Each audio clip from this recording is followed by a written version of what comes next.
Hello and welcome to Just Crazy Things. If you enjoy mind-bending stories and chilling mysteries, make sure to subscribe. And don't forget to tell me where you're watching from. I hope you're ready for today's crazy tale. And horrific imagery. That sounds like your kind of thing. Then let's begin.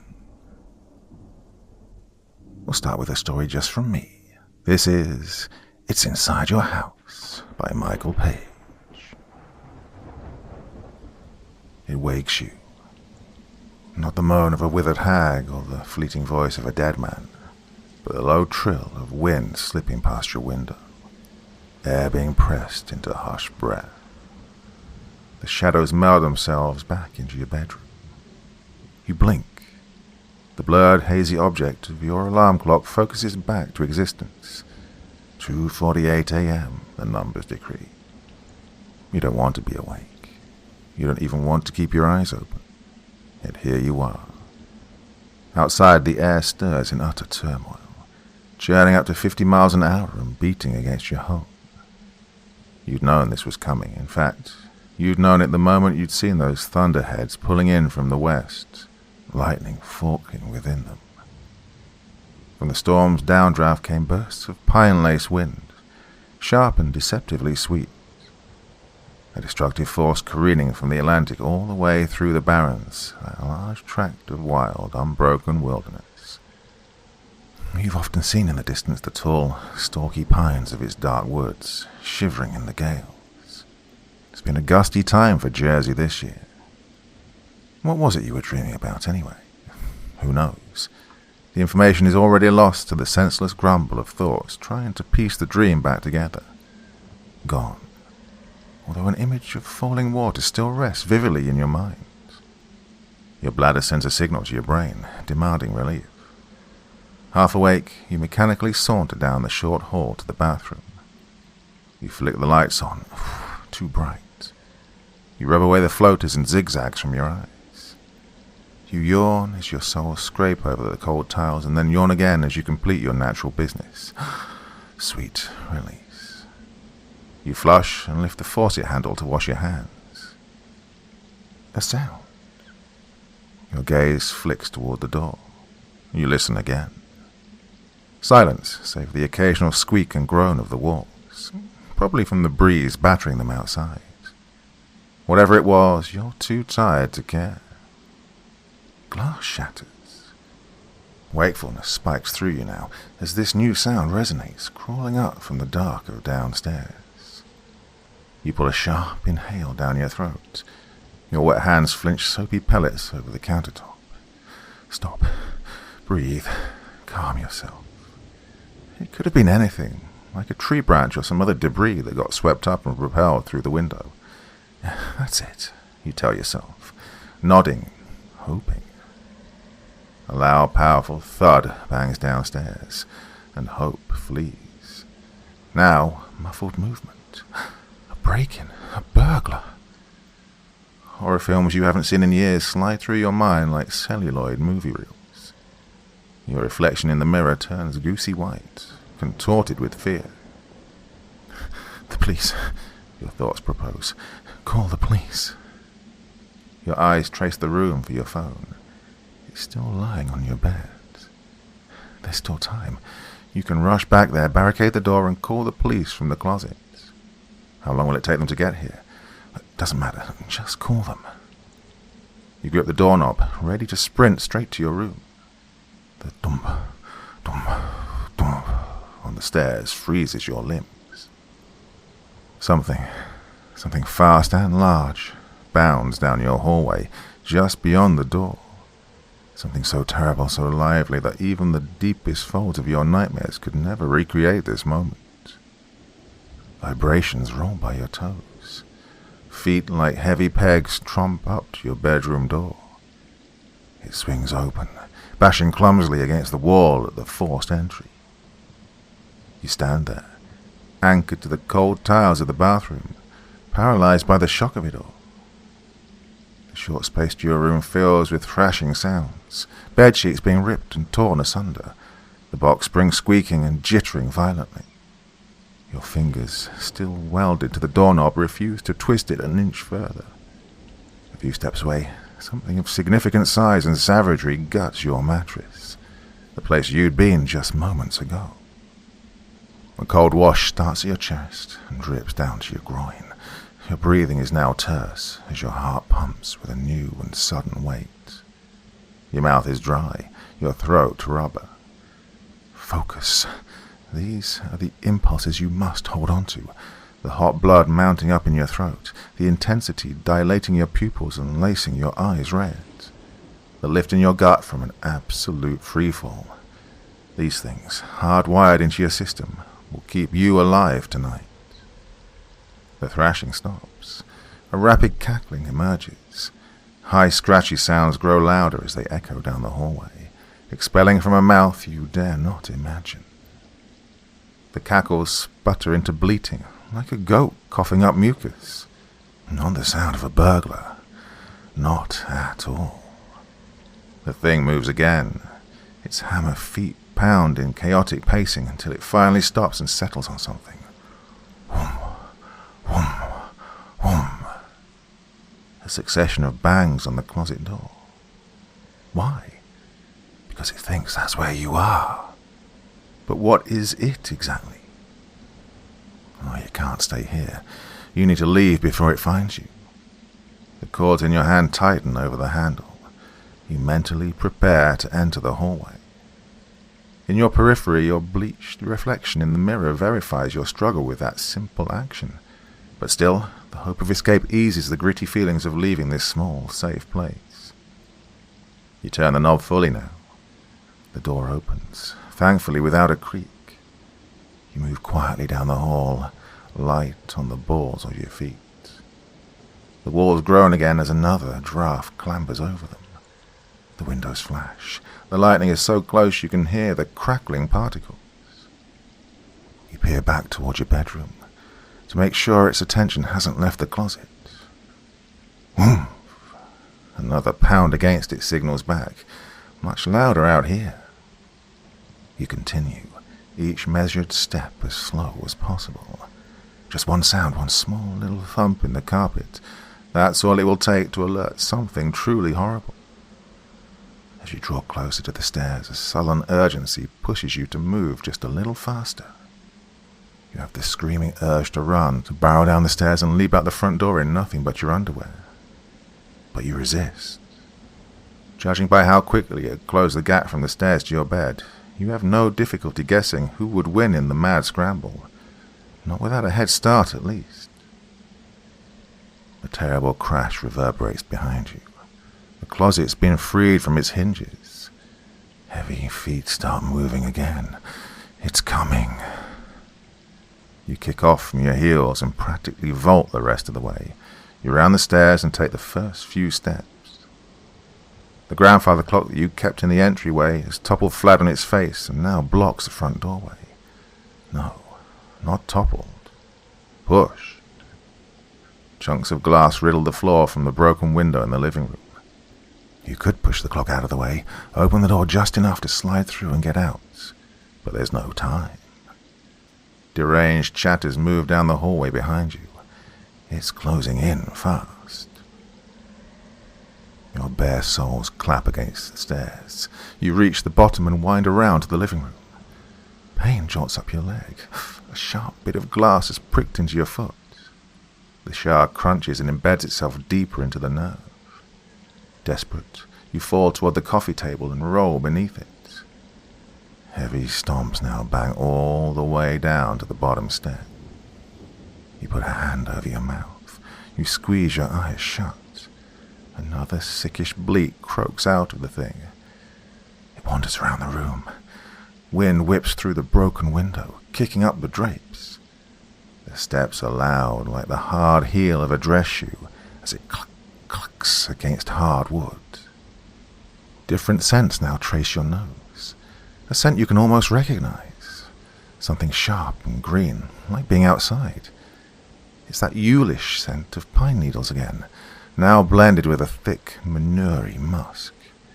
That smell of the dark woods. Each hard step sends tremors through you. Don't look. Don't even take a breath. Don't think of what it'll do if it finds you. How vivid those thoughts teeming with horrors are. How quickly your screams will be silenced by teeth. How great the amount of blood that will pool out of your newly opened flesh, ripped and tattered like your bedsheets. Do not look. But of course, you look. Your eyes negotiate with the surrounding darkness, and you immediately regret looking. The deep sting of your foot no longer reaches you. The shock numbs the bulking fear welling up in your chest. Long black legs canter near you, tiered with fur. They are like the legs of a winter skinny deer capped with bony, cloven hooves. Behind them snakes a forked, leathery tail. A mouth you cannot see clicks its cuspids. The thing whoops loudly and then cackles like a hyena. No, your thoughts murmur, like the devil. The bony feet circle around and vanish into the black gap of the kitchen. A chair scoots as though brushed involuntarily. A clatter of things clang onto the floor, pots and pans falling from their racks. You cautiously adjust your placement beneath the table. The pain in your soul sharpens again. Are you bleeding? Will it be able to smell the blood? To taste it lingering in the air? No, if that were the case, it would have found you by now. A vision you don't feed for very long. Perhaps you can wait it out. Stay hidden until it gives up and moves on. A vain hope. It heard you run down the stairs. It knows you're still here somewhere. You allow yourself to swallow, feeling unhinged by it all. This isn't your house anymore. It's somewhere else. Some dark side of some distant planet you don't belong on. A place where something with hooves, is stalking the halls, looking for you. The back door, maybe. No, you recall how the rollers were starting to stick and squeak lately. Oh, too loud. And even if you did manage to squeeze through in time, the thought of having to outrun the thing fills you with immense dread. You look to the broken window. The frame is spiked with shards waiting to slice through an artery, not to mention all the scattered fragments your feet would surely find again. Running would be impossible after that. An idea suddenly clicks. The car keys. You left them on the kitchen counter. They should still be there, mockingly close. If you can just reach them and sneak into the garage, you can get out of here. And that, you reflect, sounds like a good plan. The thing migrates from the kitchen and clucks down the hall. Its cloven feet thump down more stairs. The basement. It must think you've gone there. That'll buy you some time. Not very much, though. Out you go from the coffee table. You breathe softly, small jitters rattling your lungs. You pause a moment to brush a few fingers across your foot to get the glass out. It works some, but you'll need tweezers to get the rest of those evil bits. In the kitchen, you glance about for your keys. Some pans and a dirty skillet litter the floor. The spice rack is toppled, and a feathery art piece of garlic powder has formed on the porcelain. You move forward toward the counter with cautious steps. From the lower level, a muted crash rises up. Something else has been forcibly shoved over. You must hurry. You spot the keys. You stretch out your blood-speckled fingers and curl around them, carefully lifting them so as to not let them jingle in your grip. Another thought dawns on you and leads your hand next to the cutlery drawer. Sharp metal things rattle inside as you open it, much too loud for comfort. But you find and grab the sharpest knife there, so the noise is well worth it. A calculated risk. Having both the keys and the knife in your hands offers a small dose of victory, but you still need to make it down the hall, past the basement stairwell and into the garage. You peer down the corridor and hug the wall as you walk it. You pass by the basement quickly, imagining just for a moment something ready to screech its way out of the pitch. But in just a few paces, you've reached the doorway to the garage. You grasp the doorknob and pull the door open. A new sound reaches you from behind, a wet, acknowledging grunt. You turn. From out of the unseen stairwell, a long, muscular neck twists towards you. Its hooves scrape into the hall. The house flashes with another strobe of lightning, giving feature to its tall, amorphous shape. Its jagged horns extend outwards, coil back in a goatish curl. Leathery skin hangs down from its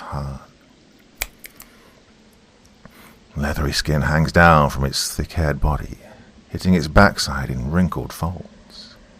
Eyes the color of muddy water. Eyes that have finally found you. And reaching out of the mottled fur, a skinless, horsey face composed of yellowed, still living bone. It clicks its teeth again. Sharp. Waiting. Your hand does not move from the door handle. It clenches almost as tightly as the other hand does around the knife, both trembling. The blade is no more than a paperclip compared to the thing before you, twitching its talons. One of your feet is already out the door, squeezed into the small crack of the garage, but there was never going to be a clean escape. It would never allow such a thing. The fear now settles into your legs, grasping the inside of them. It seeps into your joints, turning them into mulch. Thoughts cease altogether. In the next instant, you force yourself to move as everything else moves in rapid order. The door pulling open, hooves beating closer, a high, shrillish cackle. You squeeze into the garage, chased by hot, bestial breath brushing up your neck and down your shoulder. You move to sweep the door closed, but 3 hellish claws slip through the gap. They hook into the thin wood, propping the entry open against their leathery skin. It moves on the other end, tugging angrily at the panel. You pull against it with every cord, every tendon burning in your forearm. You jam the keyring into your mouth while the other hand struggles to keep hold of the knife. The thing yips loudly from the other end. Its thick stench clings to your face. It's strong, and as the pressure from its grasp continues to climb, you know that it's winning. In one quick motion, you plunge the knife deep into the webbing of its talons. A horrible sound, much like the yowl of a dying cat, brays from the other side of the door. Dark crimson blood runs down the steel and drips off in red tears. The claws retract, taking the handle with them as the door finally closes. You climb inside your car, unwilling to take another breath until the keys finally find the slots. The engine rouses to life, and all the symbols on the dash light up in green and amber. You yank the gear stick into reverse and nearly back the trunk straight into the garage door, thankfully catching yourself and clicking the opener just above your head. The door pulls open with a squeal of rollers and hinges. Even before the metal sheet comes to a stop overhead, you back out and slope down the street. Hands still shaking, you simultaneously switch the gear to drive and slam a hurt foot over the gas pedal. The car peels down the road, revving higher and higher until your house and street are out of sight completely. You look to the rear view, partially anticipating to see it back there, standing tall and upright beneath a street lamp. But there is nothing. You've done it. You've escaped. Your wide, veiny eyes find the road again, as a spasm of wind nearly knocks you off course. It doesn't matter where you're going, not right now anyway. All that matters is getting as far away as possible. A thin laugh shivers out of you, perhaps jovial, perhaps just a bit too manic. You slow down a little, finally allowing some calmness to penetrate through the panic. The wind still howls and sweeps over your vehicle, but as it quiets, a different sound rises behind it, like 2 heavy tarps flapping about. You look at the side mirrors and again at the rear view. Did you just see something?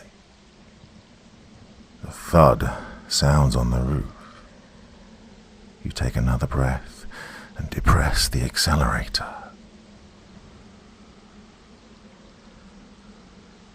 Now it's time to feature our first guest this evening.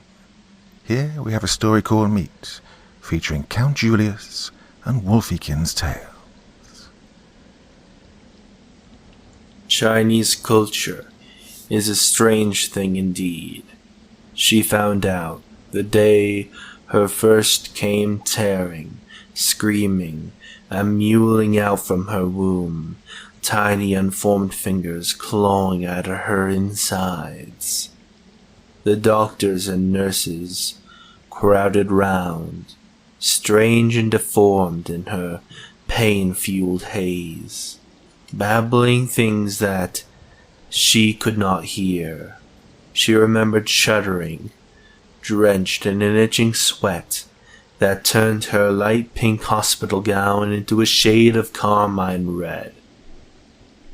She let the congratulations wash over her, the excited exclamations of her husband, pulling her from much, much needed sleep, needling at her, drawing her mind long and tired. She took her turn of clutching the baby, cooing softly, as quickly as she could, before she passed it on, swallowing down the rising vomit that clogged her throat, attempting to right the spinning room through sheer force of will.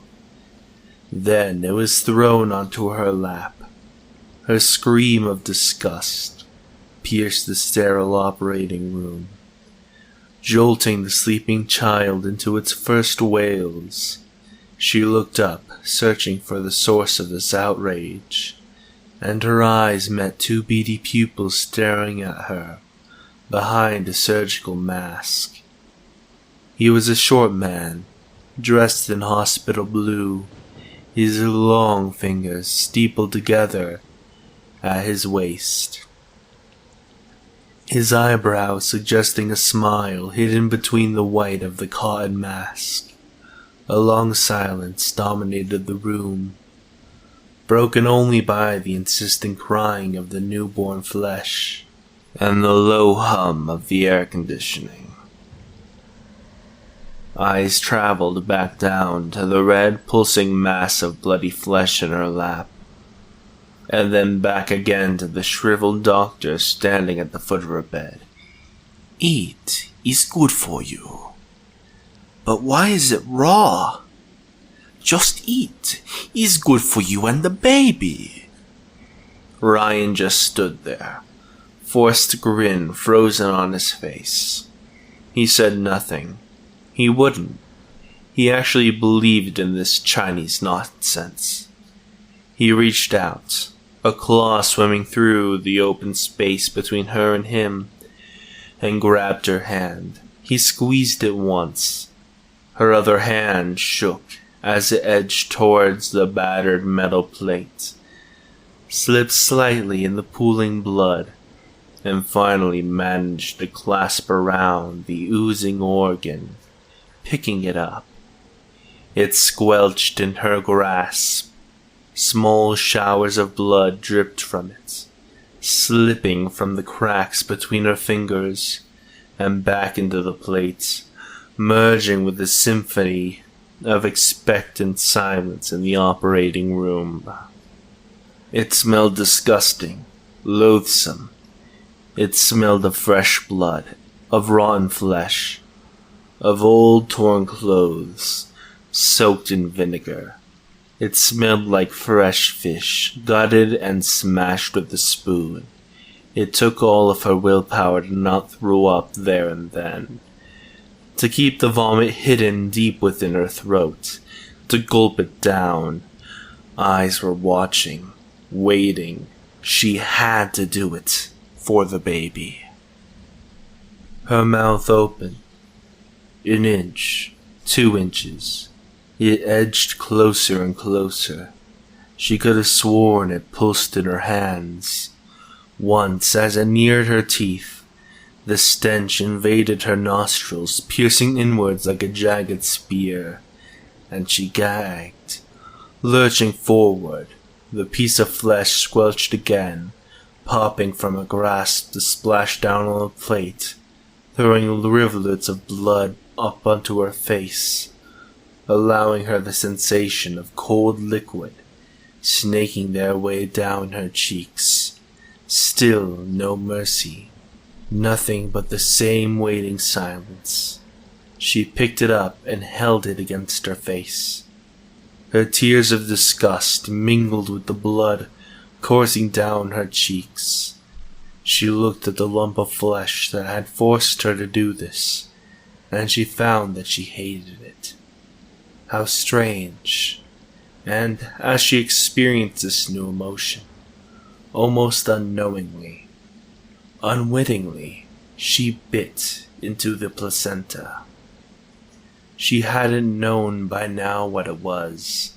She had known all along that she had to eat it, that it was customary. She had wished it wasn't. Upon finding out that she had a say in the matter, placentophagia, the practice of eating the placenta, was purported to help stem postpartum depression, contract the uterus after birth, and give back to her the life source that she had shelled out. The doctor had said so. She still didn't want to.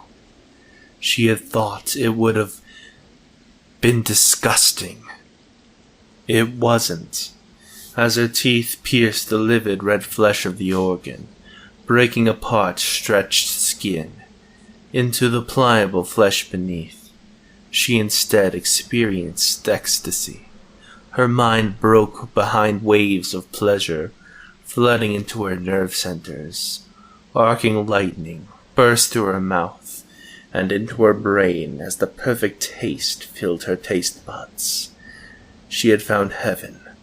Found it in the organ of her own child, in what was essentially part of herself. All thoughts of cannibalism faded away beneath the rising tide of blood choking her throat, and all her disgust was drowned in the apex of the moment. She was complete once again. Hungrily she wolfed down the rest of the placenta, each bite sending shudders and shivers down her spine, causing orgasmic delight to wreak her weak, tired body. By the end she could barely move, but the smile that was plastered across her face threatened to tear it in half. She never felt better. The erupting cheer faded to the background. Everything did. She felt ashamed afterwards, of course, as Ryan joked with her about how she looked like she really enjoyed the after-labor meal. She hadn't dared to tell him that she had. She didn't tell any of them of the mind-blowing spikes that had lodged themselves in her chest, that sparked her fire and drove her insane. She couldn't. Instead, she just smiled and nodded, joked back with her husband, throwing small talk around the room as she tried to erase a memory from her mind, to forget the pleasure that she had experienced, to drive the hunger away. But it came back. A few weeks later, tearing at her insides with pure, maddening desire. She fucking needed it, more badly than she had ever needed anything. She drew into herself, trying to control her urges, to chain the beast, but it was useless. Ryan thought she was suffering postnatal depression, had asked kindly about it. What could she say? Her silence continued. It went on like this, for days, weeks. She cradled her child absently, ignoring its cries as she screamed inside, drowning out the piercing wails with her own desperate pleas for the madness, the hunger to stop. It went on, until one day, she could take no more. She found herself alone that day. Ryan must have gone out for drinks with his buddies. She was alone with the baby, feeding it her precious milk, enduring the needling pain jabbing her breast as a hungry child tore into her nipple. Her life-giving fluid spurted out sporadically, tiny drops flecking the chin of the hungry monster. minute amounts of blood bitten from tender flesh mingling in with the milk. She stared at the child, transfixed, as she wondered, what if her hunger... What if... She had no time to think. The scraping against the back of her head had started again, the aching of her jaws and the tightness in her chest. She reached out with her left hand, her right still clutching the baby, holding it against herself, trapping it with nowhere for it to run. Her fingers closed about the fleshy, tender leg of her child, pulling it upwards with agonizing slowness. The baby continued to suck at her, to drain from her. She wondered, for a brief moment, if it was a sort of poetic justice, as her teeth bit into the milky white skin, her canines puncturing the epidermis, and flesh found its way into her mouth. The baby began to scream, pain driving its tiny mind wild, but she wouldn't let go. She couldn't. Her teeth were already halfway in, the lower jaw resting lightly against the puckered portion of the baby's meat. She couldn't do anything except bite harder and harder, her stained yellow teeth turning red as blood flooded her throat, filled her mouth. Her eyes watered, her grip tightened. The wriggling lump of flesh balled, thrashing about, but it couldn't escape her. Finally, her teeth met, parting aside prepubescent flesh with a squelch in order to hit the other half with a soft click. She tore her prize free from the baby, chewing with a furiousness born from desperation. She chewed and chewed, the blood spurting out of her mouth and onto her chin, dribbling and frothing bubbles onto her dress. She chewed until she realized this wasn't what she needed. In horror, it dawned upon her what lay in her mouth. The bubbling mass of pink that rolled about her tongue actually was. And she screamed, for the first time, out loud. She had explained afterwards that a wild stray dog had bit the baby while she had brought it downstairs to the void deck, and that the blood on her dress was from her rushing the baby to the hospital. She had cried, tears streaming down blood-stained cheeks, in Ryan's arms, sobbing her heart out in what Ryan thought to be relief, but she knew to be frustration. She needed something else, something more.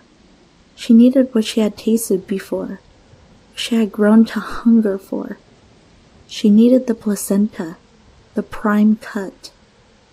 She tried looking for it, searching online, and only came back with animal placentas, pills and dried facsimiles that she found no interest in, no desire for.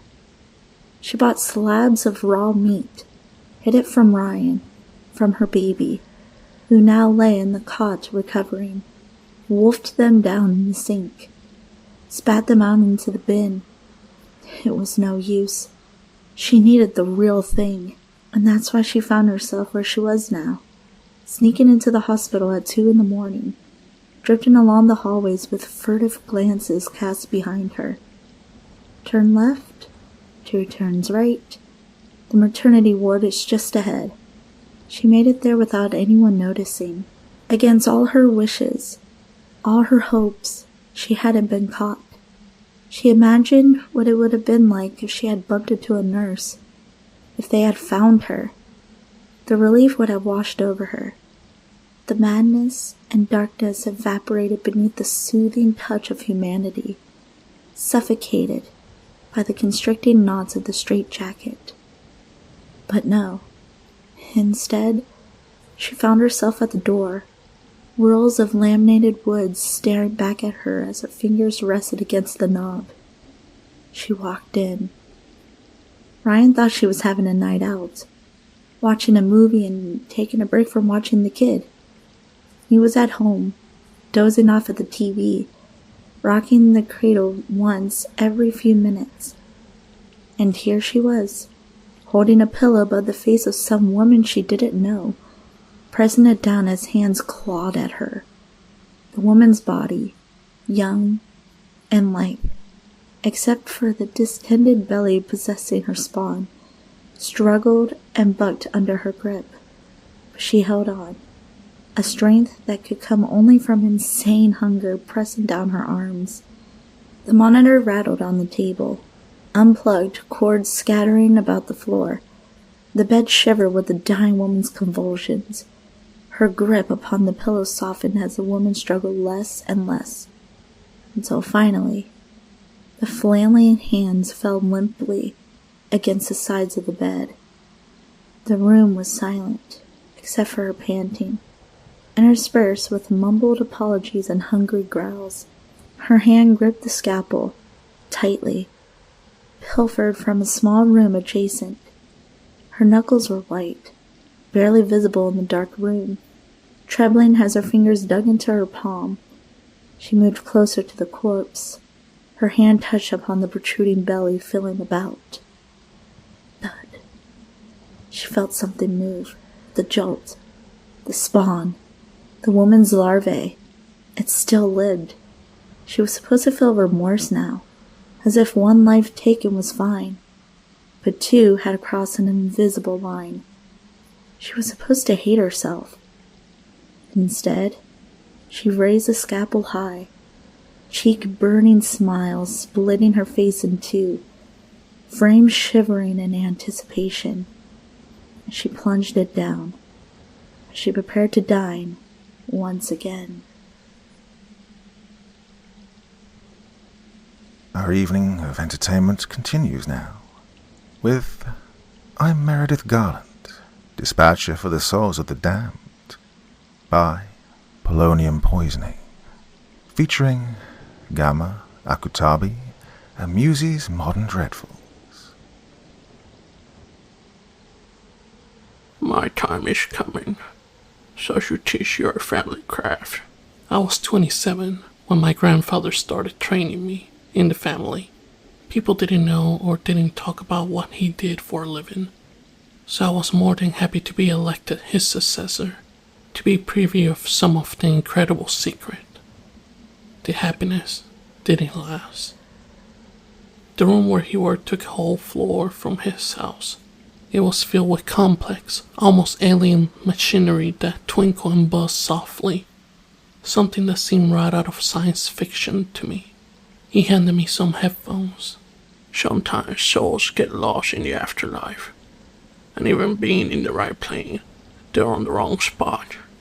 These machines capture the frequency of lost souls and allows you to communicate with guardians from all planes of afterlife, he explained. I didn't understand what he meant. To put it simply, us Garlands are dispatchers for dead people. We simply connect them with whoever in charge. Try it. I felt like there was a lot more I needed to know before getting started, but my ancestor simply shook his head no and promised me that I will learn as I go. I put on the headphones. After a few seconds, I heard some shy prayers. Hello? I said, after taking a deep breath. Is anyone there? The voice replied. I had no doubt it was a child. Yes. How can I help you?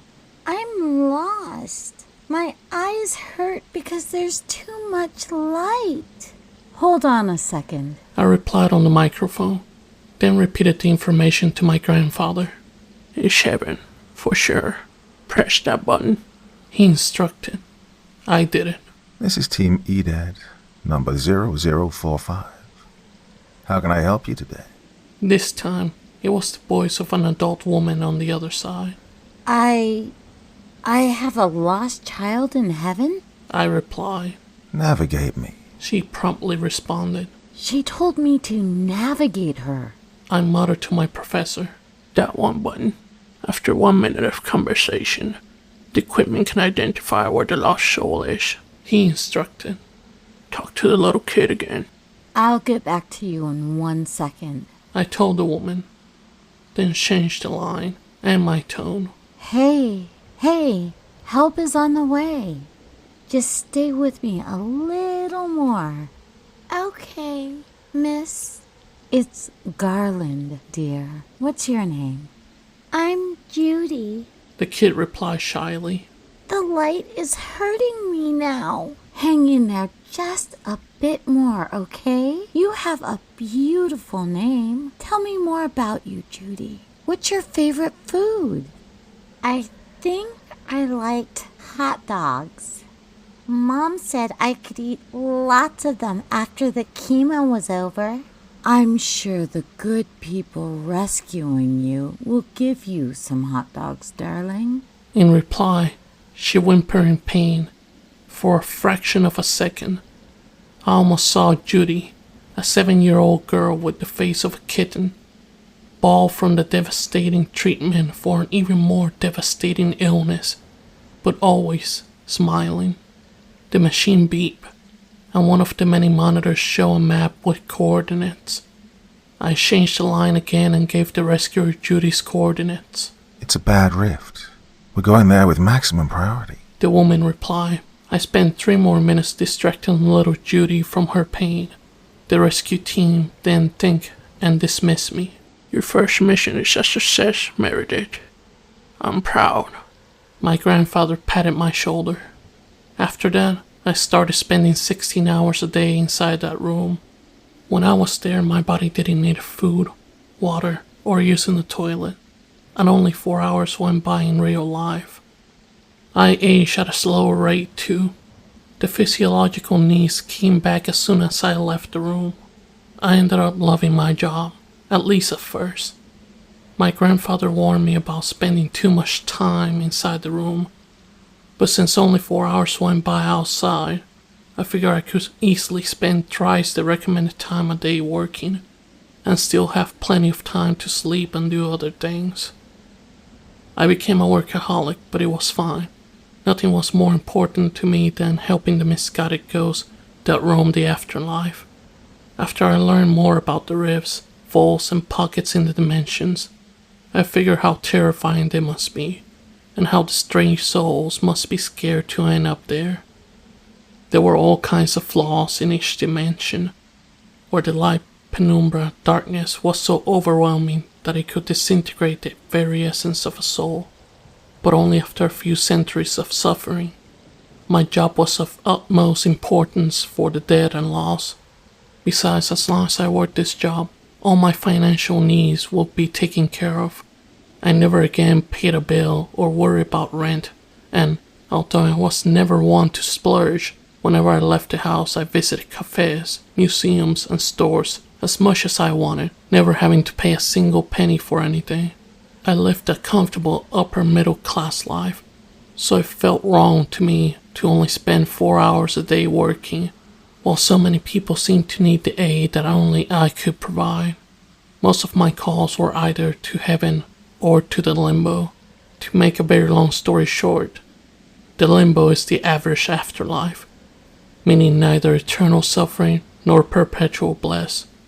From my experience with it, it looks a lot like Earth, but the cities are more scattered and primitive, and the sky is gray all the time. I've never been there, but people described it to me so many times that it's almost as I've been. My first call to hell started to change how I view my job. The caller was none other than my grandfather, who had been dead for 2 years by then. Mer, can you hear me? The familiar voice rang in my ears. Grandpa? It's been so long. I've been trying to reach you for days. I'm glad to hear you. I wonder if time goes by differently on the other side, or if something happens to the soul right before death that makes one roam unknowingly and unable to ask for help. Maybe they don't remember the judgment that decided what their afterlife will be. Either way, what a scary thought. Hang in there. Help is on the way. I reply, assuming that he, a man who helped guide millions of stray souls, ended up in no place other than heaven. Here's the thing, Mer. I'm not where you think I end up. He bitterly laughed. I'm sharing my memories with you. My job allows me to see flashes of the colors live, as long as they're thinking about them. It's not necessary to allow me to, and he knows it. He just wanted to make sure that I didn't feel like I was invading his darker secrets. My grandfather was a cruel commander in a cruel war. He committed every despicable act you could think of. When he returned home, his own predecessor, my great-grandfather, forced him to become the new dispatcher of the family, in the hopes of saving his soul. You live a long life, helping stray sheep, and pray that it's enough to earn you enough forgiveness, son. In tears, he spent the next 10 years guiding mostly people he had a role in murdering, and people who died in the cruel war he gladly took part in. From the moment I was born, he was the gentlest man one could imagine. I never saw him raise his voice to my grandmother, or to anyone. And all his kindness was insufficient to atone for his war sins. I'm in a red place, Mer. Do you think you're in hell? I've never had a call to hell before.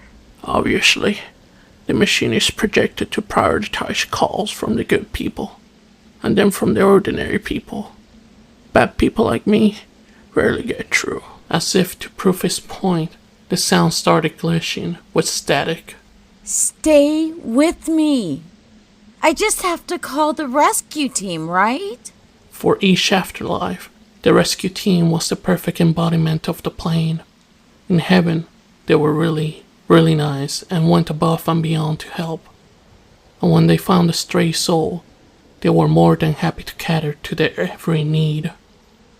In limbo, everyone sounded uninterested and slightly annoyed, and they quickly explained to the rescue person about the city they were heading to.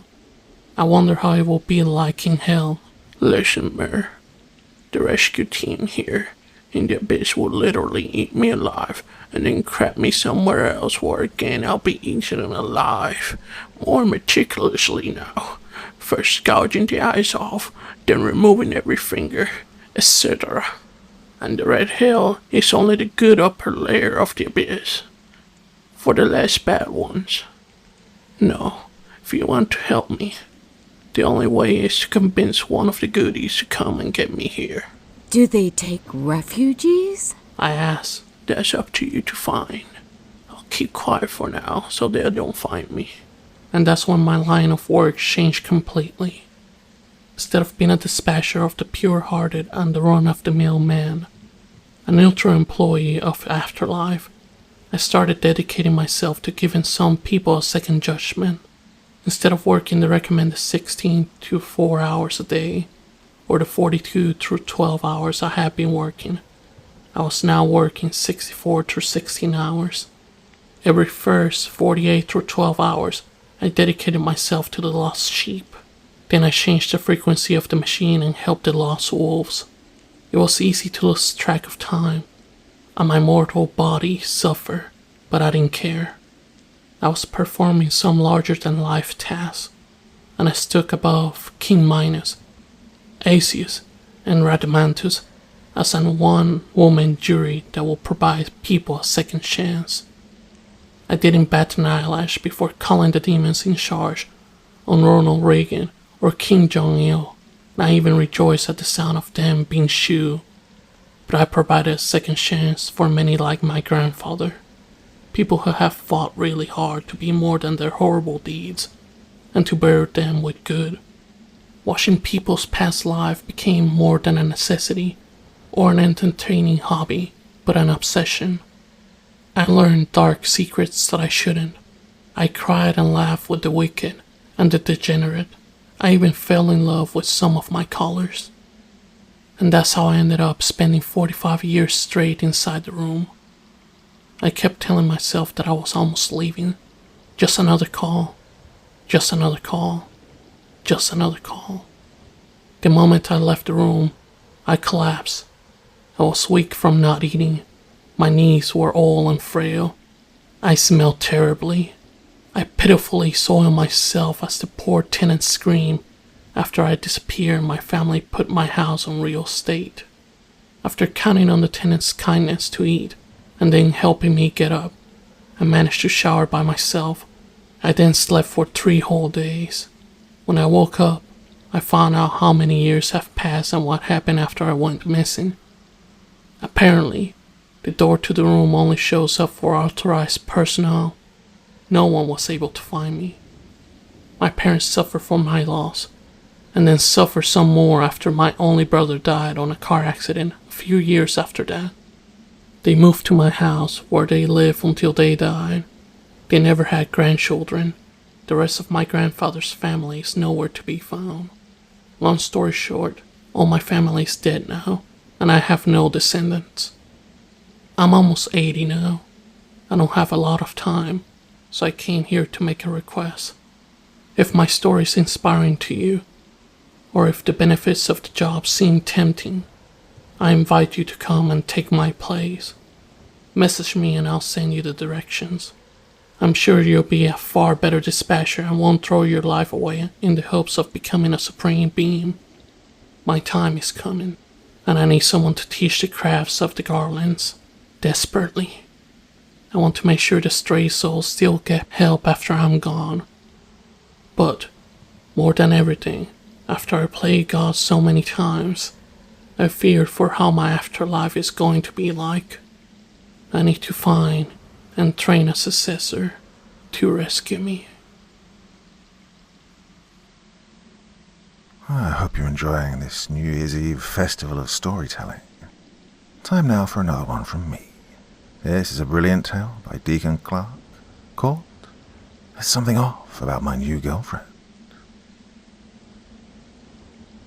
Family, the best thing in the world, in my opinion.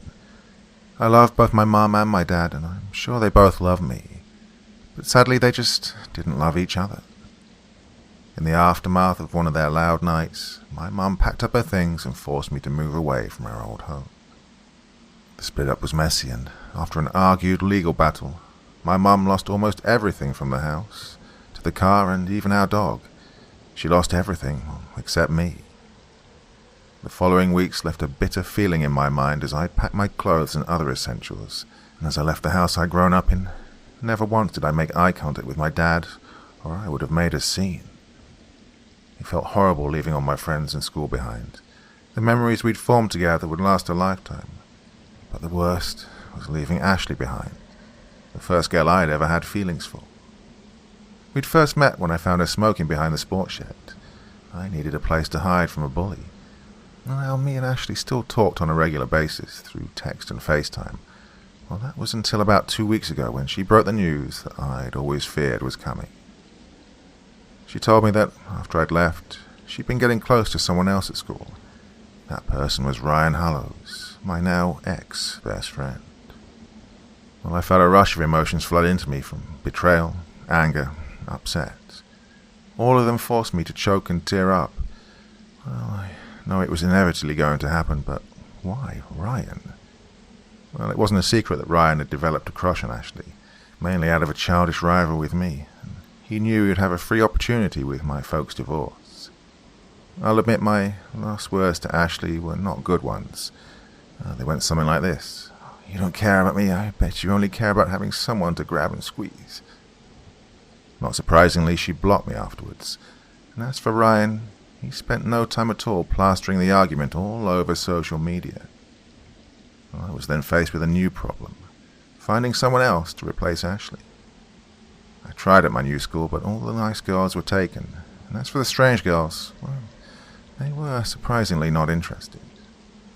During my lunch break at school, I unintentionally bumped into a kid named Hilton, spilling my drink onto him. Not wanting to fight, I quickly ran from the dining hall and out of the school. I decided from then on, I'd leave and buy myself a fresh sandwich and a packet of crisps from the nearby co-op.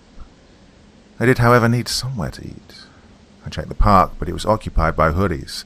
My next location was at the train station, but the noise just kept on bothering me. After around 15 minutes of searching, I finally found the best place to eat.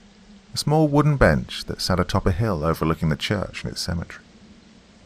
The area was nice, with a large tree hanging over the seat providing shade, and although the bench was wooden, it still felt very comfortable.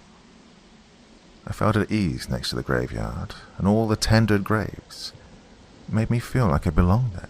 Crazy, I know, but I wasn't really normal. In fact, I was about as abnormal as you could get. I had a very morbid sense of humor and enjoyed the macabre. Oh, As I sat eating my sandwich, a girl who couldn't have been any older than myself crashed down onto the bench, almost uplifting it. She was crying loudly and burying her face into her hands. Her hair was dark brown in a ponytail with straggly hairs jutting out. Odder still, she had bits of what looked like dried dirt haphazardly thrown about it. Her dress was loose-fitting, black and stained, all in one with a cut-off point just at the knee. She wore black leggings underneath that were riddled with rips, some of which had been quickly but unprofessionally sewn shut. The main thing that stuck out most was her shoes, more like a sewn combination of smart shoes and boots that were caked in dried mud. I couldn't help but draw parallels to the outfit of something you would wear to a funeral. Oh, as it was just the two of us there, my mind wanted to know what was wrong. I recklessly swallowed the large chunks of sandwich in my mouth and turned to her. "Hi, are you okay?" I asked, slightly shaking in my voice. "Oh, I'm sorry, I didn't think anyone would be here. There usually isn't," said the girl from behind her hands. She seemed afraid and withdrawn at first, but slowly began to open up to me. "Oh, I forgot to introduce myself. I'm Aaron," I quickly added. "Oh, nice to meet you. I'm Debbie." We exchanged pleasantries for a few brief moments until the sound of the Imperial March began blaring from my phone. As soon as my ear sat next to the phone, my mum began screaming and complaining down the line. Her questions began with, "Why wasn't I at school?" And then they became more personal attacks like, "Do I want to end up like a useless pile of rubbish like my dad?" After eventually getting her to calm down, much to Debbie's amusement, my mum informed me that it was 10 minutes past 3. I looked at my watch in horror. It was indeed the time my mum had bellowed at me. Well, I profusely apologized to Debbie as I gathered all my items and made a hasty run back home. Unsurprisingly, I was suspended for the next few days for playing truant, and because the best thing for a student who skips school is to give them extra time off, well, I made the most of that time. Once my mum left for work, I set up my bed to look as if I'd not gotten out, and I slipped out the kitchen window. There was really only one place I was going to. Back to the cemetery, hoping to meet Debbie again. Well, sure enough, there she was, sat on the bench, crying as if she'd never moved. She wore the exact same clothing as yesterday, the dirty black dress, the ripped tights, and the scruffy ponytail. I sat down next to her as I'd done yesterday and asked if she was still okay. Debbie turned to me, her tears streaming down her face. "Oh, Aaron, yes, I'm fine. It's just my ex-boyfriend. He's been violent towards me, hitting me and using me to put out his cigarettes. I keep getting away, but no matter what, he always finds me." I moved up close to Debbie. "You know, if he shows up, I'll keep you safe," I said, bearing far too much confidence. Debbie smiled and placed her head on my arm. Her head was freezing, as was her entire body. Well, I know that English summers could be cold, but it was surprisingly warm today. I used my hoodie to cover Debbie as she huddled closer to me. I felt a tingle run through my body, like I'd finally met a truly special person, a feeling I thought I'd forgotten after Ashley. Well, I met up with Debbie every day of my suspension until I had to go back to school. The very fact I had to return angered me. When I arrived back at school, I wasted no time telling the closest thing I had to a friend there, Dale, all about Debbie. Now, Dale was like me, in which I mean he had also a fascination in the macabre. Dale had never known anyone named Debbie, and being that his family were local council members, he did legitimately know everyone. I even told Dale about how we'd met in the cemetery. Well, after saying this, I could see Dale had become very suspicious and excused himself. His reason was that he needed to do some investigation on a story he'd heard. As I left school and headed home, I felt as if I was being followed. Every now and then I glanced backwards, feeling as if someone was right behind me. When I got home, I found that my mum had left to go on a speed dating night. Ever since leaving my dad, she would do this from time to time and always left me home alone. Around 10 p.m, there was a knock at the door. I had just expected that it was my mum who'd been drinking after another unsuccessful time at the speed dating thing. Well, To my surprise, it was Debbie, standing in the doorway, shivering and looking half dead. I invited her in, and we got set up in my bedroom. Debbie sat down blankly and kicked off her muddy shoes, getting settled in the process. I thought I was incredibly lucky that I had a beautiful girl on my bed.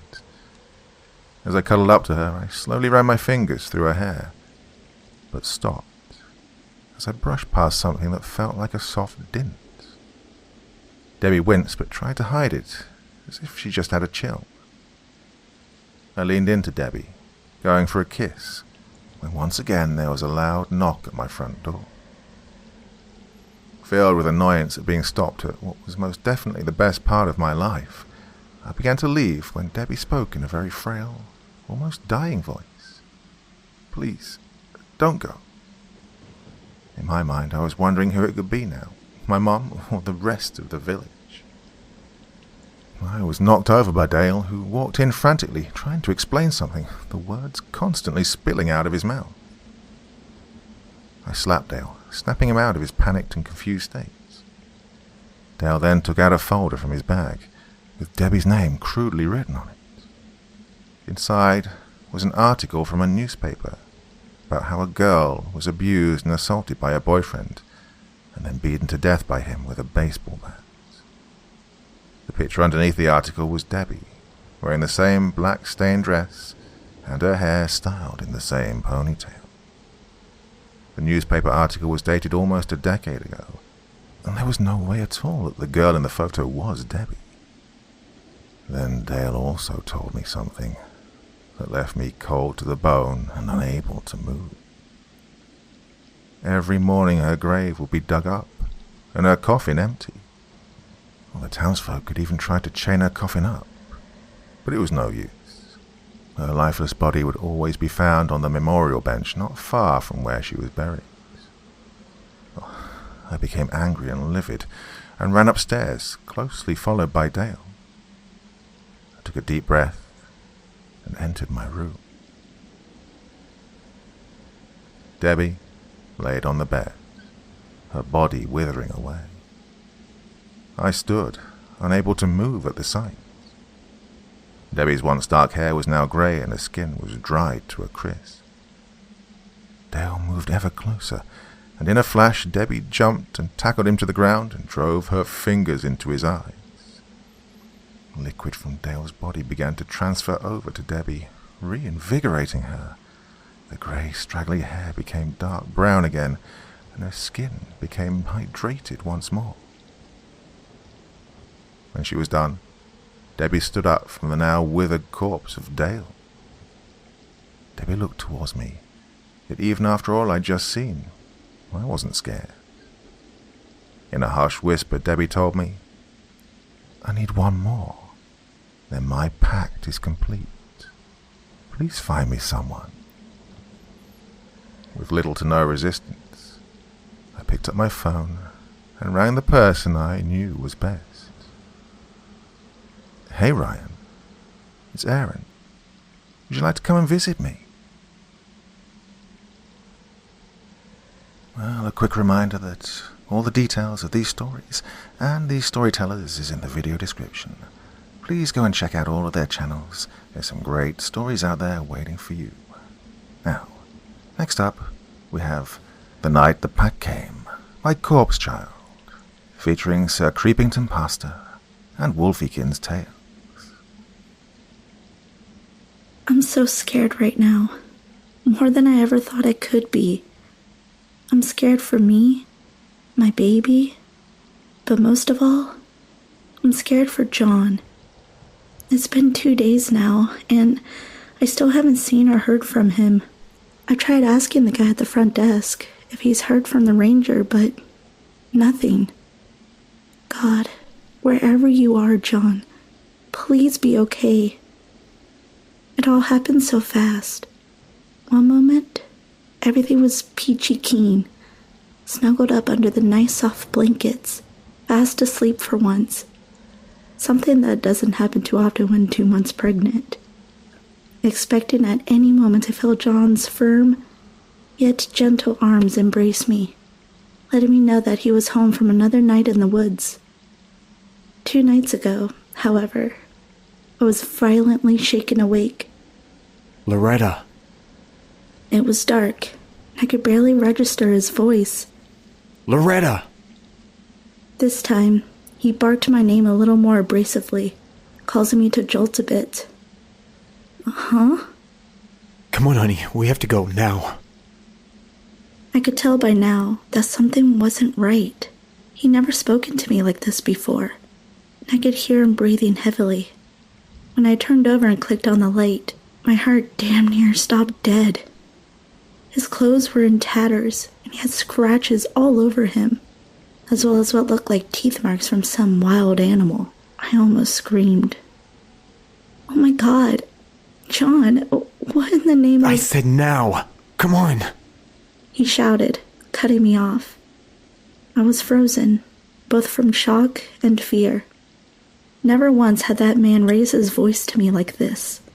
Even when we'd fight, I was usually the loudmouth while he was the speak soft and carry the bigger stick type. Don't just sit there staring like an idiot at me. Get moving. Sure enough, my stupor was broken, and I made my way out of the bed. Start unpacking the dresser. Grab a few changes of clothes. We may be gone for a good while. My head spun furiously. What in the hell's going on? Why do we have to leave? Where are we going? Does he even know? Why is he covered in scratches? How long are we going to be gone? I finally managed to stammer out, panicked and still somewhat half asleep. He rubbed his face and said through his palms, God, I don't know. Just come on. Get moving. I shambled to the dresser as he stomped down the hallway. I started opening the drawers and slowly pulling out the neatly folded clothes and setting them on the bed. Soon, he returned with our vacation suitcases. Here, just throw them in, he said, snatching a handful and tossing it haphazardly into the suitcase. I noticed as he continued to cram our clothes in the suitcase that he was shaking, like at any second he would explode. I pleaded, Johnny, baby, what is it? What's... As I went to try and put my hand on his shoulder to calm him down, he batted my hand away. Damn it, woman, not now! Startled, I retracted my hand away like I just touched the hot ring of the stove. He looked at me like he just committed a murder. His eyes were bulging and were covered in large red veins. My eyes began to burn, and I could feel tears filling them up. He winced and buried his face in his palms again. God, Loretta. Baby, I'm so sorry. I could hear his voice shaking when he said that. Now, the tears were in full swing. On top of the confusion as to why we had to leave in the dead of night like fugitives, now, I was petrified with thoughts of something out in the woods that's making my husband break down like this. Keep in mind, John Redwood was not one to frighten easily. For starters, the man was built like a lumberjack, almost all muscle too. He was also very much an outdoorsman, always spending most of his downtime in the woods. It was half the reason we even bought this house in the mountains of Jackal's Peak. Now, add in the fact that he's also a full-time bouncer at the nearby tavern, especially known for dealing with the larger-sized patrons who became unruly, and you see how chilling it was seeing him in that moment. Utterly terrified for dear life. His trembling turned into violent spasms. I almost thought he'd driven himself straight into a heart attack.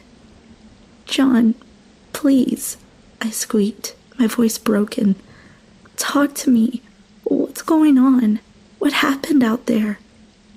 His face remained in his palms, and I thought I heard him mumble something like, They're coming. They're coming. They're coming. Over and over. Who's coming?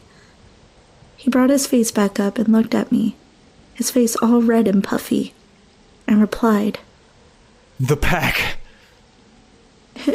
Who?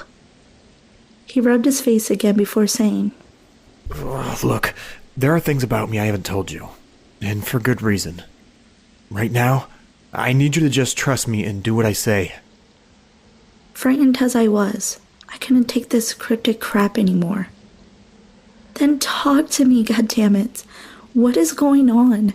Who is the pack, and what do they want? His body started jerking more and more. You'd have thought Pazuzu was trying to possess him or something. Suddenly he roared. Why can't you just listen to me? This made me shrink again. This time, it wasn't just that he screamed at me again, but rather because of the way his voice sounded. I can't really explain it, but it was like his voice was distorting somehow, getting deeper and sounding more subhuman. It actually caused my heart to skip a few beats as it seemed to resonate through my body. His face then winced and twisted, like he was in pain. I didn't know what to do or say anymore. Just please, Loretta. He forced out through gritted teeth. That was when I heard the sounds of howling coming from outside. Judging from how loud and clear I could make them out, it wasn't far away from our house. Oh, Jesus. John whispered. They're here. In an instant, he grabbed my shoulders tightly. It actually kind of hurt how tight he had me. His terrified eyes locked onto mine, and he shook more violently than ever as he spoke. Loretta, my sweet baby blossom, I love you. I love you, and I love this baby more than anything in this godforsaken world. I would never let anything in this world take that away from me. He was briefly interrupted by a sharp seizure of pain. But I need you to do as I say. I have to get you out of here. Just then, I heard the howling again. This time, much closer. I could hear from all around the house. Get down, he ordered. I dug down to my hands and knees as he quickly clicked the lamp off. Stay low and don't make a sound. We're gonna have to go out through the cellar. I began crawling out of the bedroom as quickly as possible while still trying to stay quiet. The hallway was still dark, and my eyes had to take a minute to readjust as I crawled towards a basement door at the other end. I could now hear what sounded like scratching coming from the front door in the living room. Another series of howls almost caused my heart to burst. I froze in place. What is that? Wolves? Well, he told me before that there were wolves in Jackal's Peak. I was told they usually stay closer to the top of the mountain range, in the more densely forested area. What are they doing down here? Keep moving, I heard from behind me. It was John, also crawling on his hands and knees. Only got about another 2 feet further. However, when I heard a crash that sent the door straight off of its hinges, I couldn't hold back a scream at that. Go! Run! John shouted, shoving me forward. I clumsily bolted the last little bit to the door and threw it open. From the living room, I could hear the sounds of snarled growling. It sounded deeper and bigger than any wolf or dog I'd ever heard before. I could hear stampeding footsteps coming straight for the hallway. Instantly, I threw myself into the cellar with John right behind me. As he was trying to close the door, a blow from the other side sent him tumbling backward. John! I was about to rush over to him when he shot out his hand, stopping me. Just go! Just then, my blood froze solid when I watched the door get ripped right off the wall. Silhouetted in the doorway, I saw what looked like a giant wolf.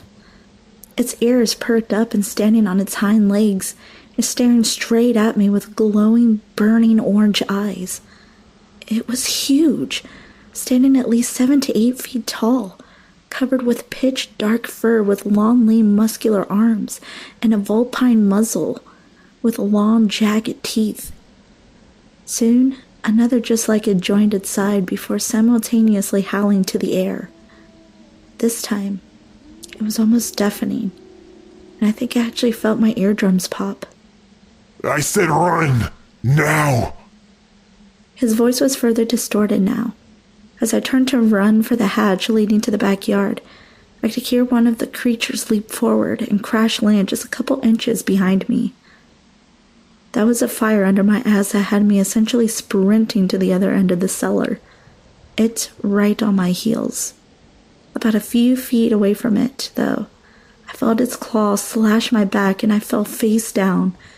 Extreme pain shot all through my body. More than that, however, I was worried that I may have hurt the baby with my fall. Unfortunately, I couldn't think about any of that because the next thing I knew, I felt it grab my ankle and drag me backwards. I almost tore out my nails feebly trying to keep from being pulled towards the beast. It was no use, though. Even as skinny as it looked, it was strong. Enough so that, when it dragged me close enough, it was able to hoist me up, one-handed, by my right leg. It brought me right up to eye level before bursting out a terrifying roar in my face. I squirmed and tried frantically to kick myself free. Finally, as it unhinged its jaws, John bashed it over the head with a metal rod. The creature retracted, roaring and howling in pain, before hurling me into the wall. I felt my ribs crack when I crashed into the wall. My vision started blurring as I tried to catch my breath. When I looked up again, there the beast was, stomping towards me. Its growling sounding noticeably more pissed off. I tried to get up, but the pain in my ribs made it difficult to do much in the way of movement. It was almost right up on me again when, out of nowhere, John sprang up from behind and wrapped his arms around its throat. My eyes were 2 seconds from shooting straight from their sockets when I saw this. Get out of here! Despite the beast thrashing around worse than a mechanical bull, he held on tight to its throat. Eventually, it was able to break his hold and hurl him away too. By then, I was able to shamble to the cellar door and begin climbing the ladder. I could hear it stomping towards me, and I all but flew up the ladder. Once I made it out, I quickly bolted the hatch. I knew it wouldn't hold long, but I figured it'd be enough to get away. Not even a minute after doing this, I saw the hatch begin to splinter and stuff outwards. Luckily, I was still able to make it to the car when I heard the sounds of them darting for me from behind. Right as I got in the front seat and was about to shut the door, another one of them leapt onto the roof, causing it to cave inwards. Before I could get the door shut, it wedged its massive clawed paw in between them and wrapped them around the frame. I tried to pry them loose, and when that didn't work, I tried to open and shut the door again. Big mistake. As soon as I opened the door again, the beast grabbed me by the arm and tried to jerk me from the driver's seat. I quickly went to reach for the glove compartment for the 9mm John had stashed for his trips to the range. I wasn't able to reach far enough from the beast's grasp on my arm to open it, only far enough to barely brush it with my fingertips as I was being forcefully pulled upward towards the roof of the car. All of a sudden, I heard the sound of a shotgun blast ringing out from the passenger side of the car. The next thing I knew, I felt it release my arm and I was able to close the door. Looking to my right, there was John, standing in the front yard, loading another round into the shotgun he inherited from his father. He raised up to aim for another shot when I saw one of the other two charge up behind him. With a giant leap, it brought him down before he could get the shot off. That's when the one on the roof decided to join in with its partner in devouring my husband. As the other one skulked closer, I could see John was struggling fiercely against the one holding him down, attempting to use the shotgun as a barrier to hold the beast in its ravenous jaws back. Thinking quickly, I put the keys in the ignition and threw it into drive before flooring it. Sure enough, it worked, and the one in front of me was sent to the ground. The one on top of John now fixed its enraged, glowing eyes on me. I let go of him and raised back up on its hind legs before letting out an ear-shattering howl to the air. I put the car in reverse and back into drive again, ready to ram it as I had the other one, when it bounded through the air and landed right on the hood of the car. Immediately, it sent a giant hand crashing through the windshield and started groping to grab onto me. As I hysterically went for a second time for the gun in the glove compartment, I felt his claws wrapped tightly around my throat, squeezing tighter and tighter. I could feel the air being forced from my lungs and the beast's face began to blur. I tried as hard as I possibly could to pry its fingers from around my throat, but it was no good. As my sight started to darken, I thought about my baby. All the memories I now would never happen. Before it could finish suffocating me, I heard something strike the beast's head that caused it to immediately release my throat. It was John, using the butt of the shotgun to bludgeon the beast, causing it to snap in half. I told you, you damn mutt. You can't have her. I was relieved, yet confused at the same time. What is he talking about? For a second, I remember what he told me about things I don't know about him. Things he never told me. Did he somehow know about these things? I wasn't given time to think any further about that at the time, though. John ducked down, dodging a massive swipe of the beast's claw before clambering into the passenger seat. Immediately, he went for the glove compartment and drew the 9mm. Floor it! He sent 6 rounds straight in between its eyes and staggered back and off the car. Come on, get this thing moving. He barked, snapping me from my daze. I threw the car into reverse again as I saw the beast staring back at me, its eyes now burning and enraged. It reared back to pounce just as I was swerving to turn around into the street, causing it to slam face first into the right door of the back seat. The car was shaken almost to the point of turning over on its side with the impact, and the door was caved inwards. Fortunately, that seemed to knock the beast dizzy as I chanced a quick look back and saw that it was staggering around. Before it had the chance to regain its bearings, I peeled out of the front yard and slammed on the accelerator down the street. We were flying down the mountain paths at least 65 going on 70 miles per hour. I couldn't bring myself to slow down. My mind was bouncing erratically in 10 million thoughts at once. What if they're following? What if there's more of them out here in the dense woods? What the hell even are they? What do they want? What was John talking about when he said that they couldn't have me? What?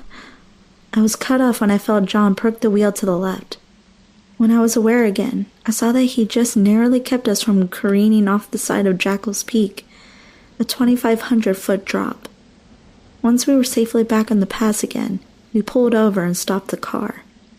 For almost 5 minutes, neither of us could do or say anything. Just sat there, trying to catch our breath and steady out our heartbeat. John was the first to break the silence. All right, here's what we're gonna do. You remember the old motel we stayed at last weekend? The one with the hot tub out back? I remained quiet. We're gonna go there, and you're gonna check in for a few days. I'm gonna sort everything out with the house. I'll come back to let you know when it's clear to come back. My teeth clenched, and my knuckles turned white around the steering wheel. Oh, sure, and I'm just supposed to take that as my reassurance that you'll come back. And I'm just not supposed to bother asking you what in the name of fucking God happened back there, right? I felt myself spiraling into the usual screaming psycho mode I mentioned before. But this time, I knew I had every right in the world, and more to be. Judging from the sunken, sullen look in his eyes, I could tell he felt the same.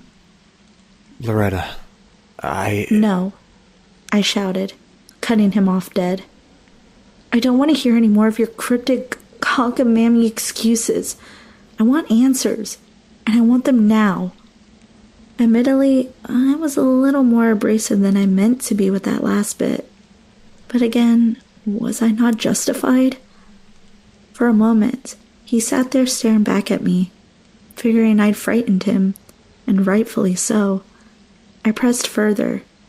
Well? Again, he said nothing, just sat there, looking guilty. Wow, I scoffed. I was utterly baffled, somehow even more so than I was earlier. 3 years I've been married to this man. and I find out that he'd been keeping secrets from me. Not only that, but apparently secrets that have now put the lives of me and him in very real danger, not to mention our incoming child. And now, to top it all off, he can't even have the decency to at least try and tell me what's going on. He opened his door and began to get out of the car. I nearly saw red. Oh, and exactly where the hell do you think you're going? Immediately, I threw open the driver door and got out, stomping towards him. So, that's just it? You're just gonna walk away? You're not even gonna say anything to explain or justify what just happened? Why a bunch of things just broke into our home and almost tore us apart? What is going on? What the fuck are you so afraid of? Loretta, please! Not now! He shouted. I wasn't able to back down that easily, though. Why? Why can't you just talk to me? Your wife. For God's sake, just tell me what's going on. I said enough! He roared. This time, his voice sounded almost subhuman, and I felt all of my stamina to keep pushing him strip away. He stood at the ledge, profusely shaking and twitching. I felt so small standing there, facing his back. I felt the tears well up in my eyes again, and I couldn't help but to squeak out a small sob. Please, just listen to me, Loretta. He said in a shaking, almost completely growling voice. I watched as his body continued to convulse. I thought he was in the middle of a seizure, or a stroke. John? I softly whimpered. I love you, Baby Blossom. And I love our baby. I'm so sorry that it came to this. I never wanted to allow you to get hurt. I never wanted you to have to be a part of any of this. Of what? I cried. I felt like in 2 seconds flat I was going to end up dropping into a full-blown panic attack. I made an agreement a long time ago with the pack. That people I loved, people like you, would be left alone if I brought them offerings. That's why I've been in the woods a lot. I stood there, jaw slack, in the middle of trying to fully register what he just said, while also trying to decide if he was telling the truth. It was easy at first. Just a couple of small farm animals and woodland critters here and there.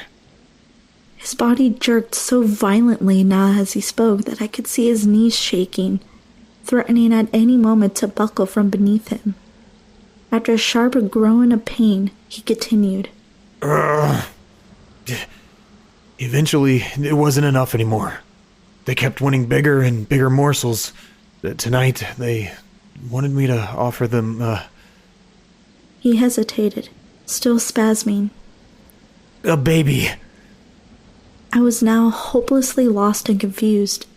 What is he talking about? None of what he was saying was making sense to me. Or maybe it did, deep down, and I was just too afraid to admit it to myself then. I couldn't do it. He said, his voice shaking even worse now.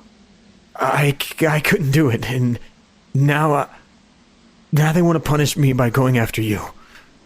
Another spasm caused him to finally fall to his knees. Instantly, my instincts kicked in, and I rushed over to him. That's when he looked back and bellowed in a now completely unrecognizable voice. No, stay back. I once again stopped dead in my tracks.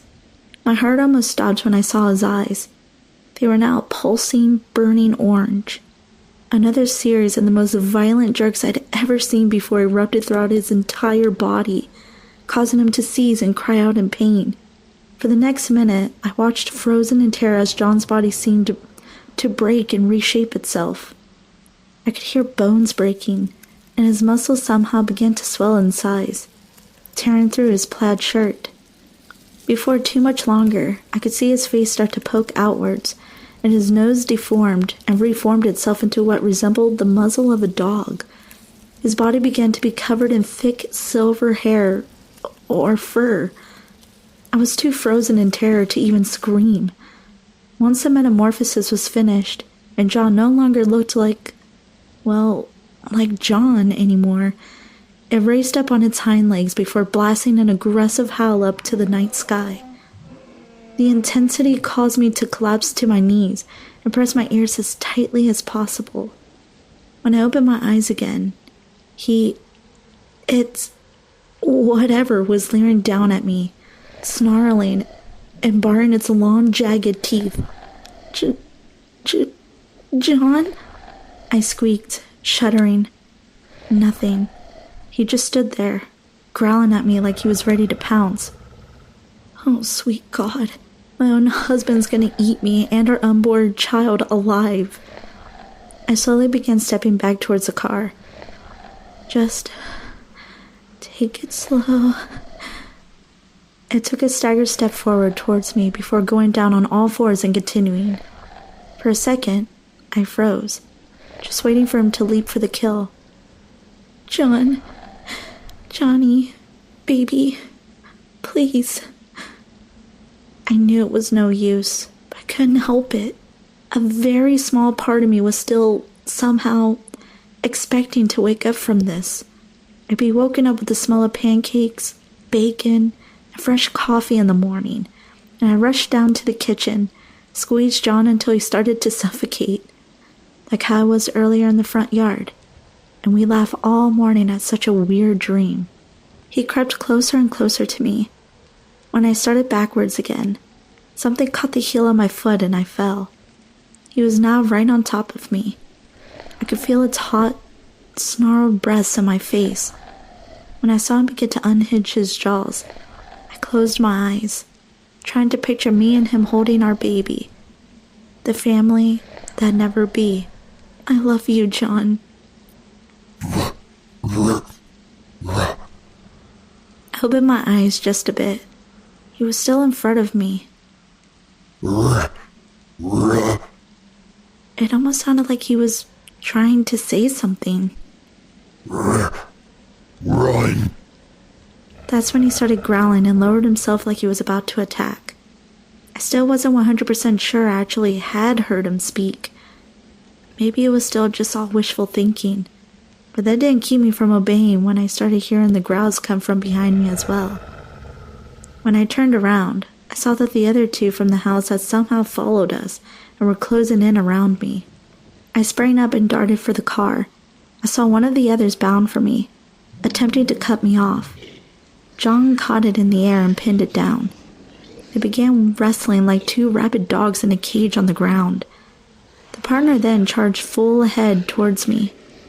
I made it to the car and immediately turned the engine over. I hesitated for a moment and looked back to John. He was now on the ground with the other one biting at his throat. I almost wanted to try running it over again to try and help John. That was when the other one jumped onto the roof of the car. I slammed the accelerator, started flying further down the pass. I tried swerving left and right violently to shake the beast off the roof of the car, but it had his claws anchored into it, and I couldn't. I started to hear the grinding of his claws tearing into the metal. It was going to tear the roof off. Eventually, a really stupid idea formed in my head. It was almost certifiably suicidal. It was the only thing I had. With a sharp jerk of the wheel, the car swerved over to the edge of the pass before hammering the brakes. Sure enough, this managed to actually throw the beast off and hurtling over the edge, tearing half of the roof clean off as it went. The front wheels were hanging off the edge. I quickly put the car into reverse and managed to inch my way back onto the pass. From there, I made a beeline for the bottom of the mountain. I knew that I need to at least see a doctor, if not a surgeon. But to me, that could wait. Right then, I was more worried about John. I figured once I got to the motel, I could maybe call the local rangers or the state troopers or something to send somebody out there for him. The road felt like it wouldn't end, despite the fact that I knew it actually only stretched for about another few miles from where it started from. A small wave of relief swept over me when I finally reached the turnoff, seeing the large bright green sign reading, "Welcome to Jackal's Peak." After that, the motel was just around the corner. I pulled into the empty parking lot, not even into an actual space, and stumbled drunkenly out of the car. It was completely quiet, but the lights in the lobby were still on. I still remember the guy's face when he saw me. Ma'am? Are you okay? His eyes looked like he was staring at a dead body, which, to be fair, I probably didn't look far from it at the time. I need... Here. He said, getting up from his chair and walking towards me. Come sit down. He guided me over to the torn, beat-up sofa in the lobby. Just sit tight, for a second. I've got a first aid kit here in the back. I was sitting down when I realized that I didn't have my purse with me. I had no way of paying for a room. Not only that, but that also killed any ideas of calling for help as my phone was also in my purse. I started to feel dizzy by this point from the way my head was spiraling. When he came back about 30 seconds later, first aid kit in hand, he asked me if he needed to call somebody. No, but could I use the phone? Sure, it's in the back, but why don't we get those cuts looked at first? I nodded, and he started treating my wounds. If you don't mind my asking, ma'am, how'd you get so banged up? You fall hiking in the mountain or something? I just blankly shook my head. Somebody after you? Again, I just shook my head. No. Yeah, I'm sorry. I don't mean to be nosy. Just some pretty bad ones you got here. He finished up before leading me to the phone in the back. Let me know if there's anything else I can do to help. He said before leaving me with the phone. The first thing I did was to call the local ranger station. To my luck, I was only on hold for a minute before the call was connected. Terrace County Ranger Station. What is the nature of your call? My husband, he's... I could hardly slow down enough to form a proper sentence. Ma'am, can you repeat that for me? My husband is hurt. He's stuck on the mountain pass. You have to send somebody out there. All right, calm down, Mom. Can you tell me your name? I cleared my throat and told him my name. Loretta Redwood. He then asked me for John's name. John Redwood. And you said you last left him somewhere on the pass. Yes, at the 30-mile marker. Please, sir, he's hurt. You gotta send somebody out there. He went on to ask me my current location, and I gave him the name of the motel. He told me that he was dispatching a unit to me as well, as one to the location I gave him before hanging up. 10 minutes later, they showed up and took my statement. When they asked what it was that attacked us, I told them that it was a pack of wild coyotes. Surprisingly, they actually bought it, despite it being an extremely piss-poor lie. I declined their offer to be taken to the hospital. Like I said, I was fully aware that my wounds and the possible damage to the baby might have been severe. That said, something compelled me to stay put at the motel. He said he'd come back for me. Again, this was 2 nights ago. The ranger told me to keep an ear out, and he let me know when they found him. The guy at the motel, bless him, is letting me stay in an unused room for free until they send word on John. I was essentially glued next to the phone in the back for most of the daytime yesterday and today. It was this morning, seeing the front page of the Terrace Ledger, the guy brought in with his early morning breakfast run, that I very nearly had a heart attack. Large canine found dead in the middle of Road Pass in Jackal's Peak. I couldn't hold back a scream, startling the poor guy while he was eating. I bolted back to the room and immediately locked the door before burying my face in the pillow like I was 14 again, and just letting everything loose. I refused to believe it, and I still do. It may not be him, right? It's just the other one, right? Please, please, John. Oh, sweet Jesus God. Johnny, baby, Please don't let that be you. I'm in the back room right now, typing this out on the guy's computer as I'm waiting. Just wanting this damn phone to ring and hear the ranger tell me that my Johnny is okay, that he's coming back, and that we can go home.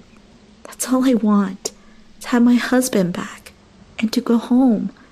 I don't even care anymore about the stuff he kept from me, or that he's some sort of man-wolf monster. I just want my Johnny back. Please, John. Please come back. Moving on now. Our next story is called Father by Caitlin Green, featuring Scarecrow Tales and Sarah's dad. Lillian sat on her pink chair in front of her father as he suddenly hummed and brushed her blonde hair. Lillian's father is the man that wakes her up each morning, feeds her, takes care of her. However, he isn't her father, and she's his daughter. Lillian adjusted her tank top and sighed. "What's wrong, dear?" the man said in a sweet tone. Nothing's wrong. I just don't feel too well. The man stopped brushing her hair and turned to her chair to face him. He put the backside of his hand on her forehead and frowned with concern. "You're a bit warm, but hopefully nothing to worry about." Lillian disliked the word nothing. It reminded her of what she had, which was nothing. This man had kidnapped her from her family and made her life absolutely miserable. The reason why he took her is unknown, as Lillian knows that this man thinks and believes that she's his daughter. Lillian's theory is that he somehow lost his daughter in a freak accident, but knowing how this man treated her led Lillian to believe that he could have her. Being next to him made her throat clamp up and feel like she was suffocating. She couldn't scream or cry. She couldn't run and she couldn't hide. Lillian had nothing. The weight of being powerless and hopeless engulfed her entire being. Lillian hated being called that horrendous name he gave her, Mallory. The name made her feel even more trapped in this horrible situation. Personally, Lillian loved her name. Not many people had a name like hers, and it made her feel special. But being called Mallory left a terrible taste in her mouth and a pit in the bottom of her stomach. Smiling happily, the man tapped her shoulder and she stood up. He pointed to the mirror. "You look so pretty, don't you think so?" Lillian turned to look at the mirror next to her and forced a smile. The man rested his hands on her shoulders and lightly squeezed them for a response. Lillian nodded. Yes, it looks very nice, thank you. "Thank you." The man squeezed her shoulders once more and held her with a tight clench. Thank you, Father. "That's more like it." Lillian and her father had a strict routine that they followed every day. Wake up, eat, homeschool, lunch, TV, play, dinner, bath, and bed. For as long as she can remember, they followed the same routine. Currently her time was between play and dinner, because it made her the safest and most secure. The man took Lillian's hand and walked her into the dining room where the food was laid out on the table. "It's your favorite. I made Cornish hens, mashed potatoes, and cake for dessert." Lillian knew this was not her favorite food, but she also knew something bad would happen if she didn't say it was. But she again forced a smile and nodded. Her father pulled out a chair for her and set her down, and he excitedly clapped his hands and smiled. "You wait here. I have something for you." Lillian's eyes widened as she feared for the worst. What is it? What do you have for me? "Not now, silly girl. You'll see," he said, walking out of the dining room. Panicked, Lillian quickly darted under the table, seeking some sign of safety from what the man would do. She held her knees close to her head. Her knuckles turned a bright white as she gripped her legs, preparing herself for what was coming. Her seconds turned into hours as she sat curled in the fetal position. She could only hope the worst wouldn't come. Horrific thoughts flooded her head as she sat under the table. All she wanted was for this nightmare to end. But This isn't the way she wanted it to end. After what felt like hours, she heard the man call out, "Mallory," he said sweetly. Lillian didn't answer. "Mallory," he repeated. Lillian crawled out from under the table and looked at him with pure fear in her eyes. The man raised one of his eyebrows. "Yes, it is. You're my Mallory." He stood out in front of her, and intimidatingly towered over her small figure. The man raised his voice. "Your name is Mallory." No, my name is Lillian. "Lillian isn't my daughter's name. My daughter's name is Mallory. You are Mallory." No, I'm not Mallory. My name is Lillian. The man violently jerked Lillian up by her arms and made eye contact with her. The man held her close to his face, and his dark brown eyes pierced her soul. Sternly, he repeated, "You are Mallory, are you not?" Fearful, Lillian quickly nodded. Yes, I'm Mallory. "You're my daughter. You are Mallory," he repeated. With tears coming to Lillian's eyes, she responded, Yes, I'm Mallory. I'm your daughter. Finally satisfied, her father knelt down in front of her and held her close to him in a tight hug. "You're my Mallory," he said in a soft, cracked voice. With tears running down her cheeks, Lillian agreed with her father once again. As he held her in his arms, she questioned how she got into this situation. She beat herself up every day for trusting him.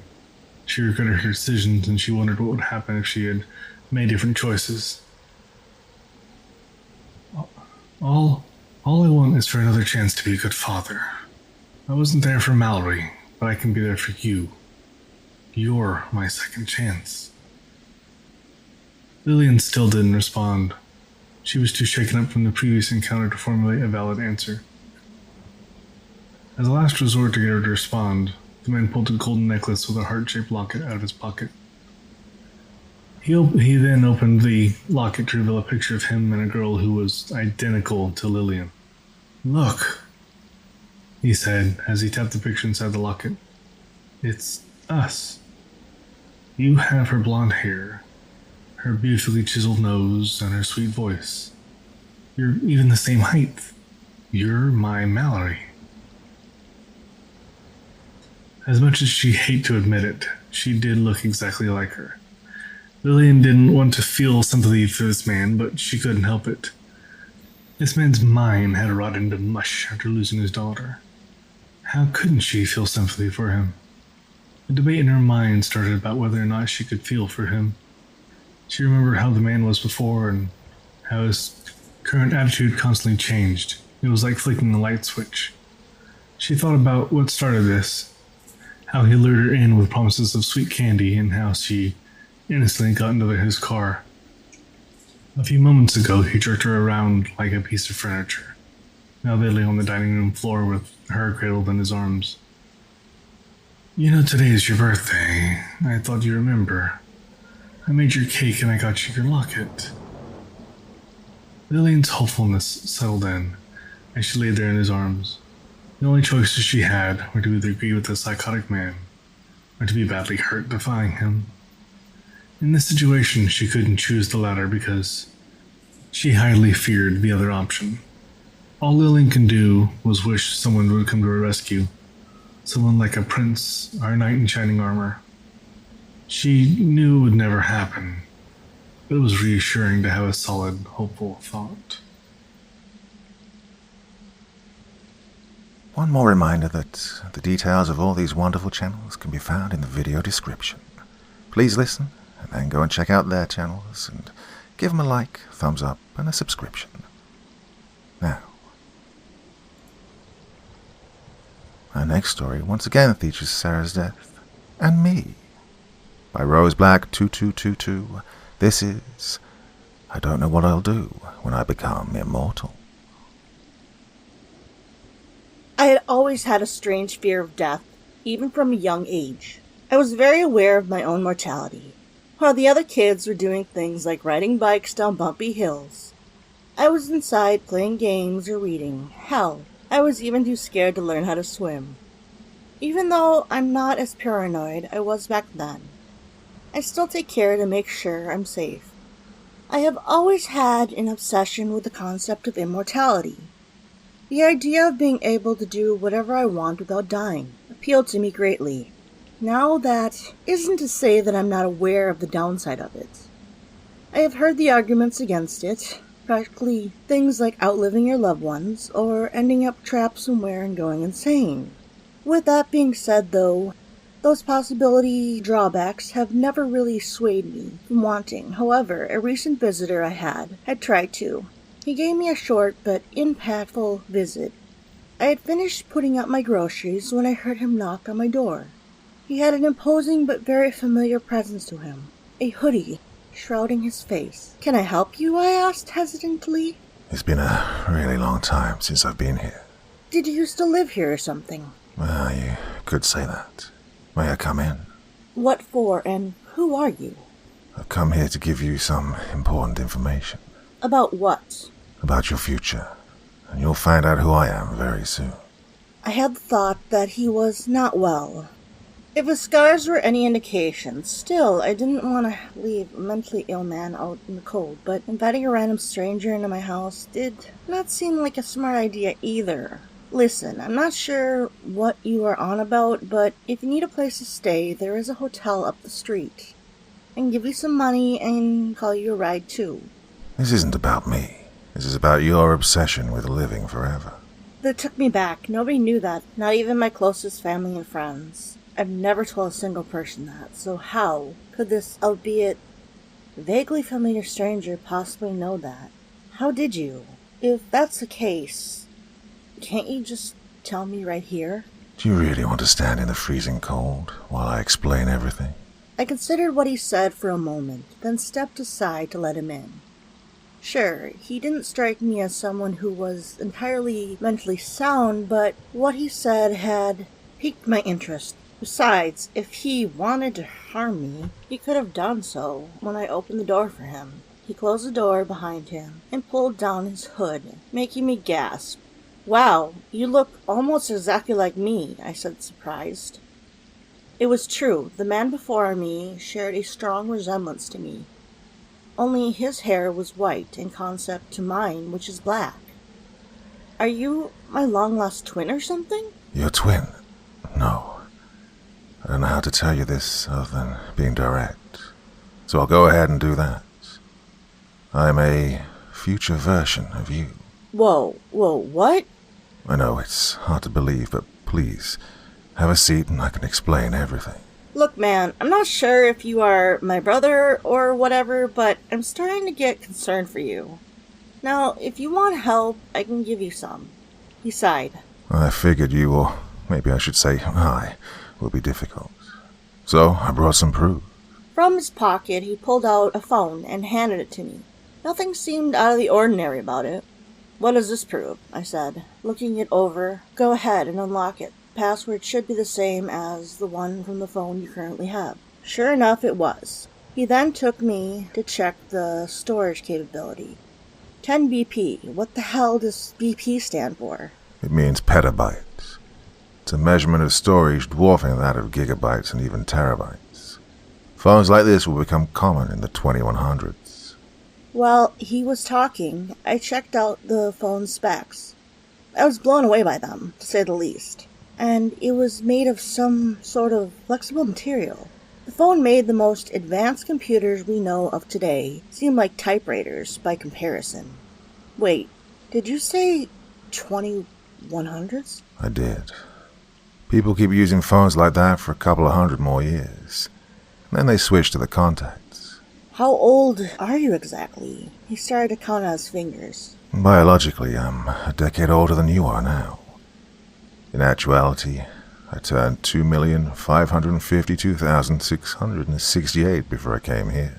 I was stunned, to say anything. I know it's a lot to take in, but allow me to explain myself. Why am I? I glanced down at my hands, and I saw that they were shaking. Don't worry, the same thing happened to me. Happened to you when? I'll explain later. For now, can you fix some hot chocolate? I haven't had it in quite a while. He really was me. I fixed up a pot of hot chocolate on the stove, then gave him a cup with marshmallows and whipped cream. From that way he took it, I could tell it had been a long time since he indulged in such a treat. It's the little things like this I missed. So, you managed to become immortal, or can you still be killed, I asked. Well, what I have is full immortality. Meaning you can't be killed. That is what being immortal means, yes? It still seems hard to believe, even with everything you've showed me. And are you the only one? I am. And if you need proof, I can give it to you. Without words, he walked over to my, or I should say our sink, and pulled out a bottle of drain cleaner. What are you? He replied by screwing out the cap and downing its contents. Jesus Christ, I yelled. Why would you do that? Do you need a doctor? He burped. I could smell the faint scent of the drain cleaner on his breath, which caused me to step back. I'm good. That stuff tastes horrible, though. That didn't hurt you? Oh, no. It hurt like hell, but I trust now that I've given you adequate proof of my claim. Yeah. How did we become like this? You don't have to refer to everything like that. I've lived so long that even though we are technically the same person, you and I may as well be two separate people. Anyway, my process of becoming immortal began in 2030. I was still as cautious as you are now. Something changed, though. You see, as things got more expensive, it was harder for me to cover expenses, even working 60 hours a week. So I had to find other means of income. What did you do? I became a human guinea pig. And you've got your immortality from some superdrug or something similar? No, I actually got it from surgery. Although I did have to pop my fair share of pills. What kind of surgery could possibly do that? They gave me some info on what it would be like before I went in. They never outright said it would make me immortal, but they did say it could give me fast regenerative abilities. Basically nanobots that were of their own design were to be injected into every possible part of my body. That means some were to be injected into my blood, my organs, my muscles, and even my bones directly. Does that mean that they have to expose each part? It does. The entire thing took about 8 hours. Well, it had an 88% mortality rate. What? I said in shock. I had a similar reaction upon first hearing that fact. Put it simply, I was told the nanobots that were supposed to heal me had a high chance of tearing my body apart. This doesn't make sense. You said you were still cautious up until then. So why do something so risky? Unless, did something happen? Yep. I got a disease. He explained that he experienced burning pain all over his body 2 years before finding out about the surgery. He saw a doctor about it, however, working outside a lot, and it was an especially hot summer. His condition was dismissed as an extreme case of sunburn. They gave him some special cream to rub on himself. For a couple of months it worked. He had pain, and though the problem was behind him, this is until he woke up one night and felt like he was in a furnace, turning on his lights, showing him that his clothes were soaked in blood. He figured that he must have coughed it up in his sleep. Another trip to the hospital, coupled with some scans and seeing some specialists, determined that a disease was ravaging his body. They weren't able to discern a starting point for it. All they knew was that it was spreading fast. They weren't able to say since it was brand new. Just my luck, right? They gave me 2 years to live at most. Medicine helped with the pain, but never made it go away completely. Nothing could rid me of the disease. Well, that is, until the surgery. My legs felt numb. I flopped onto one of my kitchen chairs. Earlier, my hands were shaking. Now, they were trembling. Yes, as unfortunate as this is. Why would tell me about this? I yelled, grabbing his hoodie and pulling him close. Now, I had what may as well be a literal death cloud hanging over my head for the next 10 years. Wait, I said, letting go of him. Since you're here, maybe you can stick around and see if we can find a way to prevent me from getting the disease. That'll be a waste of time, I'm afraid. I can't be in this time for very long. Why not? For now, let's just say I had to go over some people's heads to do all this. Don't have a lot of time here. Besides, I kind of already tried what you're suggesting with no luck. How? I'll explain later. My fear turned into annoyance. Whatever, you know what? You haven't even convinced me why being immortal would be bad. If I'm being honest, I prefer to die so soon. My future self had a look at him, like he had been expecting me to say that. If it was all rainbows and roses, would I be here right now? Nonetheless, I'll make a case. The results of the surgery were a lot better than expected. Along with no longer having the disease, I healed from any injury. One of the surgeons tested this, making a small cut to my arm. Although it hurt, it healed up faster than I could blink. Even though it seemed to work, I wasn't ready to throw caution to the wind. Well, at least not yet. What exactly does someone who will live forever do anyways? For a while, it was business as usual for me, besides the appointments. What were there for? Just checkups and to conduct further tests of my regeneration. They happen once every 4 months at the same facility I got the surgery at. They involve me getting progressively worse injuries to test how fast I'd regenerate. I'm not going to tell you about all of them. However, I will say that the worst one was having my hand chopped off. What happened when it was? Oh, not much, actually. They thought I'd grow another one, but it didn't happen. What did was me being able to reattach my hand by lining it up to the wound. No stitches or bandages were needed. They wanted to show me off to the rest of the world, and I'm sure you can relate to not finding that sort of lifestyle appealing. What you are also very aware of is that things, for the most part, do not turn out how you want. One day I got involved in a car accident. 2 years after the surgery, as a matter of fact. I was out for a walk. Next thing I knew, 2 cars got into a head-on collision. Several other vehicles slammed into them, which caused one of them to flip forwards onto me. Couldn't get out of the way in time. Landed on me and crushed my head. Did you see anything? If you're referring to an afterlife, not that I can recall. My head must have grown back because I woke up to a crowd of people looking at me. Judging by their expressions, they saw what had happened to me. Some of them were cops whose body cams captured the whole thing. Of course, the drivers involved in the wreck were helped, but I became the focus of the event. I explained to them why I recovered as best I could. After the incident, I became a celebrity. The footage of my regeneration spread fast, as you've probably figured out. Due to it, my career changed drastically. Did you go on a bunch of medical tours? I did, and because of them, the researchers who gave me the ability were able to get heavy funding for the research. That meant they were able to afford other subjects to test on. Like what? Well, apes and monkeys, mostly. Wait, they didn't test on animals before humans. They did, but with how expensive their research was, they were limited to smaller mammals like rats and squirrels, also birds. With the money they got, though, they were able to afford closer to human subjects. And animal rights activists protested this, but their pleas fell on deaf ears. Turns out people are willing to look the other way on something horrible if they could benefit them in some way. I never even found out what they were doing until years later. How the hell could you have not known about it? I was too busy with my stunt work. You got into that, of everything out there. Well, I was approached by several government officials who wanted to turn me into a weapon, but I really wasn't feeling that. What I did want was the ultimate thrill. After all, what was there for me to worry about? So, I became a stuntman. From movies? Sometimes. But for the most part, what I did was get seriously injured for entertainment. Usually it was at some performance theater. Performed in Vegas a few times. It started small at first.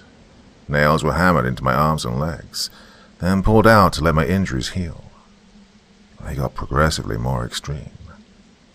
I remember this one time when a dude shot off half my face with a shotgun. Some of the audience lost their lunch. Hurt like hell, but the reactions were priceless. How long did you do it for? A decade. I decided to stop after one particular event went wrong. It involved me going into a literal oven.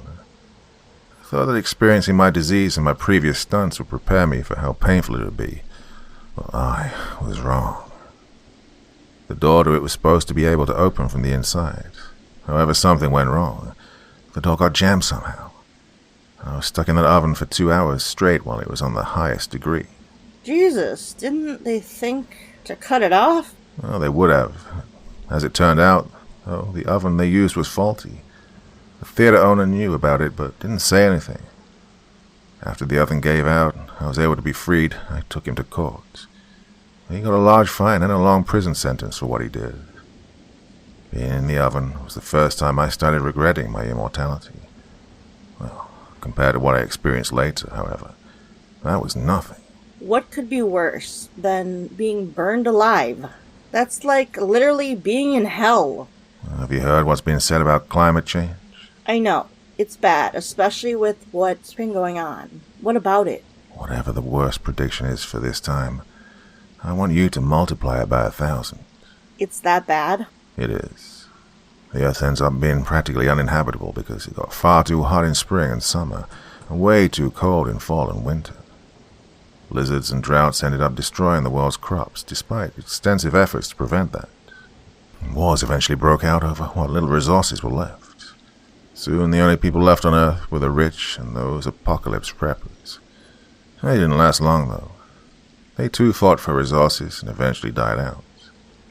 By 2450, the human race went extinct.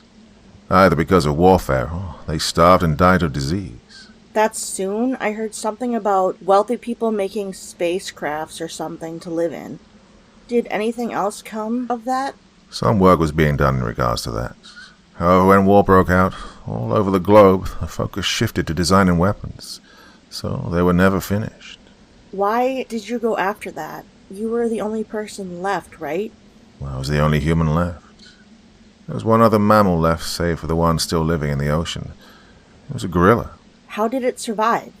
Well, the experiments. Mastering nanotechnology for immortality was a lot harder than they thought. Most of the animals they tested on perished, but the gorilla lucked out like I did. When did you find out about him? A couple of 100 years after humanity's extinction. I found him playing with some rocks in the middle of the road. First, I thought he'd gotten lucky and managed to outlive everyone else. That was until I saw what he did next.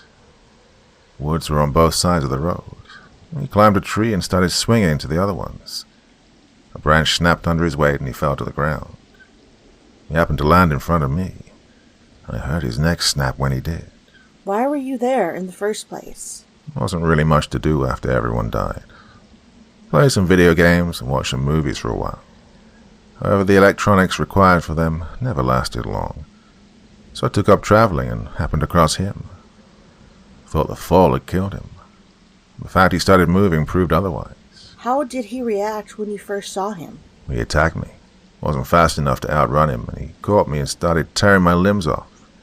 And I guess he got bored because he stopped after a few hours. I figured that he must have somehow acquired immortality in the same way I did. Started observing him from a distance. Seeing a being who shared my ability yet was comparatively more ignorant made me jealous.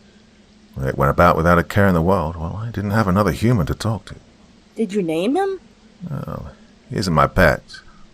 I did take to calling him Constantine, though. He and I eventually got more comfortable around each other. That isn't to say I tread lightly around him. If I piss him off, there's still a good chance he'll rip my head off. With that being said, however, he was helpful to me. That one that you just said tore off your limbs. Even though he's a brute, his strength comes in handy. Namely when it came to finishing ships. What ship? Well, those spacecrafts we talked about earlier. Constantine and I often traveled together, and we stumbled across some of them. I was able to get him to help me finish them. How did you manage to do that? A reward of some kind, usually a toy.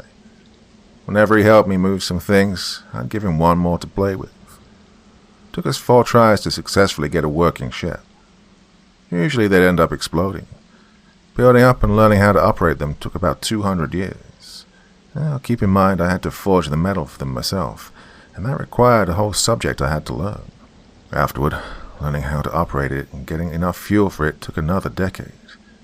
Alas, though, I was able to leave Earth. How did Constantine handle leaving? He didn't. The turbulence frightened him, so he decided to stay behind. He had the entire planet to himself, as well as the sea creatures, low enough to avoid the fallout. You were all alone from your journey then? Yep, just like before. It was for the best. Doubt he would have handled being stuck on the ship very well. Where did you go? Didn't have a destination in mind. Just kept going forward, hoping to come across some kind of life. What was your plan if you ran out of fuel? That wouldn't have been an issue. The ship I had was solar-powered, in addition to using regular fuel. On top of that, I had spare fuel and panels on standby if something went wrong. How long were you out there for? Well, I'd say 50 years. Time tends to go by fast out in the vastness of space. I did bring entertainment with me, mostly books. I didn't have enough to last me. Seeing as how I don't like rereading stories, I got down to my last few when at last I saw something. Of all the barren planets, stars, asteroids, and everything in between, there it was. It being? Oh, this thing made Jupiter look like Pluto.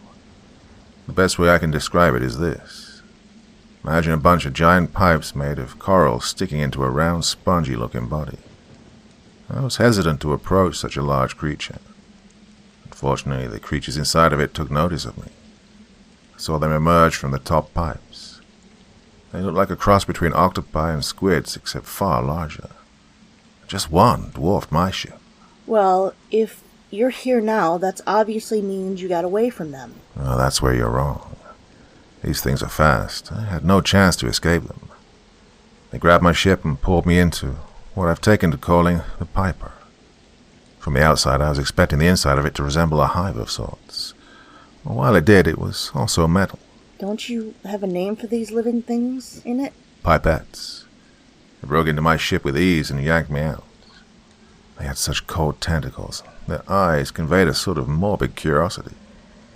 Their first act was for one of them to put me in their beak and try to eat me. I thought my time trapped in the oven was painful. Well, that was nothing compared to being ground in his beak. You don't have to keep going, I said, with my voice somewhat shaking. I won't go for it. I still haven't convinced you then? Well, fine. What I tell you next will make you see death as a gift. The pipettes are advanced. On the way to my prison, we passed advanced machinery that would probably take me millenniums to understand. They resemble crystals more than anything. What did they do to you? Oh, what haven't they done to me?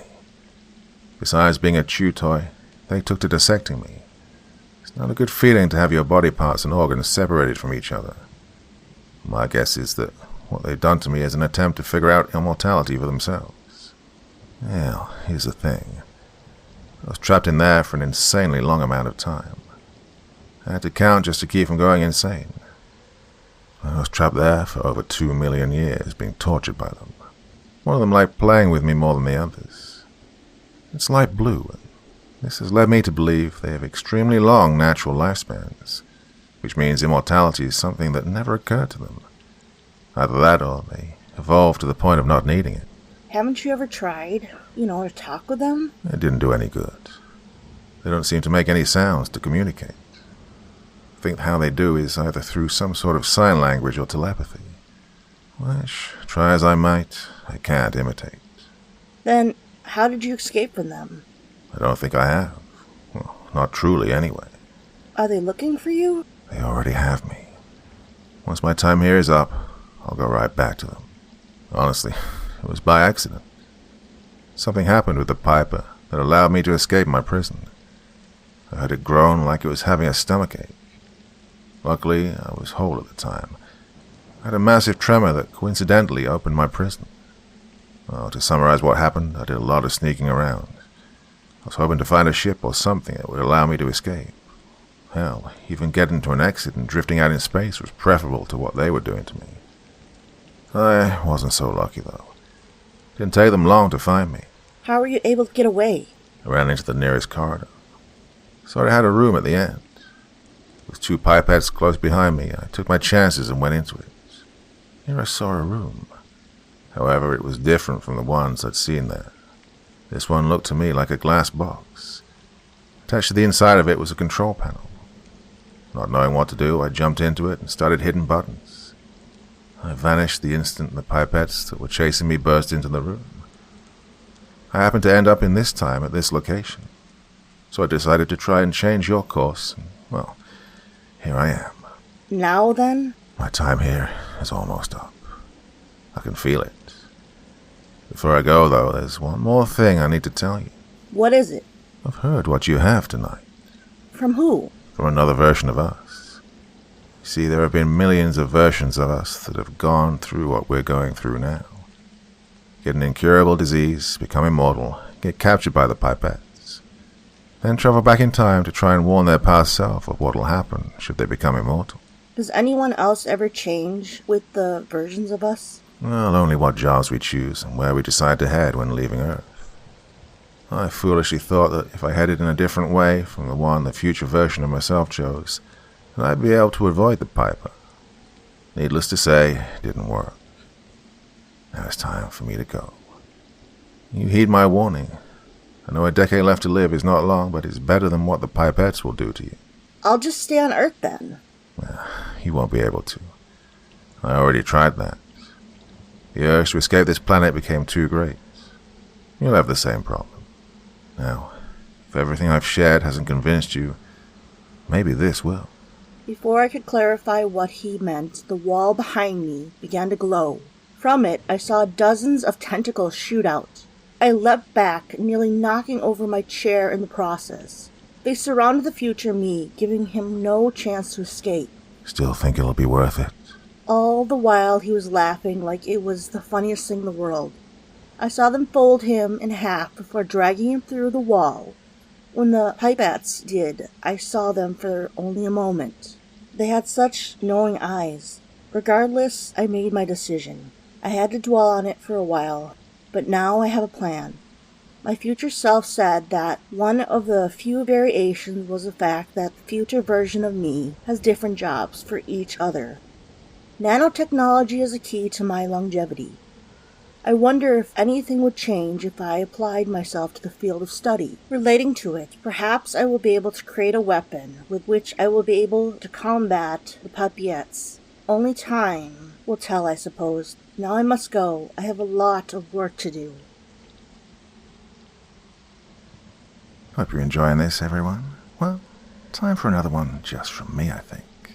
So here we have They Walk Among Us by Corpse Child.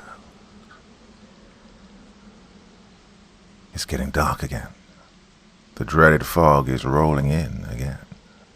I'm cold, hungry, and most of all, fearing for the agonizing end that will surely await me as it did for the others. They will be coming again, coming from the heavy mist itself.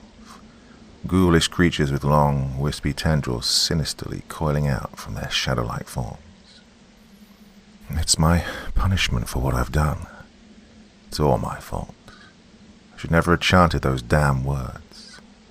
I'm making my final stand here, on the porch of the cabin in the woods with my .44 Magnum revolver and this notebook with these last few pages. I'm leaving these pages behind as a warning for any unlucky soul who comes here. If you're reading this, if you don't take anything else away from this, remember these words.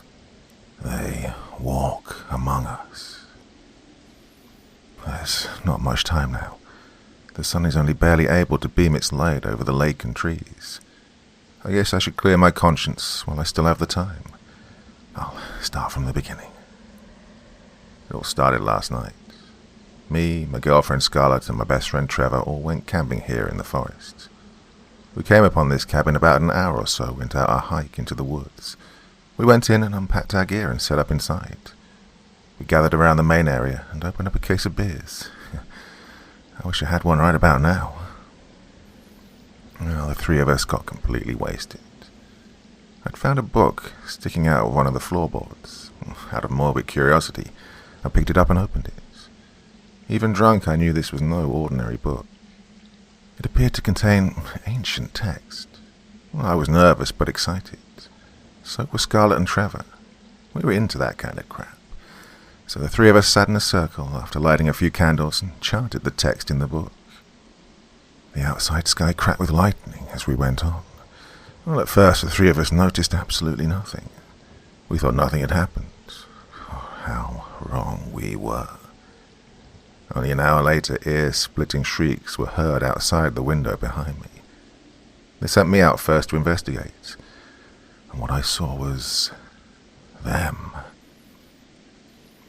The outside air was thick and heavy, laden with fog, so much so that I could only barely breathe. It began materializing slowly, one by one. Another inhuman shriek was let out. I ran quickly back into the house and told the others what I'd seen. Trevor went out next to see what I was talking about. Poor son of a bitch. I begged and pleaded with him not to go out there. He wouldn't heed my warnings. He went out the door and, only about a minute later, we heard yet another inhuman shriek followed by Trevor's horrified screams. I know it was a jerk thing to do, but Scarlett and I could only stand inside while Trevor's screams were heard trailing off. I hate to even imagine what end met him. I only hope that he didn't suffer, unlike my poor Scarlett. Scarlett started screaming. I ran my arms around her to try and calm her down. She was way too freaked out, pushing me away and running out of the cabin. I quickly bolted out in pursuit of her. I couldn't bear losing her, too. It seemed that no matter my efforts, I'd never be able to hold on to her. I finally caught up to her. I seized her once more and pulled her close. I told her that I loved her, and I wouldn't let what happened to Trevor happen to her. I kept assuring her of this, and sure enough, these words consoled her. But dear God, how wrong I was. The thick, heavy fog was all around us now. When we tried to make our way back to the cabin, within an instant they had us surrounded. I, in panicked instinct, drew my gun and fired 3 shots into the black, demonic, mist-like creature towering over me. The bullets had absolutely no effect, passing right through it. I might as well have been shooting thin air. I was horrified by this point, but not nearly as horrified as I was when I realized that Scarlett was no longer in my arms. Frantically, I started calling out for her. I kept running through the fog, fearing the worst. However, nothing, even in my greatest nightmares, could have made me even imagine what I saw next. There she was, my beloved Scarlett, strung up by her intestines. The worst part, however, was she was still screaming. I did the only thing I could do now. I embraced her severed waist and told her I would always love her. I kissed her, closing my eyes, and put 1 round in her head. I fell to my knees and sobbed until I heard a shriek coming from all around me. I got up and bolted. I ran until I found the cabin again. By the time I'd found it, it was already morning. I stumbled up to the porch, exhausted. No matter how fatigued I was, sleep would not befall me, not after last night. I just stared and watched the outside world around me, knowing it would not be this beautiful at night. I know that I will not survive this night. As nightfall envelops the once beautiful outside world, I feel that I only have a few options left. I cannot let those bastards have me, so I've settled on the only alternative I have left. To those that I may hurt with my next course of action, I can only say that I'm truly sorry.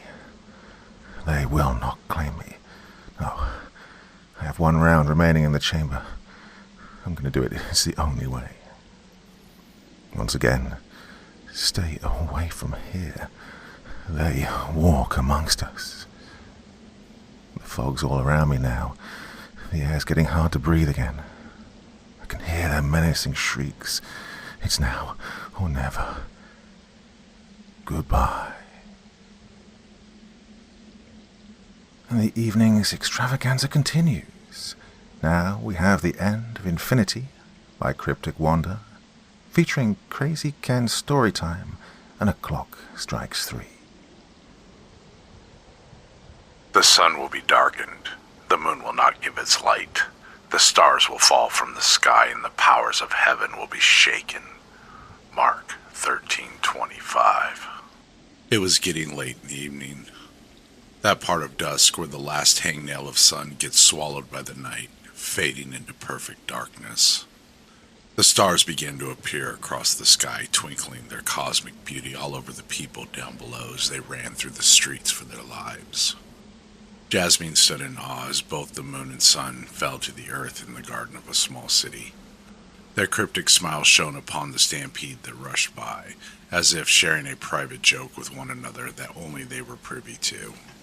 Jasmine ran through the crowd as they tore their way in every direction, threatening to sweep her off her feet and trample her without so much as a second thought. Most of the buildings that still stood were covered in flames that quickly spread to those that weren't.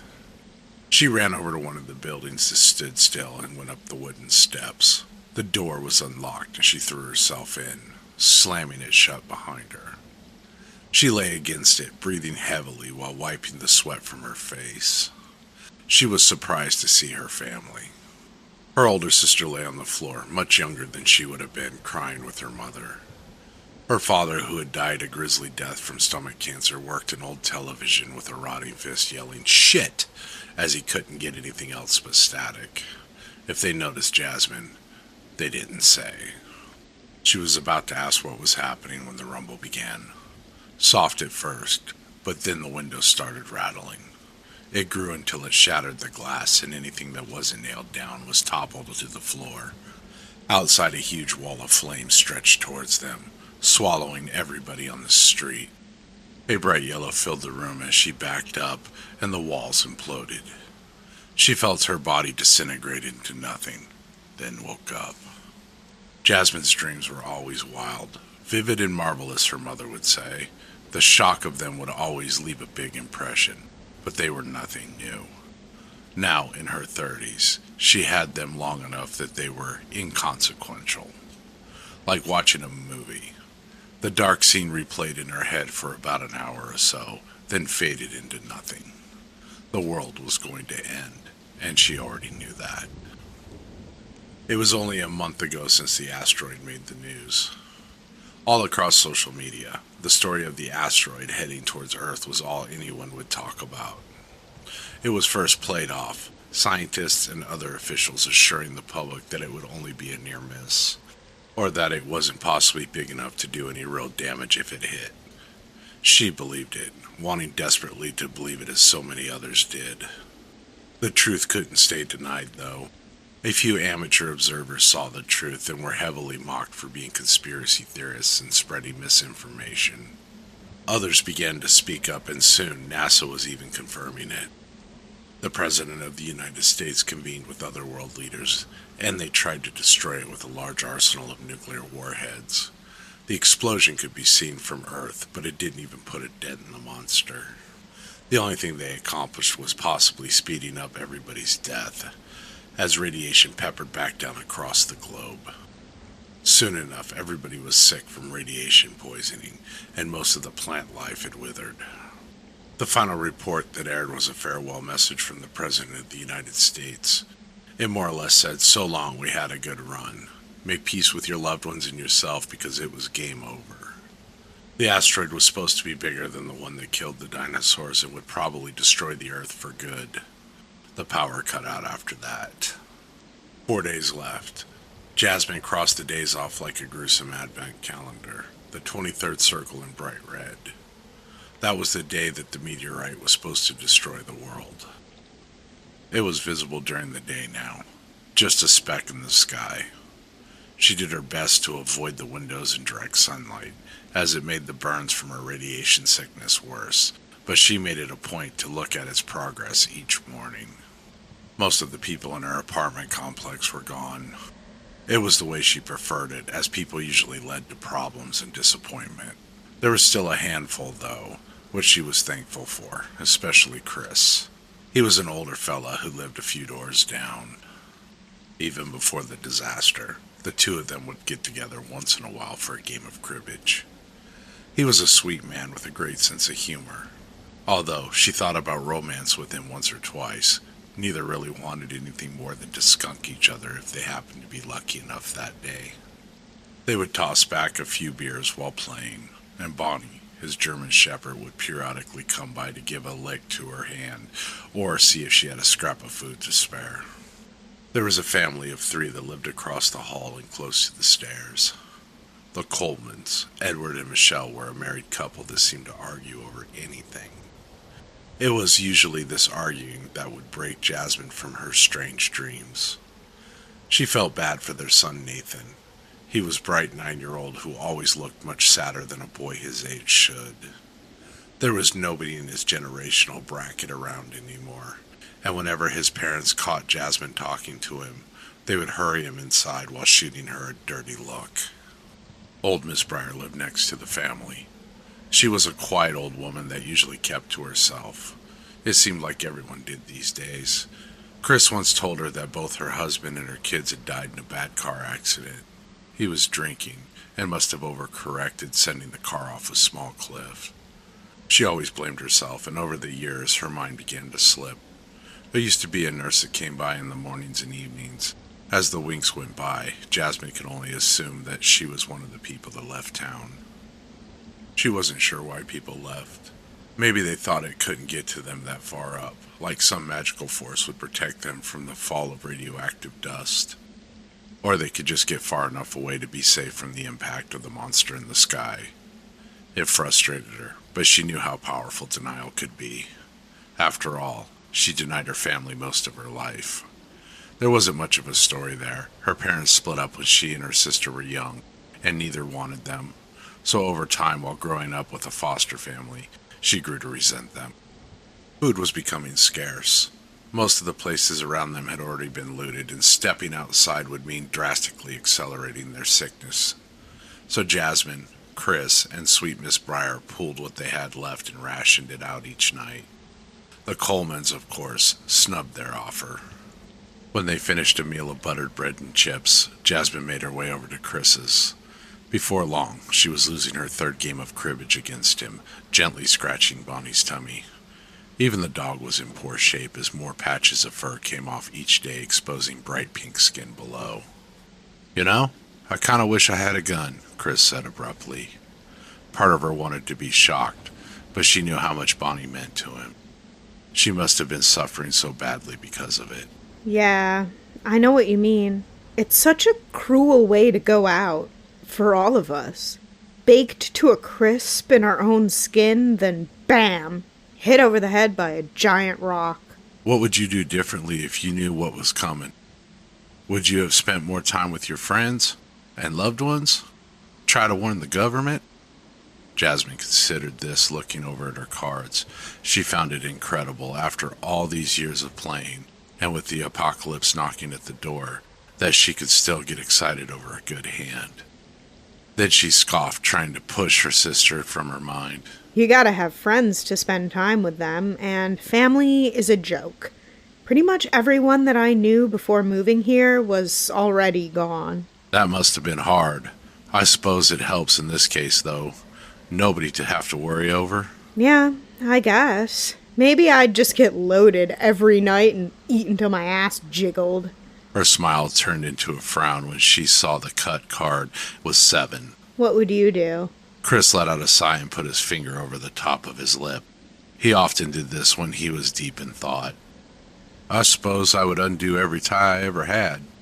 Never would have gotten married or had kids. I also never would have gotten this mangy old mutt, he said, giving her an ear scratch. Either that, he spoke again, throwing 2 cards into her crib, or I've always wanted to fly someday.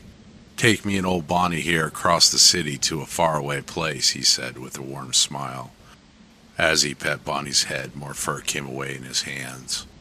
Jasmine could see the pain in his eyes. It was heartbreaking.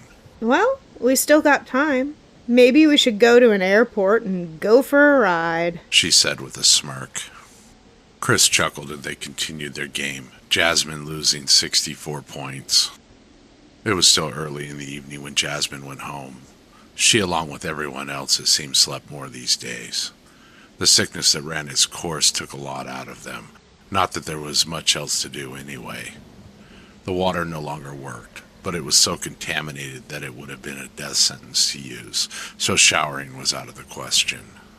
She settled for just removing her clothes and flopping on the bed. She was close to drifting off too when she heard angry screaming coming from down the hall.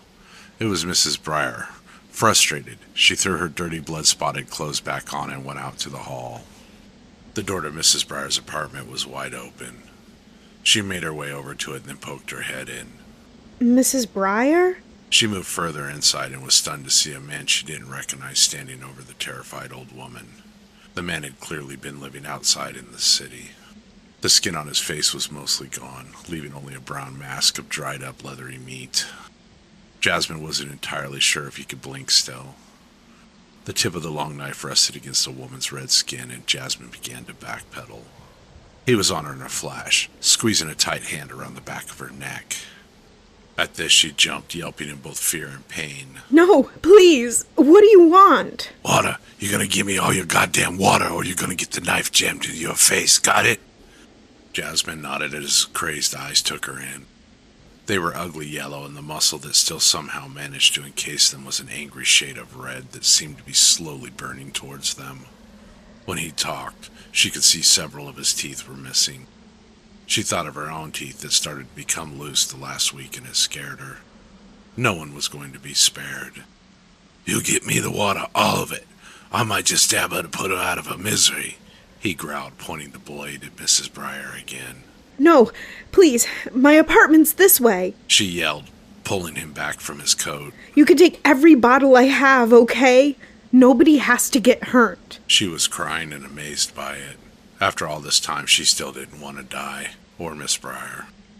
He nodded at this, and the two slowly made their way back to Jasmine's door. As she walked through, a loud gasp shot out from behind her. She turned her head, and Chris was standing there holding a rolling pin that dripped with blood.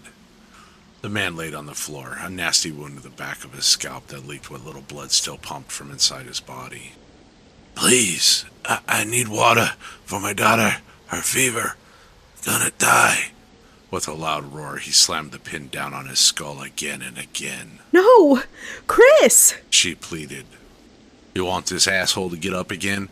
Don't get suckered by him. He's desperate. There's no daughter. She turned away as he continued raining down blows. Sharp cracks turned into wet thumps until he was sure the man didn't feel a thing. Somewhere out there in the city, possibly the next building over, was a little girl who would die a sad death. She went into her apartment and locked the door, where she cried herself into a deep sleep. Jasmine was running down the street she grew up on.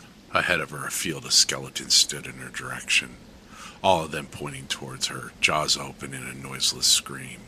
She took a quick look behind her to see a great ball of fire and smoke dropping from the sky. She ran faster as she felt the earth begin to shake, and then the behemoth touched down. Even as she continued to pump her legs, she was lifted into the air along with the skeletons. Their screams became audible as they joined hers in a grim chorus. The first thing to hit her was nausea.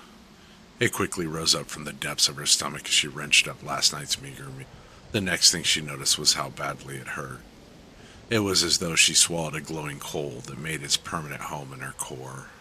After a few more dry heaves, she was shocked to see how much blood there was on the carpet. Her sickness was getting worse, and at this rate the radiation might seal the deal before the asteroid. She groaned as she got out of bed. Everything hurt. The glistening blisters on her unnaturally red skin had gotten bigger. She stumbled out to the hall and was surprised that she didn't hear the Colemans. Maybe they finally worked it out, she decided. She was going towards Mrs. Breyer's to see how she was holding up after last night when the Colemans' door was opened. Chris stepped out, looking surprised to see Jasmine. He was looking about as bad as she felt, as blood seemed to paint his face and arms. Chris, what's going on? What happened? He sighed deeply. It's the Colemans. They passed away last night. What? How? I knew they were sick, but all three in one night? Jasmine's eyes widened at this. It wasn't the radiation that got him. I think Edward must have finally given in to the futility of all of it. At some point he took a knife, stabbed Nate and Michelle, and then did himself in. She felt tears well up and brought her hands to her face. Chris walked over and put his arms around her. She took hold of him and sobbed quietly into his shoulder. As the moment ticked by, the door to Miss Breyer's softly opened. She walked out wearing a robe, covered in a mess of red, and crept up behind him. Neither of them saw the knife lash out, the very same knife the man from last night dropped. With a starting quickness for a woman her age, she drug the blade deep into his ribs while raving like a banshee, twisting the blade back and forth. You'll thank me later, dear, she said, nodding. Once again she reached back, and as the blade came forward, Jasmine shoved her against the guardrail of the steps. The once sweet old woman screamed as she tumbled down the stairs below. It would have been a relief had she died there, but she laid at the bottom, howling at the jagged piece of railing that pinned her to the fourth step up. Jasmine went to Chris, putting her hand on his wound. It was wide, and blood seemed to pour between her fingers. "Crazy bitch!" he yelled as the two of them struggled to their feet. They made their way over to his apartment, and she sat him down at the table they played cards at so many times together. She rifled through his bathroom for first aid supplies and came back with alcohol and gauze. She poured the stinging liquid. He screamed so loud that it made Bonnie howl in a tandem. She hadn't seen Bonnie until now, and she really wished she hadn't. There was barely any fur on the poor animal, and his bloody bits of her bowels trained from her bottom. She wasn't going to last much longer. It was clear none of them were. She busied herself with Chris and pressed the gauze firmly against his wound. Tapping it up, she gave Chris a pathetic smile. "If you're done torturing me, I'd like my lollipop now." Jasmine giggled despite her urge to cry. Tears burned a lot more today, she noticed. Fresh out, I'm afraid. "What a world. I suppose I'll settle for a beer then." There's only 2 left. She called from the kitchen. I can go out and try to find more. "Well, ain't that a bitch? Don't worry about it. Been meaning to quit drinking anyway, and this seems like as good of an opportunity as any. You can deal me in a game, though." She quickly grabbed the cards and set up the board. Then the two played cribbage for the rest of the day. That night, Jasmine stayed with Chris at his apartment. Miss Breyer shouted off and on, but Jasmine couldn't bring herself to go out there. Before long, she was in a faraway land where everything appeared as a Renaissance painting. Men with shining armor rode upon mighty horses. They were off to slay some fantastical beast when up in the sky, a large diamond star fell to the earth. When it touched down upon mottled ground, it sent men and horses alike off in every direction, setting them ablaze. Flames sped out quickly, ate through the picturesque setting, consuming everything until there was only darkness and the scent of death. When she opened her eyes, she felt her skin was wet and slick. Blood was now heading out of the wounds that grew upon her burning skin, and the smell was putrid. She cried as she had struggled to get to her feet, and looked around. She didn't see Chris or Bonnie anywhere. A small trail of blood, most likely left by Bonnie, led out the door. She followed it out to the hallway and noticed the smell of death was stronger out here. Miss Breyer was silent, and would be forevermore. The trail of gore continued to the rooftop, and she opened the door where she saw the two sitting on the ledge. Chris, what are you doing? Get back in here! She yelled, knowing how much worse the levels of radiation were out in the open. He didn't respond, only waved a hand back towards her. She briefly considered going back in, but what was the point now? The pinprick in the sky was much larger now, like a small moon in the morning sky. The sunlight made her already fiery skin burn even hotter, but still, she walked out towards her old friend. Chris? "Jasmine," he replied, half turning to her. Oh my god, Chris! She cried. His exposed face and arms had the appearance of a rotting corpse. Nose, ears, and lips were mostly gone, and as he tried in vain to pet his dog, it was obvious he was now blind. Bonnie was just as bad. How long have you been up here? "We came out last night. Didn't think it would be this bad. Doesn't matter. We still get to fly at least once," he chuckled painfully. "If you stay to the end, give that rock a big kick in the ass for me, eh?" Before she had time to react, he leaned his ruined body forward and went off the side of the roof. He pulled Bonnie with him, and she heard the sickening thuds below. She couldn't bear to look and ran back to her apartment, now the only person left.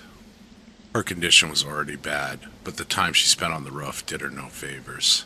She slept off and on the rest of the day, thinking about Chris. She thought about her neighbors, how she would never see anyone again. She thought about the man who would kill just to get his daughter some water. Then she thought about her own family. She found that as much as she tried to deny them in her life, as much as she tried to block them out, she missed them deeply and wanted nothing more than to be with them one last time.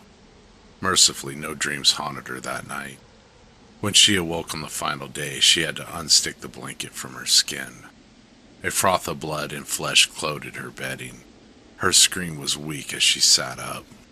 Outside, the tempest of wind was savagely blowing, sending large pieces of debris through the city. The end was finally here, and she was alone. As she struggled to make her way to the hall, something in her stomach gave out. Blood began to seep down her legs, and she found she no longer had the ability to throw up. She continued her way to the rooftop, her wet, sticky feet slapping against the floor with each agonizing step. Throwing the door open, she was met with a gray, cloudy sky. The wind was of hurricane proportions, and off in the distant horizon, the great burning harbinger of death filled the sky, blocking out the sun. It was larger than she could have ever dreamed of, and so close she felt she could almost reach out and touch it. She shakenly sat down on the ledge where she last talked to Chris. Jasmine wasn't going to take the easy way out. She spent too long fighting to give in to this monster. The wind grew ever stronger, but she sat there smiling, thinking of all the loved ones she would soon see again. The earth gave a teeth-jarring shake as it touched down. Light filled her vision as a great roar ripped away all the sound. At least I won't be alone now, was her final thought before heading into oblivion. Our next story features Vedith 22 and Pumpkin Queen. A story by author Jojo. This is I Fell in Love with a Girl from the True Crime Podcast. The dating world is bizarre. It used to be that we had to go out to meet people, go to bars and sit next to strangers, hoping we could capture their attention for just long enough. That just enough drinks would slide down their throats and that they would open up to you, and slowly but surely you could build a bond.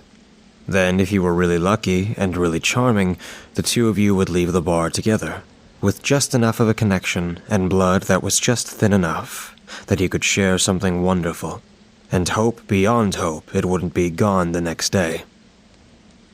Truly, it was the Wild West of getting to know someone. Maybe you had a friend that wanted to introduce you to someone else, or maybe somebody new had shown up to the club you were a regular at.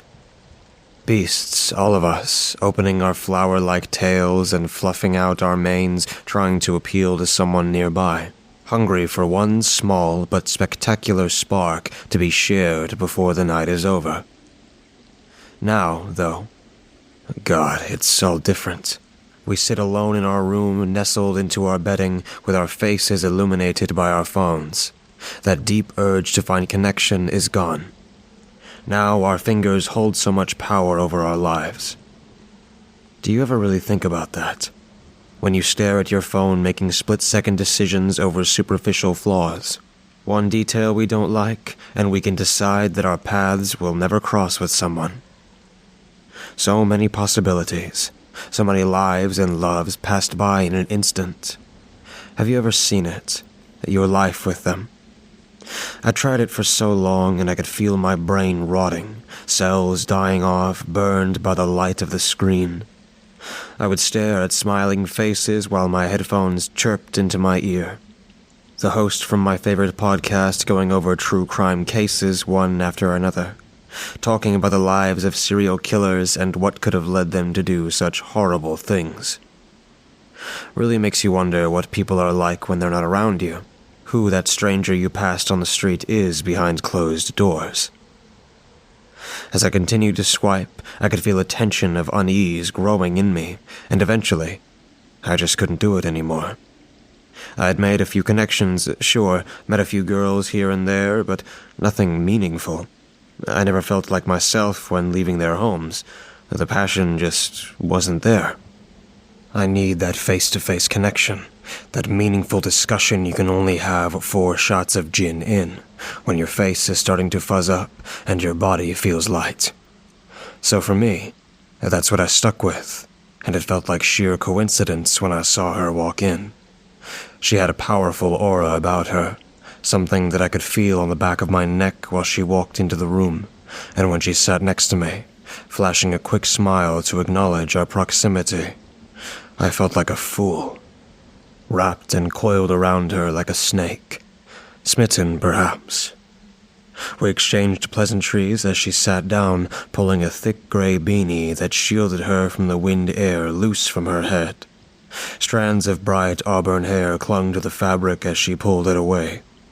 Reaching over, I slid my finger through the space between her beanie and her head, pulling the hairs loose. She looked over to me, somber, dark lipstick curving around the corners of her mouth. "Thank you kindly, sir," she whispered, leaning in closer to me. Her lipstick was so dark and her teeth were so white, I felt as though she was trying to hypnotize me. If that were her intention, it worked like nothing else. She raked her fingers through her hair, parting the crimson until they were neat and tidy once more. "How does it look?" she asked. I barely managed to hear the words coming from her lips. I was too busy wondering how someone's eyes could be so green. "Beautiful," I spoke. Words plucked from my throat by her charm like fishing wire, dragging my deeper thoughts to the surface. I watched her laugh, bright and boastful, as she leaned back in her seat and rested her fingers on her chest. It was cold out, and she was wearing so many layers, but somehow her shape beneath it was more alluring than I had ever felt. I was able to sympathize with mountain lions watching an animal stray from their pack. The bartender asked her what she wanted. No surprise, the man was eager to speak to her. She had a voice like smoke. It was rough and sounded like it had been dragged across the gravel, but once it entered her lungs, all you wanted was another hit. Another dose of her savory musings. "Just a glass of whiskey. I don't care much for the price of Brent," she spoke, before giving me a cursory glance. "Oh, make it two. Gotta thank my hero here." Her voice stung the bartender like venom, but to me, it felt like honey. After a moment, the man returned with 2 glasses, setting one in front of me, hitting the counter noticeably harder than he did while setting down her drink. "That's all it takes to be a hero these days?" I asked her, watching the deep burgundy liquid vanishing between her lips. I was rife with envy. "These days?"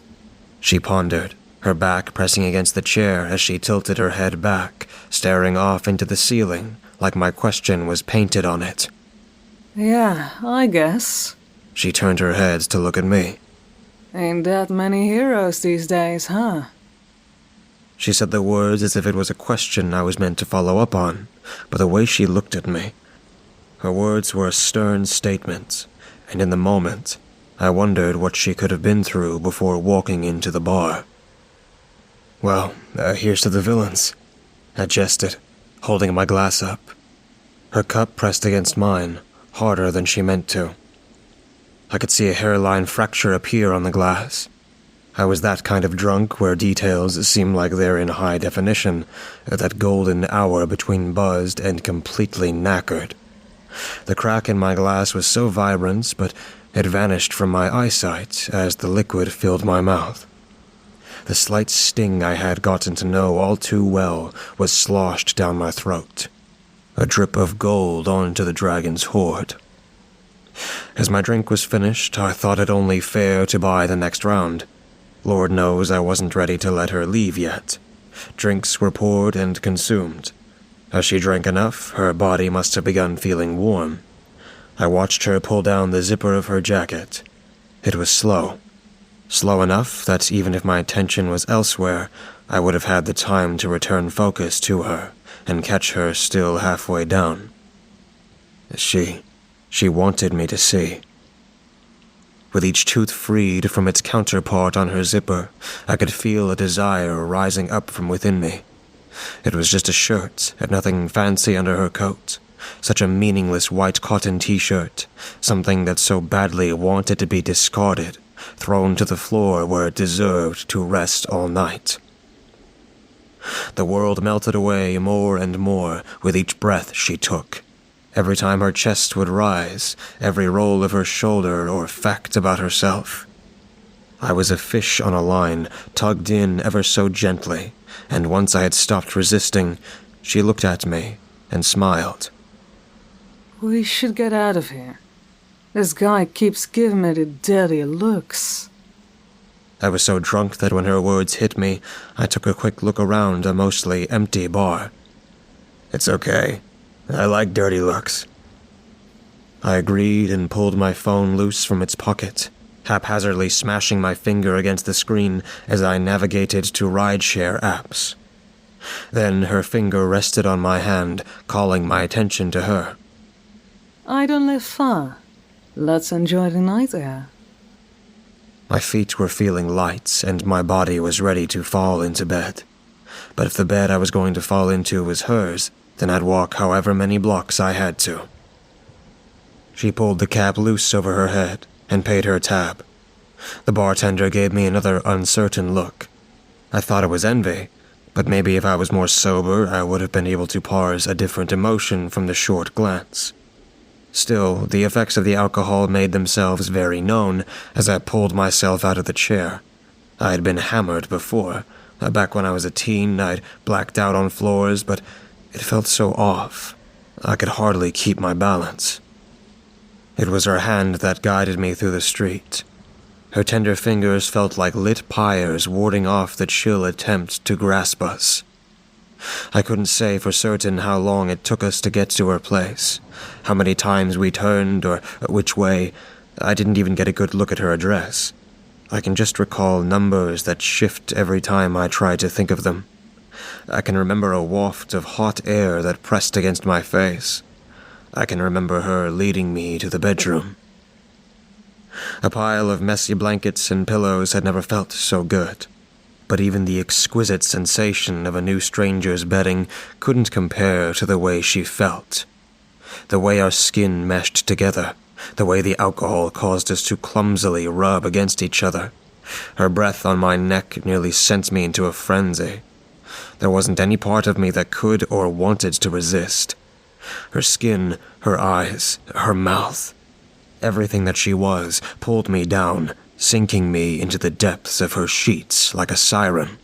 I was enraptured, and just as I reached the bottom with her, hands bracing on my chest, feeling her weight crash into me and recede like a torrent of waves, small bits of my flesh clenched between a soft bite. My memory shuts down, and the next thing I remember is waking up in her room. My eyes were heavy. Just getting a peek of the room felt like trying to push open large wooden doors. I could feel the hangover already settling. We must have both passed out after making a mess of the bed. It was still dark, though.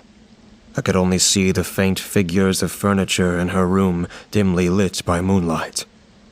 You can stay here tonight. Her words echoed in my head, and I remember her face next to me. I could feel her behind me. We had rolled over in our sleep and ended up facing away from each other. There was that feeling that I wasn't going to be able to get back to sleep for quite some time. Here, take this. More words echoed, visions of her bare and shapely frame holding out a pill and a glass of water.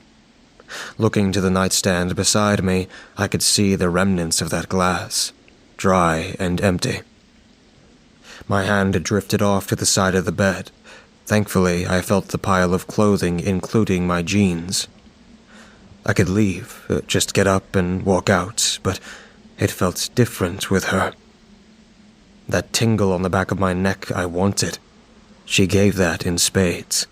Instead of pulling my pants to my legs, I instead searched through my pockets, sighing when I found my phone and the pair of headphones plugged into it. It was like when you had a sleepover at your friend's house and you woke up before them, but you didn't want to wake them, so you just lay there waiting. Pushing the soft rubber into my ear, I searched through my phone until I eventually ended up on the podcast I often listened to. Serial Thrills. The episode I was listening to recently ended, and another one started playing. I was getting close to catching up, so I was on a newer batch of episodes. A special on femme fatales. The episode started playing, and the time slipped on and on as the hosts spoke to each other about various female serial killers. It was a long episode, and it was doing the trick to keep me distracted, until I felt a familiar pressure. The only thing that made me have to pee more than alcohol is being hungover. Slowly and carefully, I moved my legs, trying to get out of bed. My body felt so heavy, though. It was unusual. I'm normally pretty good with fighting a hangover. I wasn't getting that old yet. Standing out of bed, I tugged my earbuds out and winced. Then I heard a faint whisper behind me. Are you okay? Her voice was groggy and meshed into the night air. Yeah, sorry, bathroom, I replied, trying to match the volume of my voice with hers. I could only imagine if my head was aching, hers must have been on fire. The way she threw back shot after shot. I'm used to operating like that, half drunk out of my mind. It actually made these one-night stands easier for me. Easier to leave. Down the hall. Second door on the left. I let out a breath as I started stepping away from the bed, attempting to keep my stumbling to a minimum. It felt so weird walking through her house. Still, I made my way through the darkness as my eyes adjusted to the lack of light, still hearing the podcast playing in my ears. They had started speaking about this woman who was surgical with the way she killed people. My fingers reached out to the second door and wrapped it around the knob. I twisted the handle and pushed the door in. I started walking in as the podcast spoke about how the woman would carefully remove body parts, using professional equipment that left neat and clean wounds. My fingers hit the light switch, and it became clear to me that I wasn't in the bedroom.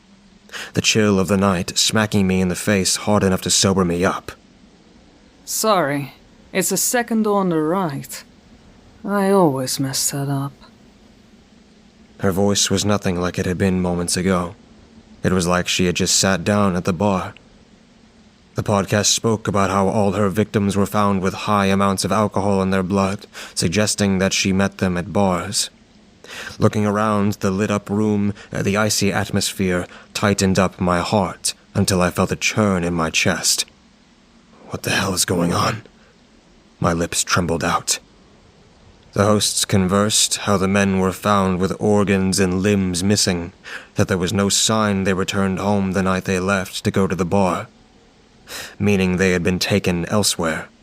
And as I stared at the collection of taut sheets of skin, flayed hearts and stomachs displayed in glass cases pinned to canvas like people who collect butterflies. For what it's worth, I had a lot of fun. Her voice, still so sickly, so inviting. Turning around, I saw her standing in the doorway, a small iron knife in her hand. No, a scalpel. It wasn't that I was hungover. No, I was drugged. I could tell by the way my vision shifted around. My hand rested on the metal table next to me, trying to keep my body up. Like you said, ain't many heroes left these days. She spoke, stepping forward. My breathing started to cling into my throat. No, it wasn't supposed to happen like this. That's not how these nights are supposed to go. I'm the one who walks out of the house. I just leave. Me. The host continued speaking as I pleaded with her, just trying to get her attention as an idea brewed into my head. They're talking about you, I spoke, tugging at the phone jack until the cord popped free of the cell phone, allowing the audio to play through the built-in speaker. As I did, my body fell back and smacked against the cold floor. The room looked so clinical and sterile. I could see a washing station as I laid on the ground, somewhere she could drain the blood. So they are. She spoke almost gleefully, like she was speaking to a fan of hers, and I guess she wasn't wrong. My body was getting weak, though. I wonder what they have to say about you. She smiled, the moonlight bouncing off her teeth. She looked like she belonged in Wonderland. I didn't have much time. My facilities were failing me. My fingers tapped against the phone's screen. She started leaning forward, kneeling down to get closer. You're such a pretty thing. I'll remember you. I felt the cold steel touch against my face.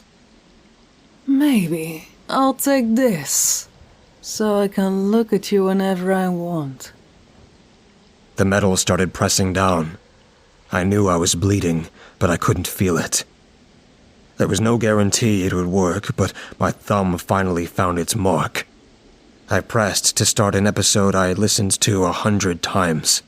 My mind started going numb. Wonder what they'll say about me. I managed to slip out. No longer could I lift my arms or legs to fight back as she dragged the knife down my face. I couldn't feel anything. That was a kindness she offered, something I never did. The host started speaking. I don't know how much time went by, but I watched her becoming more and more distracted. Her face lit up with curiosity as she was unable to pull her attention away from my phone. A story of a man traveling from one bar to the next, trying to find love. A real connection. Always leaving disappointed. She was smart, as sharp as the blade she held. Her face turns to me, blank, wandering. Whenever this man would leave the house, failing to find that connection, he left a wake of destruction. Women would be found in their beds, rib cages broken by blunt force trauma, skin parted by cruel blades, whatever the man could find in the house. I wasn't surprised to see a smile returning on her face. It was do or die, but it had reached her. That wonderful beating heart in her chest, I knew it. From the very beginning, I knew it. We had a connection. Both of her hands pressed against my cheek. Leaning in, she pressed her lips against mine. You wouldn't hurt me, would you? Confident as ever, her words pursed a laugh that made her eyes light up. She grabbed my hand and placed it against her chest. It's all yours, as long as it stays inside. She jested. Oh God, it worked. Better than ever. All those houses, those fake people. We were both missing something. Things that we tried to drag out of people we spent the night with. It wasn't even a week later that we walked into the bar, one resting just outside of town. Sitting down, we ordered drinks. We leaned forward, peeking through loose strands of hair at the other patrons. Lonely men and women sipping down booze. Okay. Rock, paper, scissors? She whispered in my ear. I looked over. There was a girl with such dark hair. Okay. Deal, I replied, trying to guess which one of the guys she had marked already. I lifted my hand and balled my fist to match hers. 2 villains, she proclaimed. Rock. Paper. Scissors. Shoot. And as we move into our 4th hour this evening, the excitement continues. Next up is Krampusnacht by Azazel Codex, featuring the vocals of Azazel Codex and Disturbed K. When I lost my grandmother at 15, before Christmas, I learned that sorrow is in the end, that those of the darkness aren't always evil. Sometimes they keep us all safe.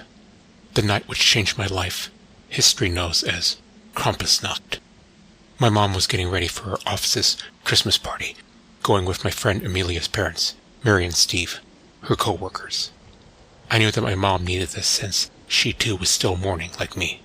Turning off my NES, as I went downstairs, seeing our Christmas tree with mine and Mom's stockings over the fireplace, I remembered my grandma. Christmas would feel empty without her, and being this healthy was still new to me. I reminded of how last year's Halloween got ruined after I got that stupid sinus infection. My friend Amelia got to go trick-or-treating while I stayed home recuperating and miserable. Later on that night, though, she visited me, saving a whole lot of candy for me. Maybe tonight will cheer me up. Mom, I'm in the living room. Turning on the TV, watching as I waited. It's 6:30, and now your KTSB 11 evening weather report for Tuesday, December 5th, 1989. Weather patterns from across the country show heavy snowfall combining with strong cold winds from the north. leading to possible more snowstorms predicted to last through the week here also in the Twin Cities, Minnesota area. Heed your local traffic advisories and drive safely on the roads. Now back to the news desk. The warmth of our fireplace felt good. In recent news, reports of unusually large wolf sightings near the Twin Cities, Minnesota area has prompted the spokesman for the U.S. Department of Fish and Wildlife to comment on. My mom walked in the living room, all dressed up. As she put on her thick coat, she made sure to remind me my dinner was made and in the oven, wrapped in foil when I was hungry. And on the kitchen counter cooling off her brownies she made for me and Amelia. She hugged me and asked that we try not to stay up past midnight, since she may get home late.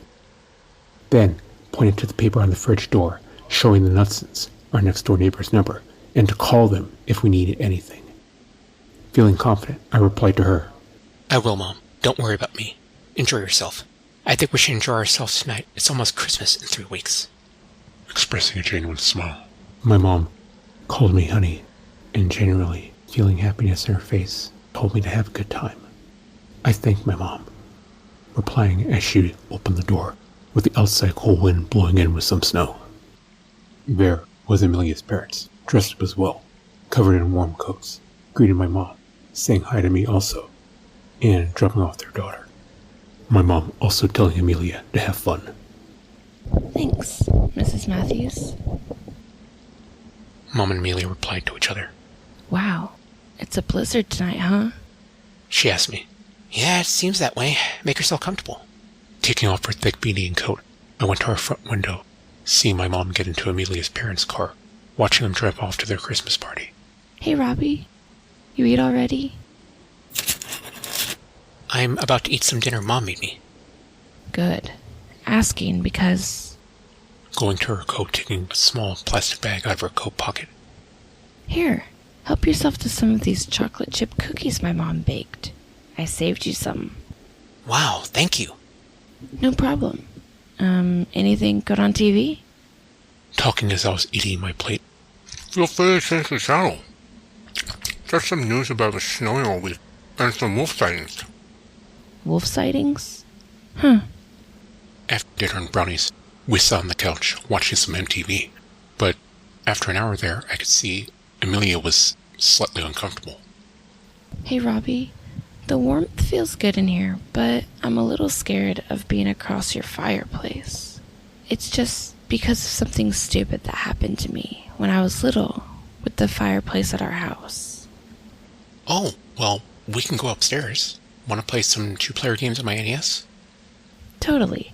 In fact, I got your high score beat on Double Dragon. We happily went upstairs to my room, playing for a couple of hours. As Amelia was kicking my butt at WWF WrestleMania, I forgot about the cookies. Amelia saved me. I left them on the kitchen counter. I'm going downstairs real quick. I'll be right back. Feel free to play without me, I told her as I went back downstairs to the kitchen. As I went to grab the cookies, suddenly the power went out. It was totally dark in my house. The only room lit slightly was the living room because of the fireplace. Looking outside my window, the whole block was dark. Hope the Knutsons next door are okay. And Mom, too. It started getting really cold fast, so I put on my coat from the closet. Then, I heard a loud crashing sound on the roof, and heard Amelia scream. I rushed upstairs to my room quickly, reaching my room, out of breath. I asked her, "Are you okay?" I'm okay. Just that noise freaked me out. It reminded me of a story my grandparents told me growing up. Maybe the antenna on the roof got knocked down. The weather reports said there were some strong winds with tonight's snow. Yeah, maybe that's it. Look, it's gonna get cold up here too, and I don't know how long we'll be without power. Let's go downstairs to the living room. It's warmer there. Okay, if we have to. Being more uncomfortable with that rather than the impending cold, which I found odd, soon brushed off. I sneezed as we went back downstairs. Oh no, the cold is finally getting to me. Feeling my nose get stuffy and clogged with mucus. As we sat on the couch, I asked her, want to play some board games? We can utilize the fireplace to see. No! I told you. I don't want to be that close to the fire. She shouted. Shocked, I asked her, "Are you okay?" Her expression changed. Sorry. It's been too long since I last ate, and I get a little cranky if I don't eat. Don't worry. Same thing used to happen to my grandma. You really miss her, huh? She asked. Absolutely. It was just her, my mom, and me. And really, it's felt like forever since I last saw her, before she died. Hey, look. I'll make you some food from the fridge. Okay. So, while I was making her a hefty ham and cheese sandwich, I asked her, "That story you said your grandparents told you growing up, what was it?" Oh? It's an old story about Krampus. They were also told growing up by their parents as kids in Germany. Krampus? What's that? You mean, who's that? Well, almost everyone knows about Santa Claus that celebrates Christmas, right? Yeah? Listening intently. Well, before Christmas, today's date exactly is said to be Krampus's holiday. Krampusnacht. On Christmas, Santa comes to all the good kids all over the world in one night, bringing gifts and joy. She paused, seeing my expression of curiosity, and continued, smiling slightly. But Krampus is different. He's a horned monster, a devil, actually, who comes for all the bad kids all over the world on Santa's naughty list in one night. Devil? Uncomfortably replying. Yes, he comes down chimneys too, going to the children in their beds while they are asleep, wakes them and grabs them kicking and screaming, stuffing them whole into his great sack, making off with them, leaving a lump of coal in their beds as a warning to all the rest of the children not to be naughty before Christmas. Where does he take him?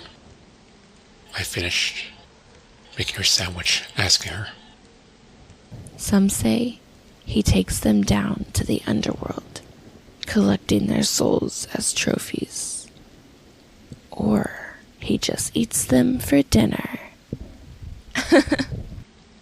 Taken aback by her attitude, I could only say, "Wow, that's messed up."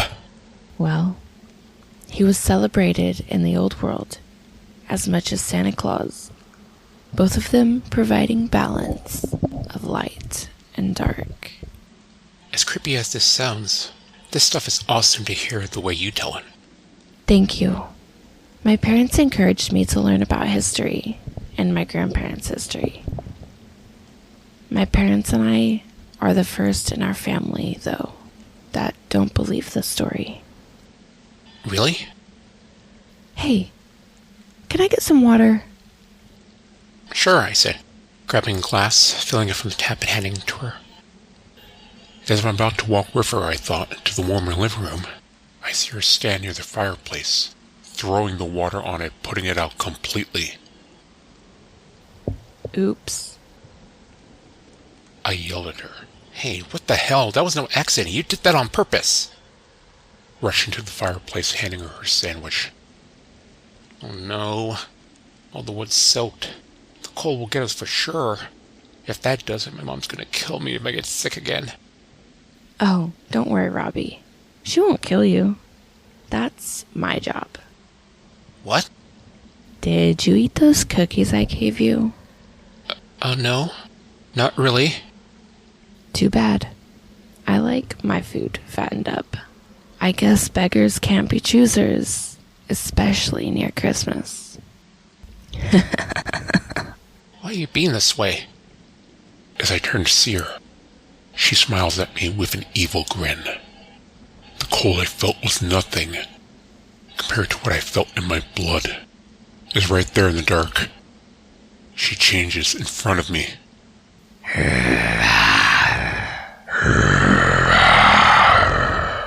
She falls to the floor, her face lengthening into a snout with sharpened teeth. Her clothes barely cover her large body, now thick and gray hair. As she stands up, Her legs now resemble a dog's hind legs, wagging a large tail. My parents will eat soon, and now I finally have you all to myself. You're so healthy and delicious looking, Robbie. I yelled, frozen in fear. Amelia, what?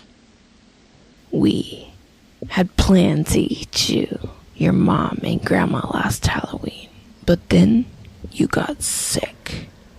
My parents were concerned about me getting sick from your germs.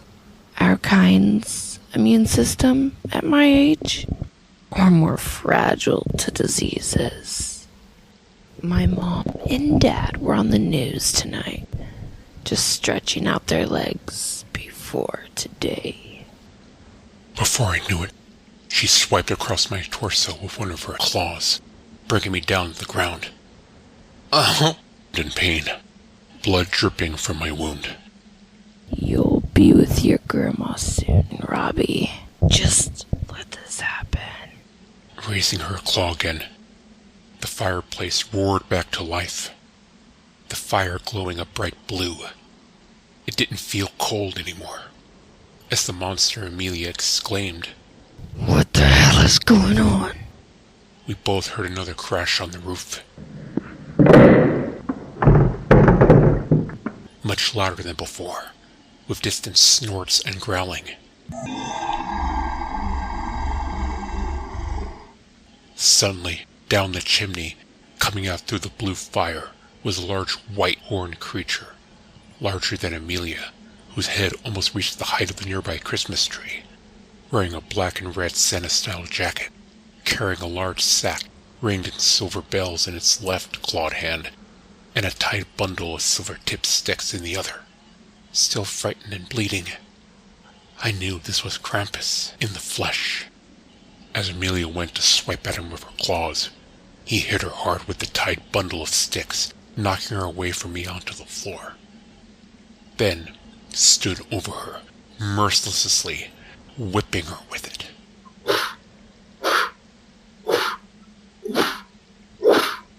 Causing her extreme pain as she roared. The bloody wounds developing on her sizzled loudly with every whack he gave her. As she roared at him, and he roared louder at her.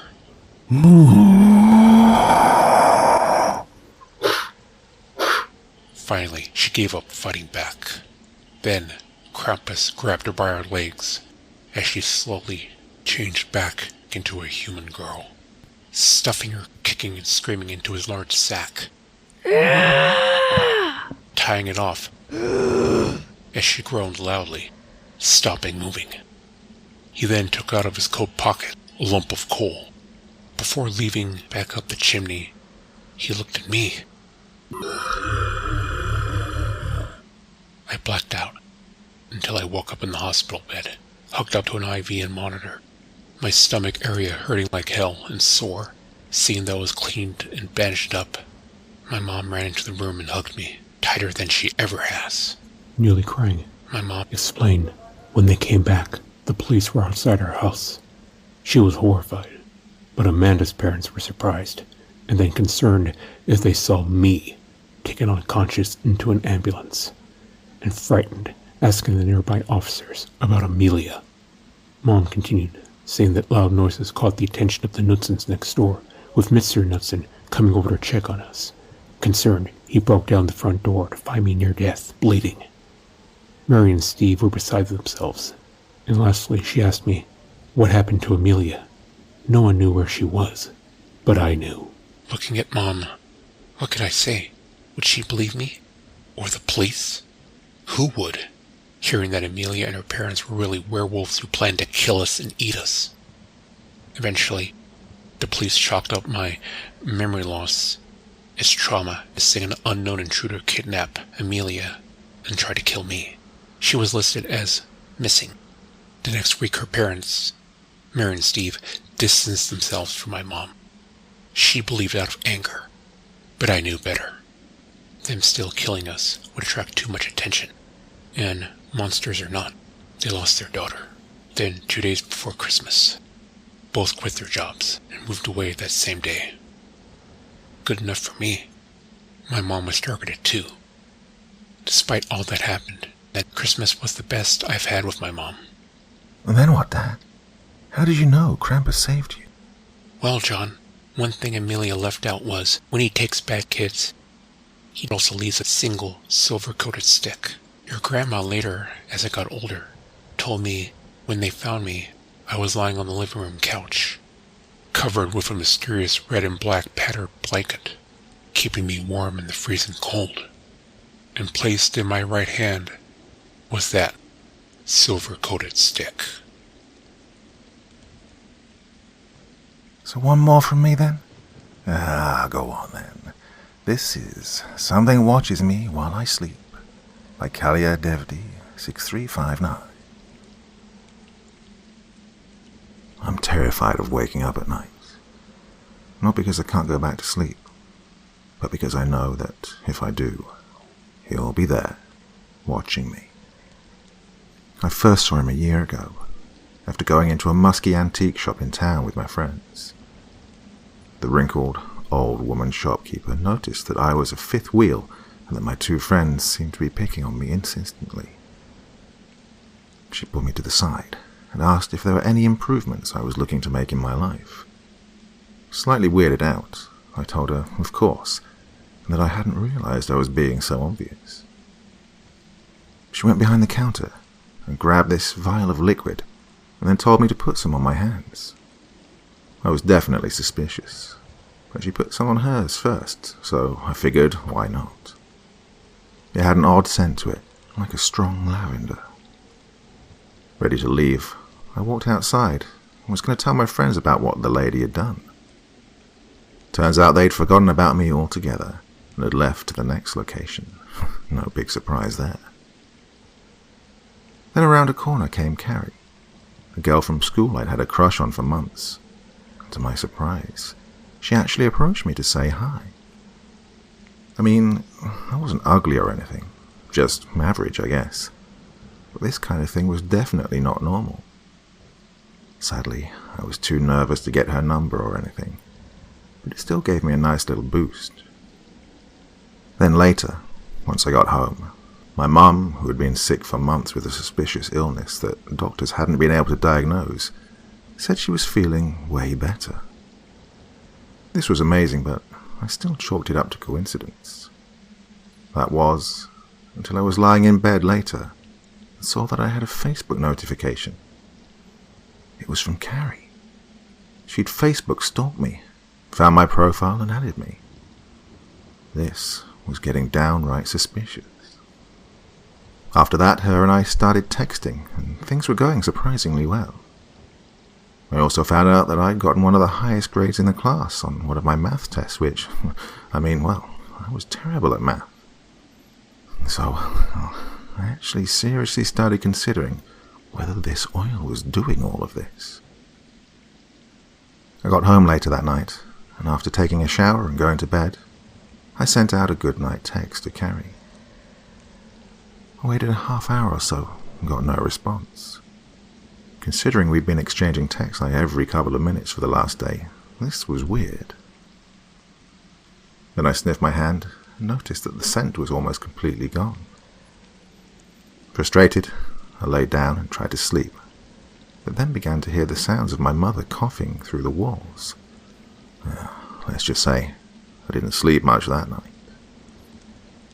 The next day I noticed that Carrie still hadn't responded. That was it. I couldn't explain why this was happening, but I definitely had to figure out how to get some more of that oil. So I showed up later at the shop that day and looked for the owner. She was in the back, organizing shelves as I approached her. I asked her if I could possibly purchase some of that oil she'd given me the other day. It works well, doesn't it? She said with a grin. She then went on to tell me that it had been given to her by a deceased husband, who was an archaeologist, and she was unsure of what it was or even where it had come from. So she told me that she could give me a little bit more, but only to be used sparingly. Otherwise, they'll take notice, she said with a sort of nervous grin. Not really understanding what she was talking about, and not really caring, I agreed. She put a single drop on my hand, and I rubbed it in thoroughly. Upon smelling it, I immediately felt a sense of calm come over me. It seemed my mind had already associated good things with the smell. I told her what had happened with my mom, and how the oil was literally changing my life. Then she said she wanted to show me something, and walked to the back of the store. But she left the vial sitting on the table, and the temptation to take it flared up inside me. It was just too easy. I started to hear her walking back from the storage area, and impulsively grabbed the vial off the counter and ran out of the store with it. Totally expecting her to come out after me, I turned back to see the store. However, she never came out. I didn't even have to run, really. I immediately poured a generous amount on my hands and rubbed it in. Not surprisingly, Carrie started returning my texts, and we actually began dating soon after. By the end of the week, it was like I was a completely transformed person. I had the girl of my dreams, and other kids were finally starting to see me differently. However, the night I first tried to kiss Carrie was when things began to take a turn for the worst. I'd walked her home, and while at her front door, I tried to kiss her, and she shied away nervously, leaving me for the night. Down and defeated, I noticed I couldn't smell any scent from the oil. So I went home and immediately rubbed a bunch of it onto my hands. Then Carrie immediately texted me, saying she was sorry and that whenever I was ready to kiss again, she was. This stuff was almost too good. After that, I just laid back in bed with a smile and dozed off for the night. I had a weird nightmare that night, though, where the wrinkled old shopkeeper was giggling and playing in the street like a little girl. Then she looked at me and started laughing hysterically, laughing until she cried even. Then her tears became blood, and I woke up. My eyes still blurry, I blinked a few times and noticed something beside my hand. It was dark, but it looked like a man or something on its hands and knees, sniffing my hand. I screamed and turned the lights on, but there was no one there. Truly horrified, I turned the TV on and put on some cartoons. I figured I must not have been fully awake yet, and somehow I'd imagined it. Later that day, I went to school and everything was pretty much normal. I was still pretty shaken up though. Carrie started texting me again, and I was excited to see her later that day. Once the school bell rang, I bolted out to my bike to ride straight to her house. Then, when I got to her front door, she immediately came out, smiled and kissed me. Then she invited me in, so I went to park my bike, but when I rolled it around the house to put it up against the garage, I got the distinct feeling that someone was watching me. In the corner of my eye, I saw a man across the street, a man with a car accident face, just staring at me. But then, by the time I turned my head towards him, he was gone. I went inside and tried to forget what I'd seen, but obviously I couldn't. So the next day, I went back to the shop, and that was when things really started getting weird. The shop was closed, permanently. I got a cell phone number off Google and called the number for it, and much to my surprise, the shopkeeper actually answered. I began to apologize furiously. I told her that I would give her back the oil. The next sound I heard over the phone sent chills down my spine. She started laughing. "You've seen him, haven't you?" Too scared to respond, I just stood there on the phone. "They've taken an interest in you." "What do you mean?" I asked fearfully. "It seems they can improve your life, because they want a better story, but you must entertain them. At least, that's what my husband thought." Shivering and almost in tears, I asked if I could make it stop. She told me flat out that I needed to try and give the oil to someone else before it ran out. Then she rudely hung up the phone, and I was left staring at the empty shop. I got back home later, pulled the bottle out, and to my horror, it was empty. Clearly stressed beyond belief, I woke up again that night. My room was dark, but in the corner, I saw a figure, his arms at his sides, his head slightly tilted with a bizarre empty grin on his bag-like face, his eyes 2 little black holes. I closed my eyelids tight and pretended he wasn't there, waiting for something to happen. To my surprise, it never did. At least, not yet. I haven't really slept a full night since then. Only now, when I wake up and I know it's still nighttime, I don't open my eyes. And I know I never will again. So the evening just keeps rolling with one great story after another. And here's another one, by the wonderful hyper-obscure. This is My Daughter Fell Into a Well, but I'm not sure what came back. It was really her, featuring Jensen and Musie's Modern Dreadfuls. I never really spent a lot of time with my family. I guess most of it falls on me. But I always had an excuse, though. I have to work. Sorry, I'm busy right now. I'm tired. Maybe tomorrow. You know how it goes. I don't think I felt good about it, but at the same time, it couldn't be helped, you know? I had responsibilities and important stuff to take care of. Diane, my wife, never saw it like that, of course.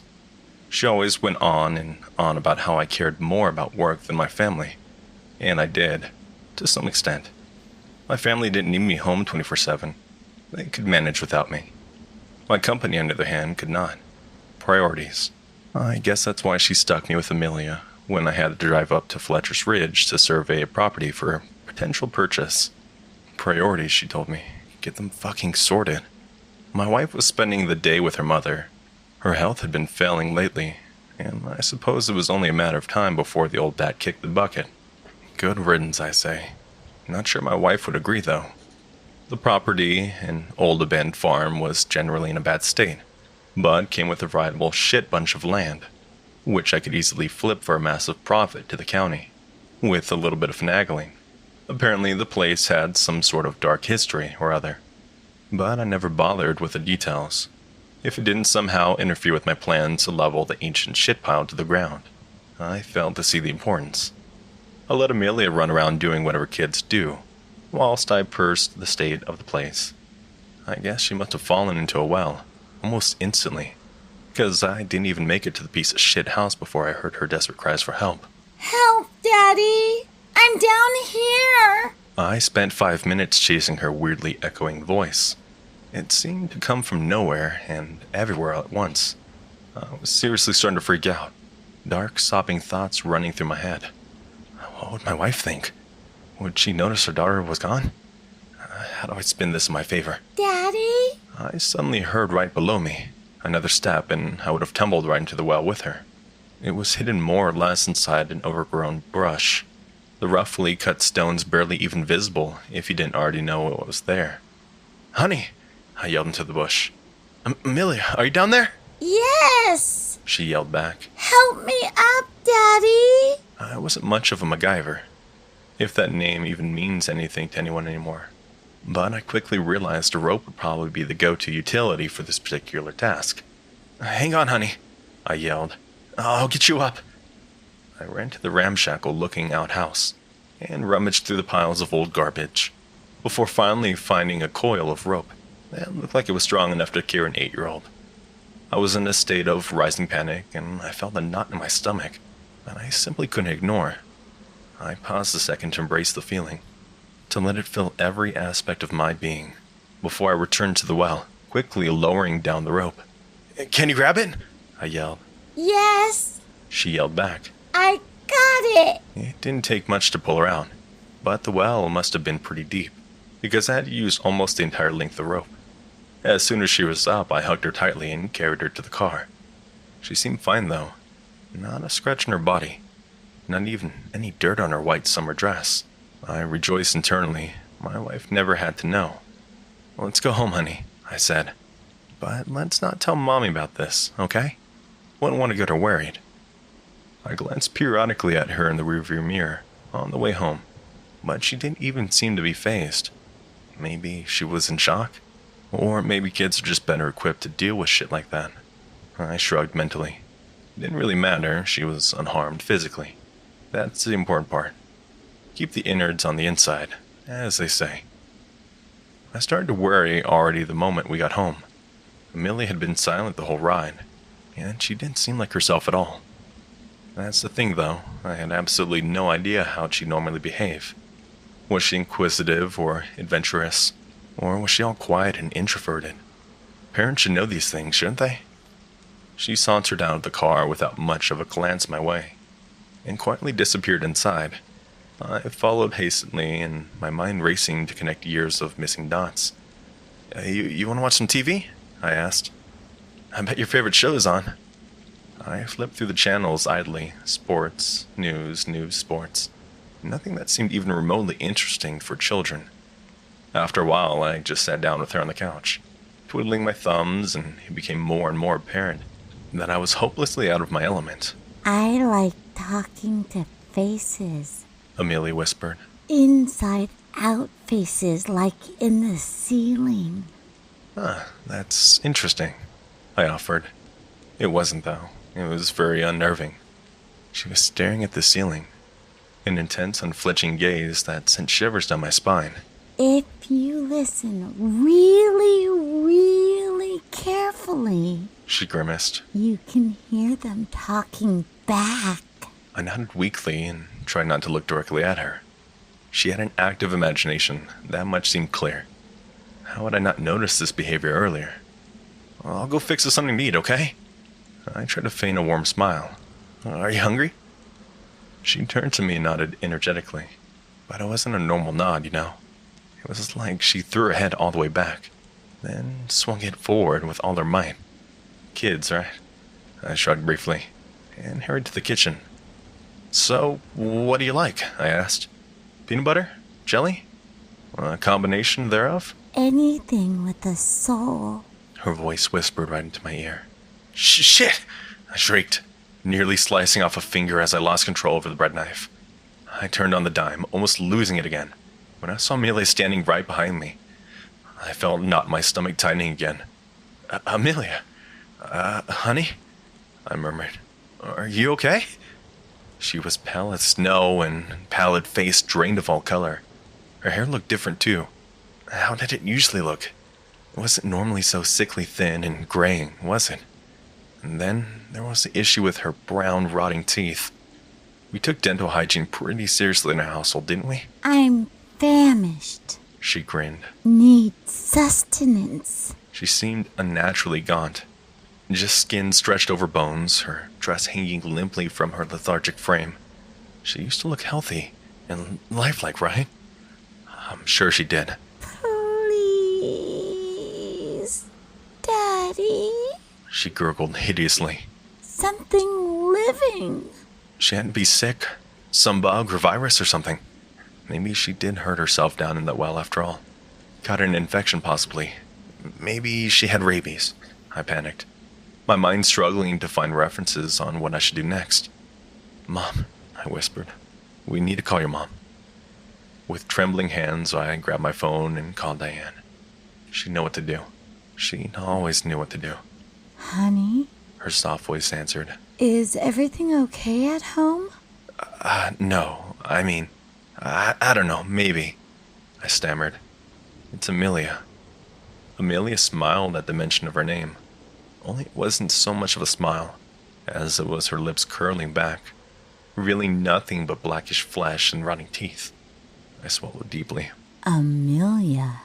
"Yes, Amelia," I yelled. "Our daughter!" There was a long pause, and I could hear her breathing heavily on the other end. Amelia was inches away from my face now, her long black tongue hanging out from her mouth limply. Her brown teeth were falling out one by one as the expanding tongue demanded even more space. Noah? Diane said. Are you okay? Have you been drinking? Doing shrooms again? What? No, I yelled. I really think there's something wrong with her daughter. Why is it so hard to believe? Millie put her withering warm-like hand in mine, squeezing gently. Her black hole eyes beckoned me to put down the phone. It's very hard to believe, Noah. Diane said, pausing momentarily. Because we don't have any fucking kids. So, just another quick reminder that you can find more information about all of these wonderful channels in the video description.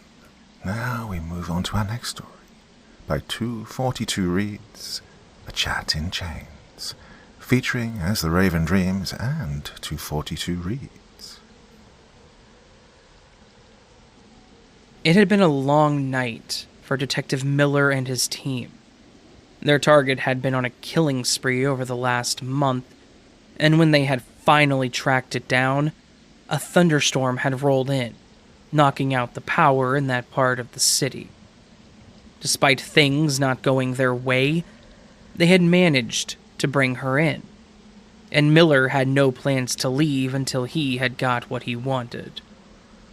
Miller walked into the interrogation room, a plain white folder in his hands, but it was pretty thick with the papers inside. A woman sat at the table, her hands chained to the table and her feet chained to the floor. Her once nice blue dress was wet, and her hair hugged her face as water dripped to the ground. Her cold gray eyes looked at him when he got into sight. "State your name for the record," Miller said after the red light on the wall started to blink. "Maxine Evans," the woman said, as she looked down at the chains around her wrists. He could tell she was trying to take in what was going on. "Why am I here?" Miller put down the file before sitting and pulled out his pack of cigarettes, opening it. "You know why you're here, Miss Evans." He put one of the sticks between his lips. Her eyes looked at it, and he could see the disgust form on her face. "Can you not smoke in front of me, please?" "Oh, no, I can't. You made me chase you for a month. I will smoke as we talk. Now, let's get to it." Miller opened the folder, looking through the papers. "Now, Miss Evans..." "Call me Max," she cut in, her right pointer fingernail tapping now on the desk. "Okay, Max. Well, you've been leaving a blood trail in my city." His voice was ice cold. He found what he was looking for and put a photo in front of her. It was a man lying on the ground, his eyes open and empty. What drew her eye right away was that his throat had been ripped out and blood pooled around the wound, but not as much as one would think there should be. Max scanned the photo a little bit. "Who is this and why are you showing me so much gore?" "Your first victim. Most likely you won't know his name since you randomly attacked him in an alley." In the photo, garbage was all around the body. Cigarette butts, broken glass, and even what looked to be a used diaper. "I have no clue what you're talking about." Her voice was harsh. "You have the wrong person." We don't have a person. "What the hell does that mean?" The detective pointed at the throat. This was done by teeth, not a weapon. He took another drag from his cigarette. Only a few monsters rip out throats and eat the hearts. He blew the smoke out his nose while leaning back. That's why those chains are consecrated iron. Vampire Max. Max's eyes shot open. She looked down at the chains pulling on them, realizing that she was not able to break them. Her relaxed stance became more on guard. "You're not the police?" Her voice was full of panic now. We never said that we were. He put his cigarette out. I mean, we were able to knock you out before you got here. He smiled slyly as he continued. You're in the Hunters Guild, Max, and you won't be leaving here alive. Maxine looked at the chains and then him again. The Hunters Guild. As in those who hunt what goes bump in the night.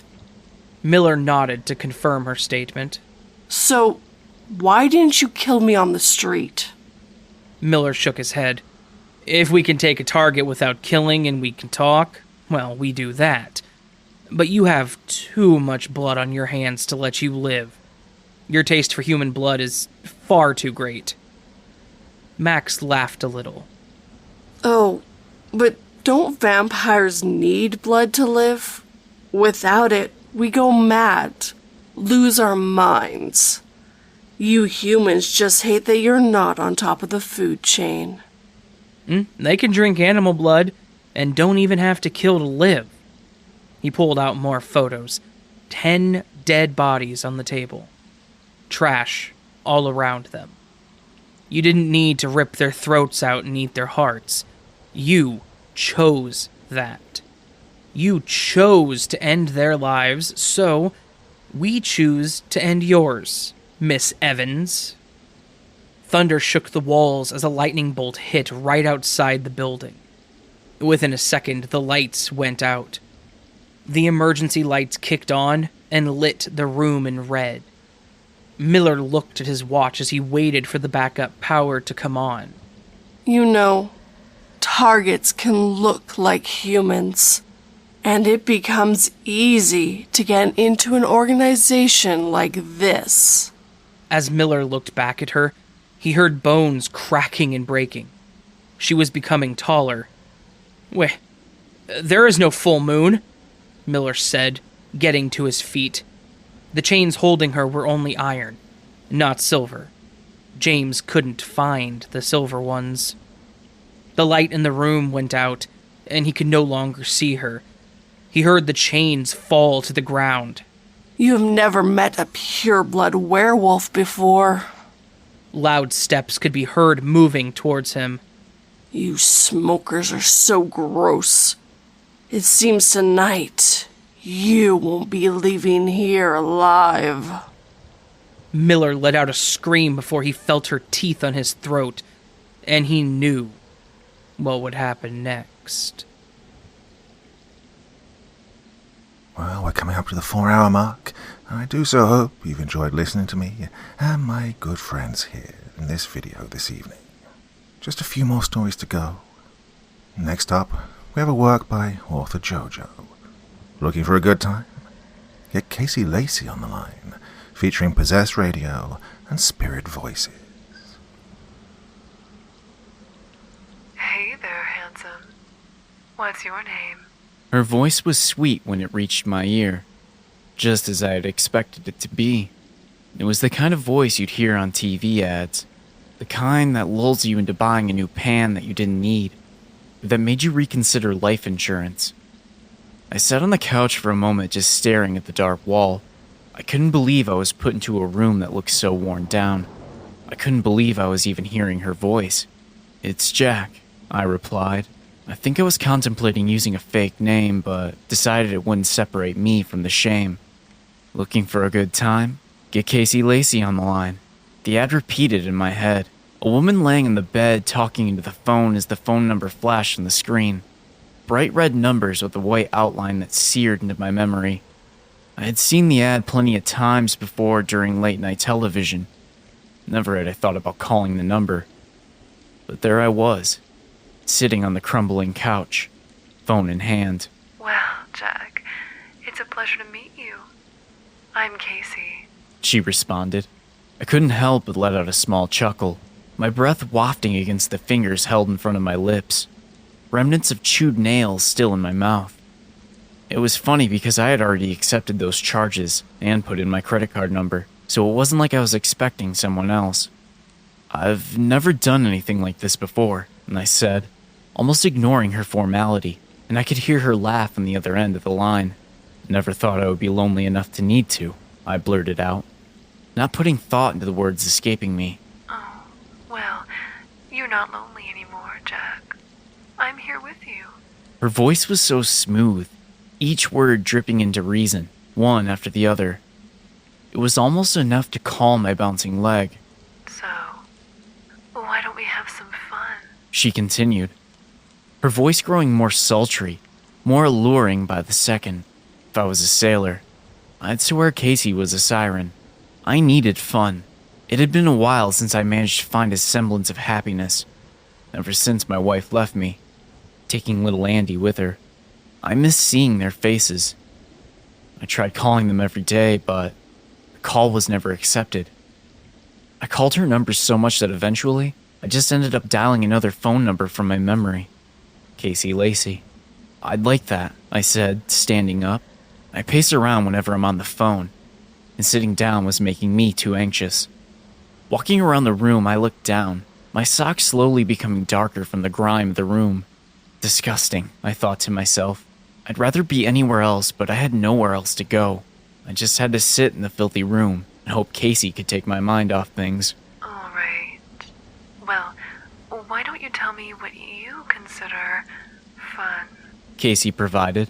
The way she said fun was so heavily saturated with a suggestive tone that I could almost feel the phone get heavier in my hand. I replied. I told her things that I and my wife used to do together. The things she would say to me that would make me happy. Things that would turn me on. As we talked more and more, I could feel my heart beating in my chest. The room was so still that I could almost hear it. My nerves were rising, and I paced around quicker. Soon enough, my socks had become almost completely black. Disgusting. Then Casey asked me about why my wife had left. It took me off guard, but I think she could tell I was distracted. I wasn't exactly playing along with the fantasy she was weaving for me. I told her about how I smoked, way too much. One night I was sitting on the couch smoking, something I did far too often. Someone had knocked at the door and I got up to answer it. But I had forgotten my cigarette on the arm of the couch. It was my fault. I don't blame her for leaving me. I was always reckless like that. Never really changed, even when there was a newborn in the house, I concluded, my words drifting into the painfully dry air. I stood still in the room and looked around at where my carelessness had brought me, where my decisions pulled me. Tell me, Jack, did your wife... Her voice slowly morphed away from the silk that I had grown accustomed to over the past half hour. Sound like this? She finished her sentence, but the words continued bouncing around in my head. I might have been grief-stricken, but the way Casey mimicked my wife's voice was uncanny. So much so that I could feel a tear forming in my eyes. How did you... I began to question before cutting myself off. She couldn't possibly know what my wife sounded like. Maybe I was so desperate to hear her voice again that I tricked myself into hearing it, I thought, until she spoke again. Do you miss me, Jack? Casey spoke, mimicking my wife once again. I've heard my wife say that before, and somehow Casey copied each cadence of her voice. I'm so sorry we had to leave you. She continued. I felt a heat rising in my stomach. I remembered screaming at my wife in her bedroom the last time I saw her. She was just laying there, refusing to respond to me. Why don't you come back to me again? Casey gave me no time to understand her little gift. She was digging into my life and pulling out the things I so desperately wanted to hear from my wife. But the words I thought that I wanted to hear started causing pain in my chest. The memories of my life with her were too heavy, and now she was being replicated by some voice on the phone. Okay, that's enough. Let's do something else, I spoke, finally responding to Casey, the hot air escaping my lips. My pacing had stopped, and all I could do was stare down at the dark floor below my feet. Come to me, Jack, she said, still in my wife's voice. Her words were flirtatious, but also commanding, like I didn't have a say in the matter. I said stop. I don't know why I couldn't hang up the phone. Maybe it was because it was her voice. I couldn't hang up as long as my wife's voice came from the other line. Come to me, Jack, she said, more forceful, more aroused, the words hiding within her heightened moaning. It sounded just like we were in bed together. I could picture my wife laying next to me, flashing me a quick smile, back when things were still good. "Stop, goddammit!" I shouted into the phone. Just as my words came out of my mouth, I settled myself down. Jack, how did you get this number? Casey calmly responded to me, her voice returning to the smooth one she had when she first picked up. The TV ad. Honey. I could feel the phone in my hand getting hotter as she laughed once again on the other line.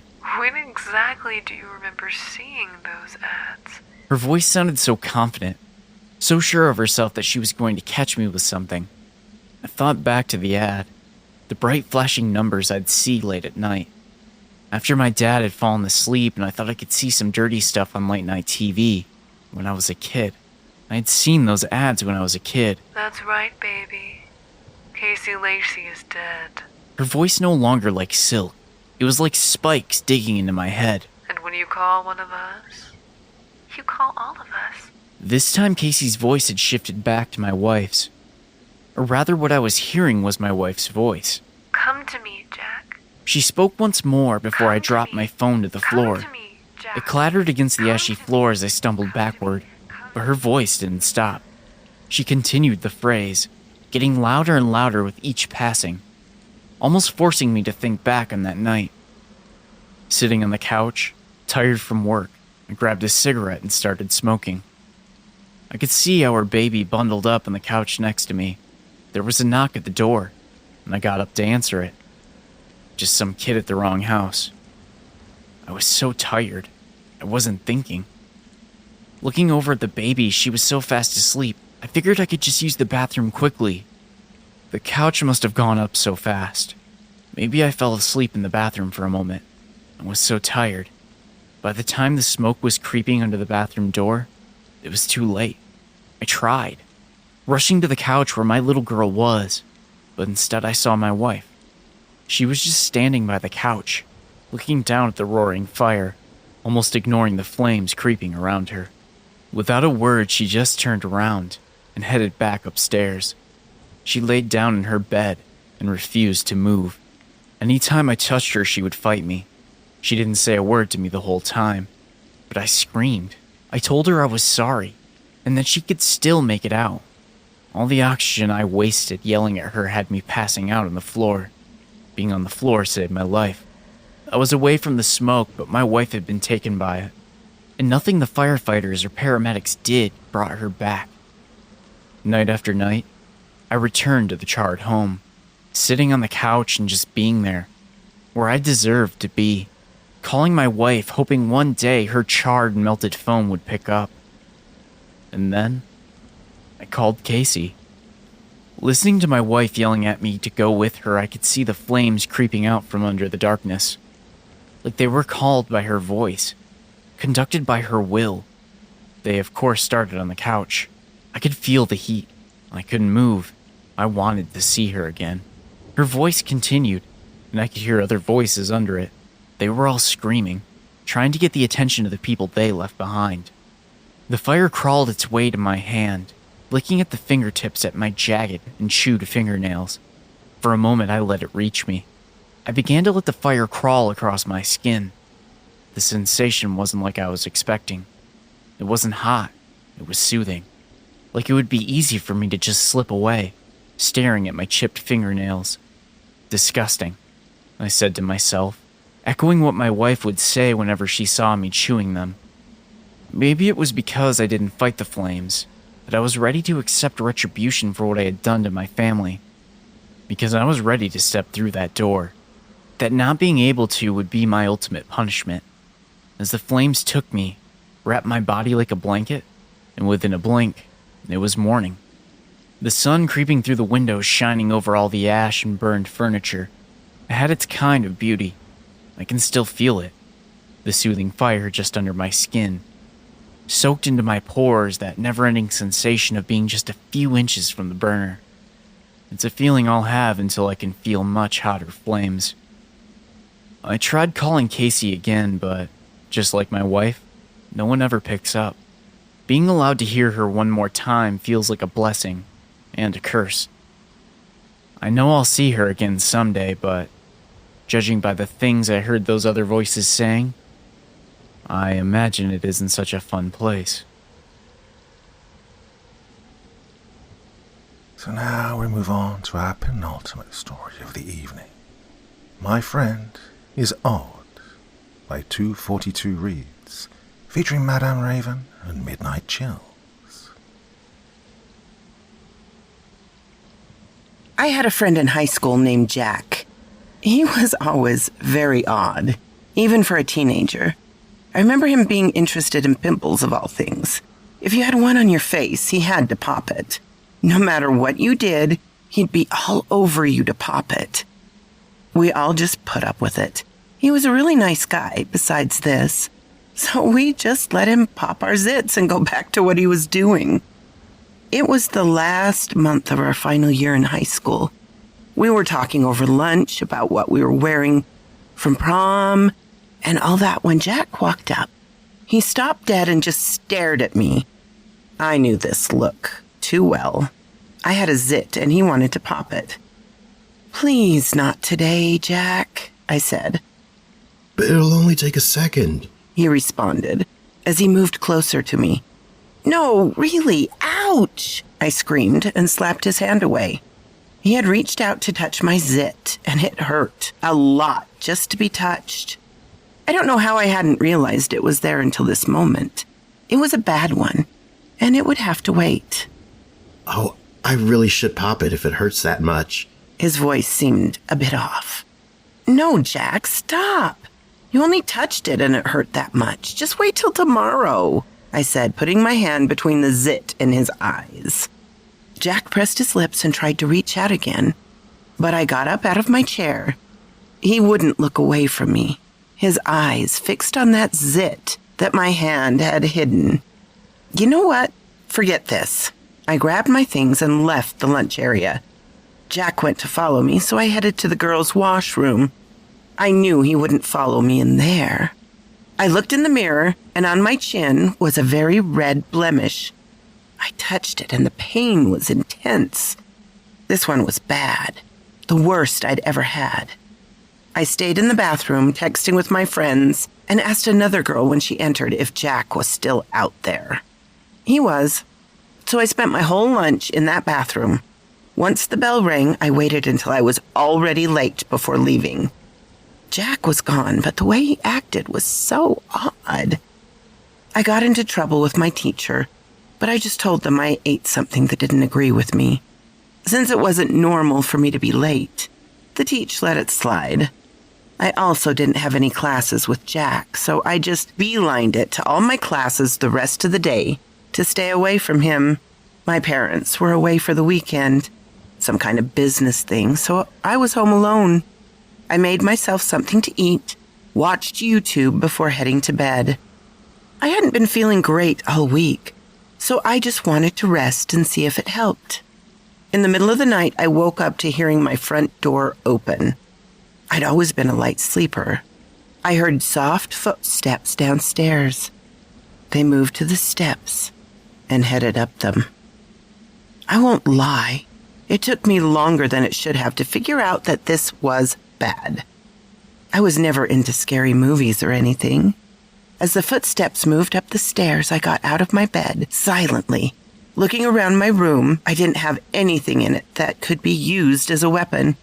So I grabbed my phone off the stand and got into my closet, shutting it just before my bedroom door opened.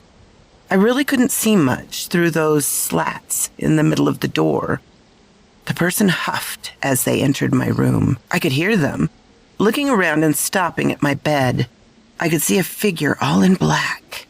They moved around my bed, looking around, careful not to step on anything. I lost sight of them as they headed to my door. I held my cell phone close to my chest, but my phone started to ring. I tried to turn it off, but before I did, I saw Jack's name show up on my screen. Damn him for calling me at this time. My closet doors opened, and the man grabbed me and pushed me onto my desk chair. I tried to get up, but they punched me in the stomach, knocking the wind right out of me. all the fight in me gone for an instant as they put handcuffs on my arms behind the chair and then some on my legs. When I tried to move again, they just punched me in the stomach once more and used rope to tie the two cuffs together so there was no way I could move or get away. I called the cops. They're on the way, I yelled as best as I could at the figure. A man, I guess, at this point. No, you didn't, they said back, with a voice I knew. They took their mask off, and you guessed it. It was Jack. Jack stood there, an odd smile on his face, like a kid getting something they'd been asked for months. Plus, even if you had, it won't stop me. He moved closer to me. What the hell, Jack? I tried to move back, but the clothes around my chair stopped me from rolling, and I really couldn't do much. Just hold still. This will be over soon. He reached out to my face and touched the zit. The pain was intense. Was he really here because I wouldn't let him pop my zit? He started to push on it, and I screamed in pain. After a few seconds, the pain faded as my zit popped. He let out a sigh of relief as it popped. That's better. Now your beautiful face isn't ruined by such a terrible zit, he said with a smile. Will you let me go now? Jack's face twitched for a moment. Why would I do that? I could finally have you to myself. Before I could say anything, he put a rag over my face. All I remember before I passed out was him saying, I finally have you. And I'll make sure your face is always perfect. And so as we move on to the final story this evening, a very special shout out to all of the wonderful storytellers who've joined me this evening. But special thanks indeed to Creepypasta Adam, who put in a lot of work editing these stories, and to Musie's Modern Dreadfuls for her patience in organizing this whole thing. Without you guys in particular, this just wouldn't have happened. Now, without further ado, I Love My Voodoo Slave by Hood Horror, featuring Hood Horror and Disturbed K. You know, I learned to not cry about it like some of these other guys out here, man. You know, a bunch of babies, like, looking for them, you know, their mommy to come and coddle them or whatever. That's what I do. I coddle my babies. Make them feel safe. Make them feel warm. Make them feel protected. That's what I do right before I snatch their tongues out. It's easy to be lied to when you in love because you already know they lying. You already know it. You just look past it because you're trying to see the good in them. And you're trying to look past the evil, you know, look past the sin and all that. And it ain't nothing nobody can tell you to make you see them for who they is. You just gotta see them for who they is yourself. And you will see them for who they is eventually. You just have to wait them out. Don't get in a rush. That's how you mess up. Just take your time, and the true them will show sooner than later. Now, I know what you thinking. You probably asking yourself, what was he thinking? And you were thinking my 30 years or whatever, you know, I would learn not to fall for a cute smile and a big old wide booty, but no, man. That big old wide booty still got, you know, a hold on me. Why do they chase the cat so crazy? It must be the dog in me. And it's a whole lot of dog up in me, man. Like, I'm more wilder than a Rottweiler and greater than any Dane shouter, I'm trying to tell you. But that's what I always had a hard time realizing, was it's not always about the biggest, baddest dog that survive. You know, it ain't always the biggest, baddest dog that survive in this dog-eat-dog world. It's the dog that realizes when it's barking up the wrong tree. Now, it was raining cats and dogs outside. Even the dope fiends and stuff was up inside their holes. And everybody was looking for shelter from this storm that was coming, except for me. You know, that night I had my mind made up. I tried to stop him. You know I did. I begged him. I knew he wasn't going to make it through the night. I know he wouldn't come back to me in one piece. That's the problem with these men, though. They so stupid. So much pride. Don't they know that pride comes before the fall? The good thing about falling into a hole is that you're safe from falling into another hole. Just falling back into the same hole again and again, trying to climb out of it. At least you know where you at. But that's what I was willing to do, man. I was willing to put it all on the line. I was willing to risk it all for her, man. I know, some folk gonna call me stupid or whatever, but guess what? You see a stupid boy slap a stupid one. And I bet you ain't gonna do that. Don't get me confused with the rest of these storytellers. I ain't never just telling stories. I'll fold you up like a lawn chair show. I ain't the one. See? That's his problem. Always gotta poke out his chest. Always gotta show he the man. I've been telling him it's gonna get him killed one day. He didn't believe me though. I never know what I'm talking about as far as he's concerned. See, a woman is viewed as weak. I use that to my advantage. I told him about the guy who's been harassing me. I told him about the text messages, phone calls, emails. I told him, and he reacted exactly how I knew he would. Exactly. I feel good with that pistol in my hand, man. I never admit it now. I never admit it, but that gun give me some power, man. And when I was younger, I was quick to, raise my fists up and square up with somebody.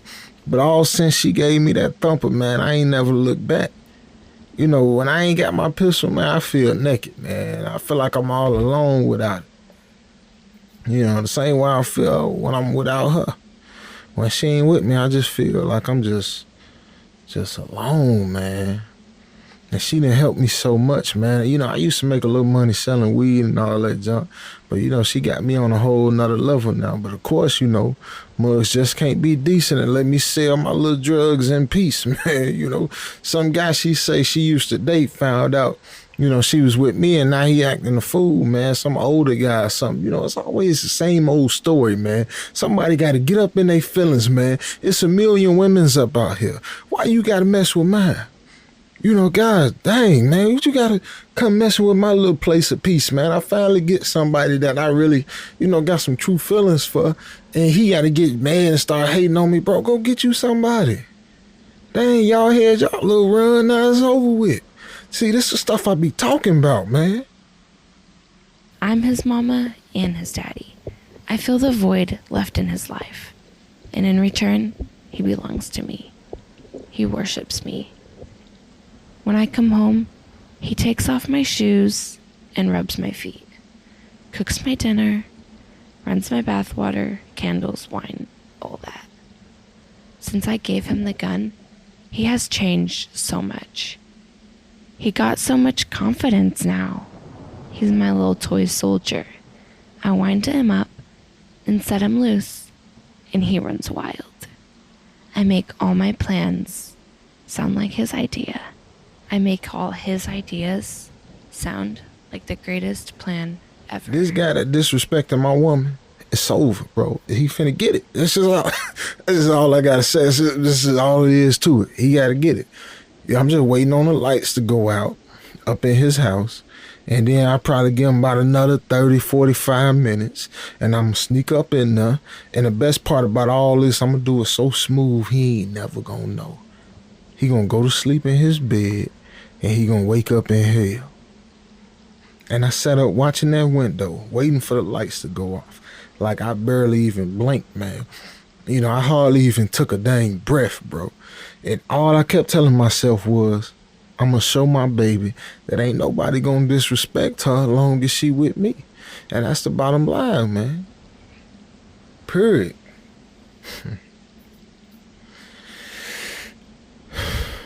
I like the rain, man.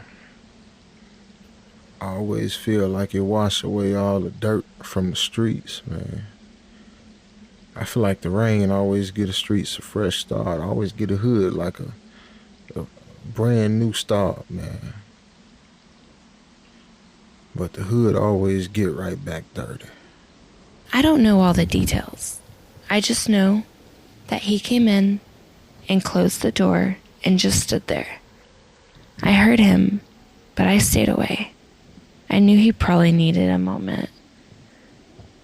After a while, he came where I was soaking wet.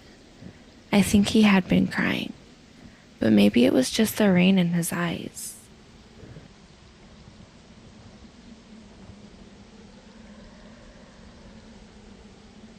I woke up staring at a dark ceiling. I had dreams with people in them that I knew, but I couldn't recognize them. And they just kept telling me how much I done changed. Just relax. Make this easy. Easy for both of us. I tried to move, but I couldn't. What is it? What is you doing? I can't move.